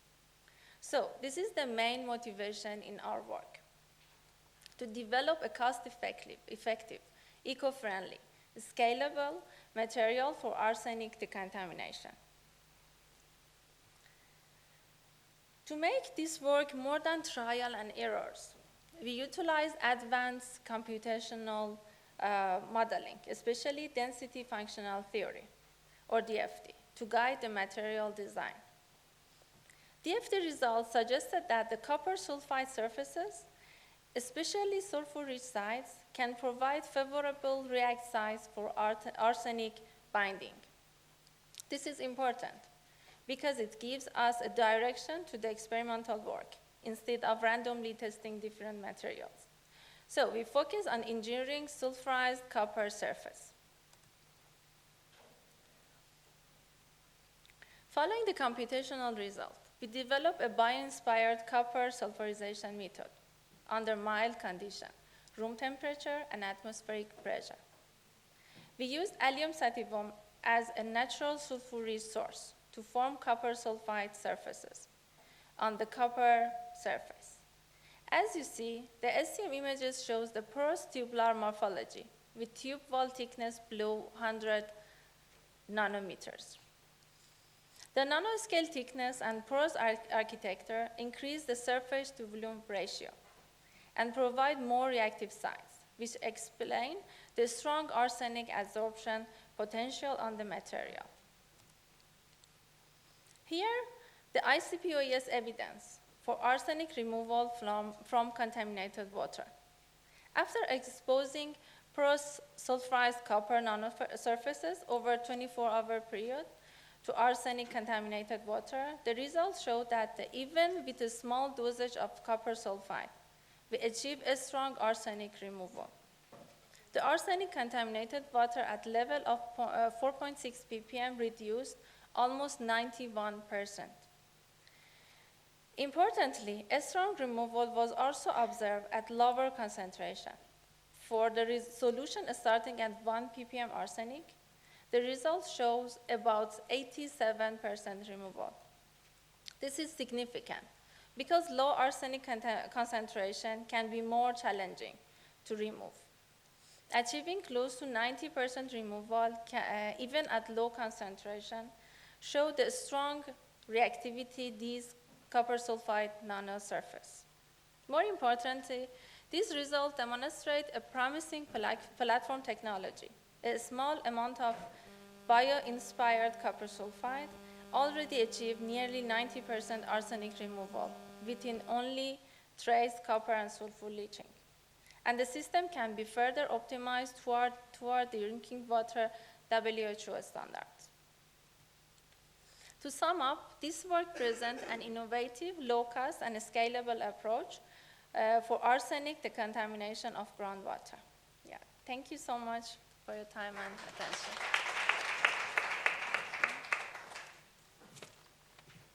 Good day, everyone. I am Shiva Shafi. I am also from the UNESCO Unisa Africa Chair in Nanoscience and Nanotechnology.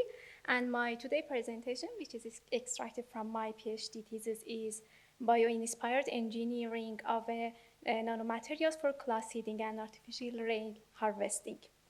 And this project is in line with SDGs 6 and 13, and also in line with Vice Chancellor niche area. And the main reason to just conduct the research, as my colleague told and mentioned, this is the water problem, horrible the world, and especially in African countries and South Africa.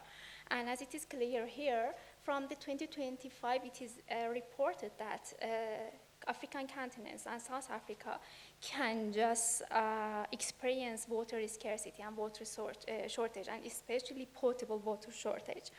And based on these matters, scientists, engineers, and researchers just came with one of the practical and potential solutions, that is cloud seeding. Simply said, it means that to make the clouds rain and to have artificial rain in the proper areas, regions, and in a proper and desired time.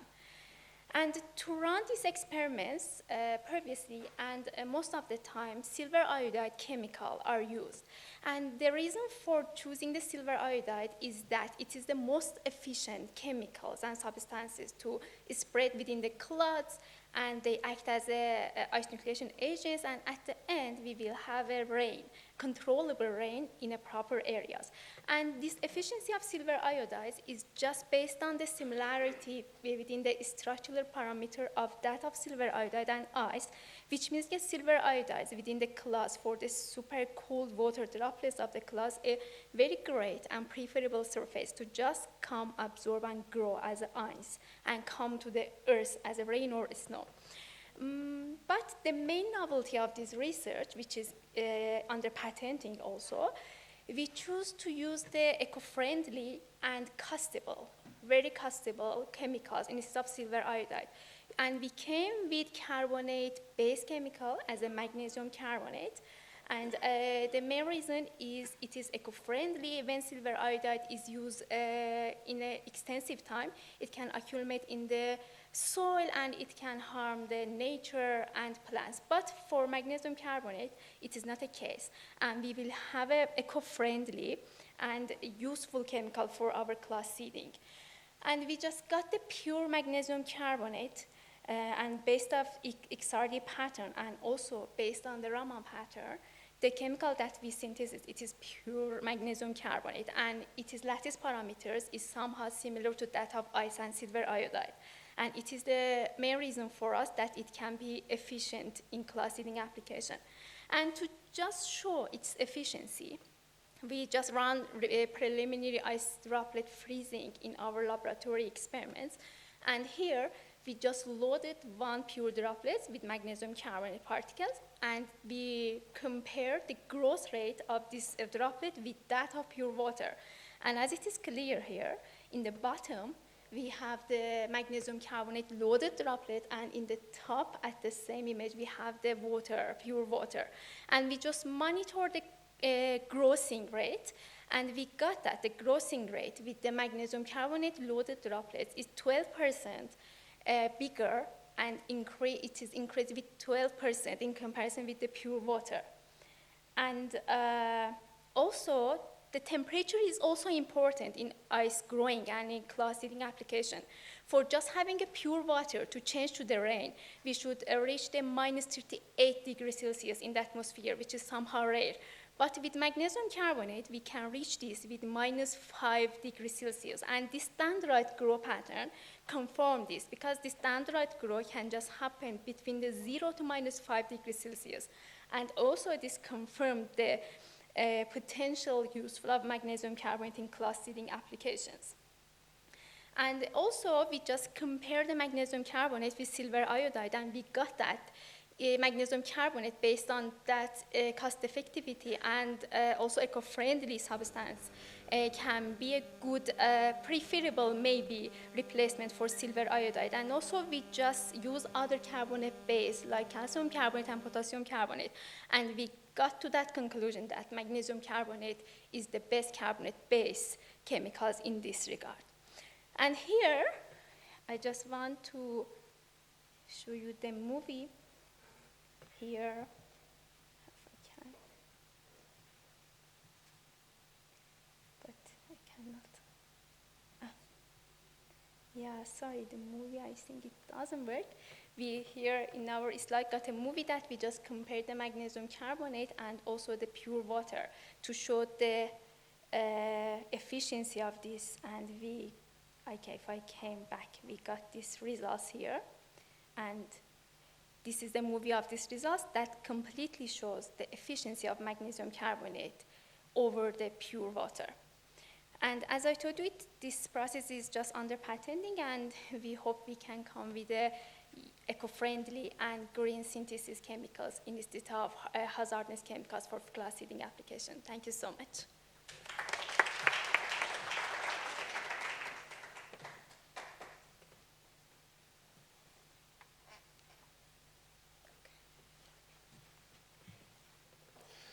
Hello, everybody. First of all, I would like to thank the organizers for the opportunity, and it is really an honor to be with you all here in Research and Innovation Week. I'm Meysam Ali Gholami, last year PhD student within the framework of UNESCO Unisa Africa Chair in Nanoscience and Nanotechnology. And I'm just here for presenting a brief overview of my PhD. That's more or less what I'm doing in that. My PhD is mainly focused on nanofluids as a new generation of coolants for waste heat recovery and emerging data centers cooling challenges. The subject is aligned with the United Nations SDG 7, which is affordable and clean energy. And also it is related to the SDG number 9, which is industry, innovation, and infrastructure. It's also in line with the Vice Chancellor Catalytic niche area of number 4, which is energy.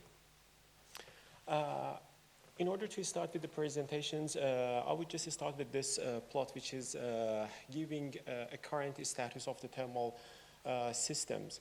Regardless of the type of power plants, whether it is fossil-based thermal systems like coal-based or natural gas, or whether it is a renewable like a sort of power generation plant, almost 50% of energy in all the sources are just can be converted to the useful energy. And the thing is that the other 50% is just lost and considered as the waste energy due to the inefficiencies of the system. One of the important inefficiencies is related to the lower thermal conductivity of working fluids in the thermal systems.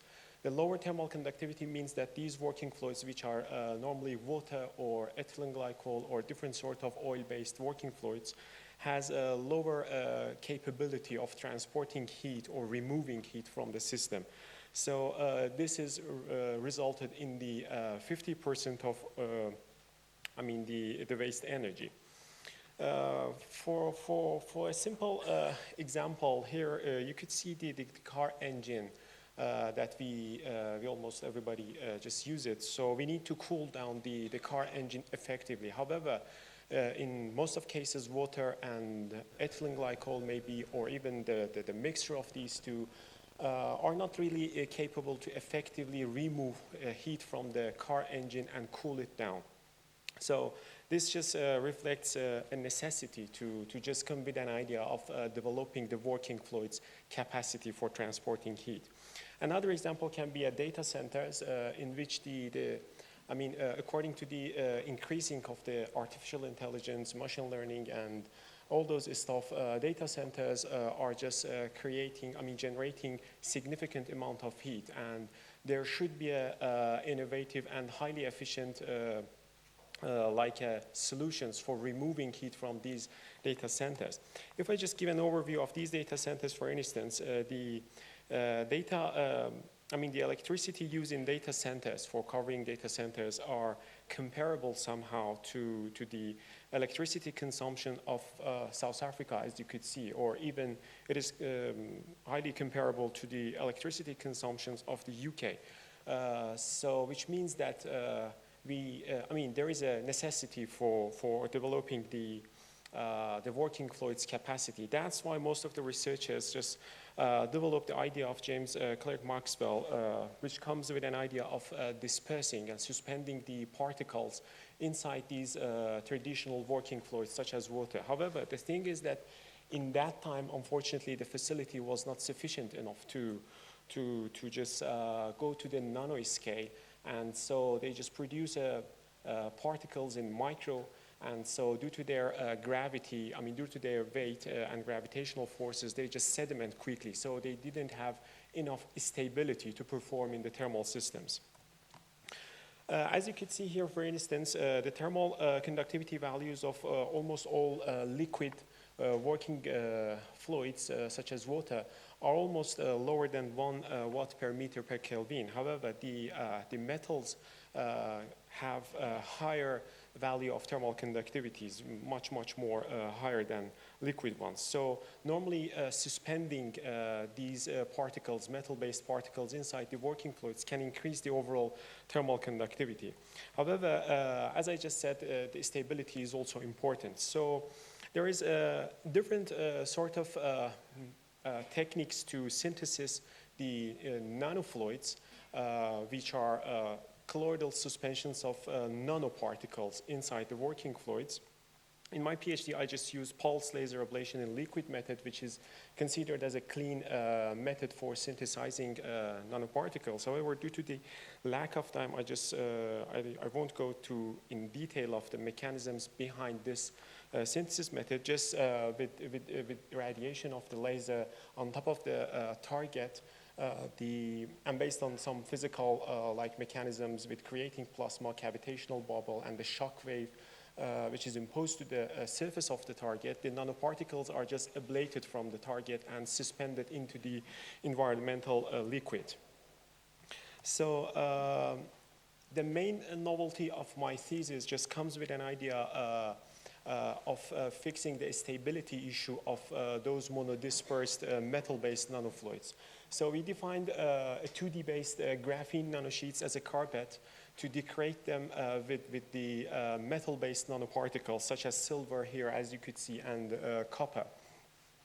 Why this is important? Because graphene has almost highest thermal conductivity values among all the materials, I guess even more than diamonds, if I'm right. And also silver and copper also has highest thermal conductivity among all other metals. So normally mixing of these two can bring a higher thermal conductivity. So here in the transmission electron microscope, you could see the graphene nanosheets, which are synthesized by PLAL, laser ablation method, and the silvers here just decorated on top of the graphene nanosheets. And the result is 33% of enhancements in the thermal conductivity, which is huge if we just consider this value and analysis, further analysis the thermal behavior of these nanofluids inside the thermal system, such as solar PV panels, we could see the efficiency. Here, for instance, another applications for nanofluids are solar photovoltaic systems, which are, their performance are deeply sensitive to the surface operating temperature. Each degree of increase in temperature just result in the decrease of the electrical efficiency. So if we use the nanofluids for cooling down the surface temperature, we could perform solar photovoltaic systems in the colder region to gain higher efficiency. Yeah, this is more or less just of what I'm doing in my thesis. And I just would like to take this opportunity to thank my supervisor, Professor Malik Maza, and also co-supervisors, Professor Rao Vireti and the Patience Mutunzi Kufa from Mechanical Engineering Department of Unisa. Thank you so much.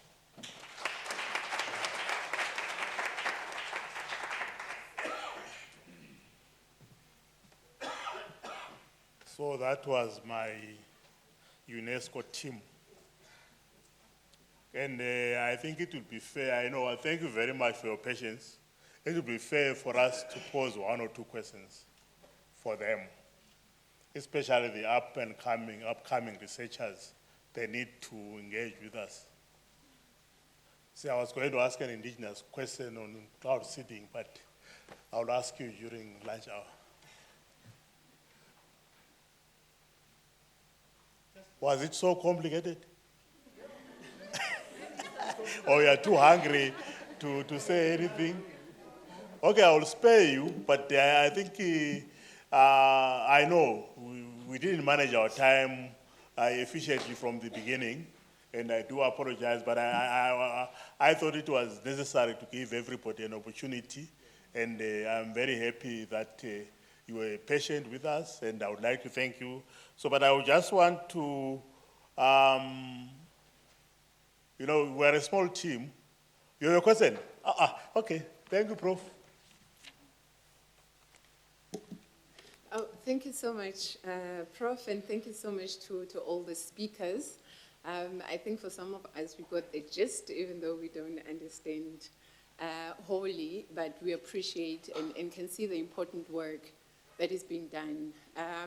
My question is to the first speaker around issues on energy preservation and air conditioning.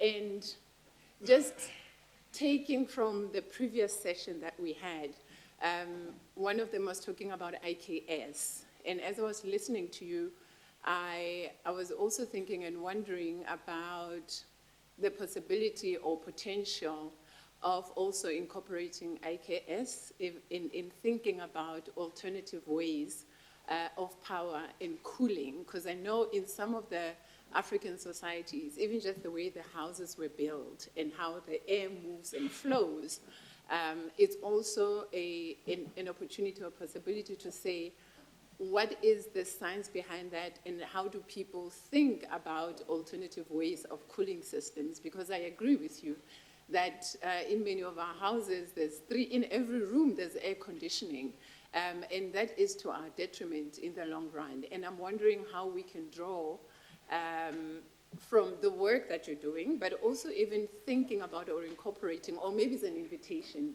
something you have not thought about, but I would like to hear your thoughts about the potentials of also drawing from IKS in terms of thinking about answers to some of these questions. Thank you. Oh, yeah, sure. So, Okay. Okay, can I come there? Yeah, come closer so that I can monitor you if you over. Okay. So the biggest challenge that we have, of course, as scientists, you do something, you invent something. There has to be a challenge in there, and then you have to address it. So one of the critical challenges that we have is I am working on it with my team as well, right? Because this window has to be cost effective. It's good to talk about beautiful science and stuff like that, okay? But the bottom line is that when the window goes to the market, right? When it goes to the market, it's not only going to the market towards the rich, but to the standard people, right? Are they going to be able to afford it, right? So now the science should also answer that. How we are really going to conceptualize the science behind that to make the window cost effective is really going to be primary, so that there's no big deviation, between someone, a grandma who's going to buy a standard window and to a vanadium dioxide coated window, right? So that's still work in progress. And then work in progress, it means incorporating a bunch of other ideas and invitation as well, okay? So it's definitely something which we're trying to address in our patent. In the field where I work, novelty is paramount and it's cornerstone. Okay, so because this has been investigated one way or another. But then how you're going to approach something, how you going to find the approach, the novelty is the main thing. So, maybe we can discuss further about, the IKS, invitation and see how it goes. I need to understand much better on that. Thank you. Yeah, thank you very much for acknowledging the IKS side, because I thought you had kind of scattered it. So you can actually talk to her. You'll be in very safe hands. Where she cannot answer, you can come to me. Okay. She's my indigenous sister. So thank you, Prof. Okay, all right. So I'll stand for the team, or should I? No. Yeah. Yeah. Prof. Thank you, colleagues. So I ask because I understand your world a lot more, and I know some of the pains and challenges you have. Just some homework for you. I know when you do inventive work such as this, much like what one of the participating scholars had indicated, you have these great ideas, but you are generally very poor people because of the fact that we fund only your smallest bit of work. Mm-hmm. And I would challenge you as a collective to do a lot more work with us to assist you to find additional funding to make you live a better life than what the little bit we give you affords you to do. Hey? And this is for innovators across the board. Yeah. We CGS do a lot of guidance around making money. Grants find you rather than you chase them. And I've been struck by one thing. Very rarely are they attended by science students such as yourself, but you are in the world that needs it the most. Yeah, So, sure. yeah, I will just pause there. Okay. No, Yeah. You don't need to comment on that. Yeah. Right. No, thank you for that good word of advice. I'm sure they've taken it on board. So, ladies and gentlemen, as I was saying, we are a small team. I know, Prof. Maria, I never warned you. But after we have given our speakers the gifts, may I kindly request you to come and close. Thank you. I can see that you are in agreement. Thank you very much. So may I please have my speakers quickly and our team that is doing the gifts. Can I have my speakers, please? I can sit and close by there. Then once we finish the ritual, you can. Thank you very much. Where is Anlin? You know, are you not speakers? Or you are trying to open up space? Okay, okay. I thought you were not considering yourselves as speakers.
I think whilst they are taking a nice photo, let me conclude and give the baton to Professor Murray. But I think you will all agree that our presenters and CGS did a wonderful job. We have 10 catalytic niche areas, but out of the 10, we managed to cover at least 5, which is half of the catalytic niche areas. So at least we have 50%. We did student support, we did 4IR, we did health studies, we did energy, we did biotechnologies. No, you still stand there. You are celebrities. There you can. Thank you, Prof. Ngulube. I'll be very quick. Just another word of thanks to all our presenters for sharing their research with us. Your presentations really, again, made clear the richly generative potential of these catalytic niche areas, especially when we take relevance, responsiveness, and impact seriously. I also want to extend a special word of thanks to our keynote speaker. Your presentation reminded us that these catalytic niche area conversations are not institutional concerns. They are regional and continental conversations, and a great deal can be gained by sharing experiences with other African universities. I was also struck by the prominence of postdoctoral fellows and postgraduate students on this program. That wasn't incidental. At the College of Graduate Studies, we are committed to nurturing emerging scholarly voices, And that's also a crucial component of how we ensure the sustainability of our catalytic niche area work. I hope we can all leave the session reminded that these catalytic niche areas are not only about what we study, what we research, they are also about what we make possible. New conversations, new connections, new collaborations, new knowledge futures, and new visions of what this African university can do and be in the world. Thank you very much, everyone.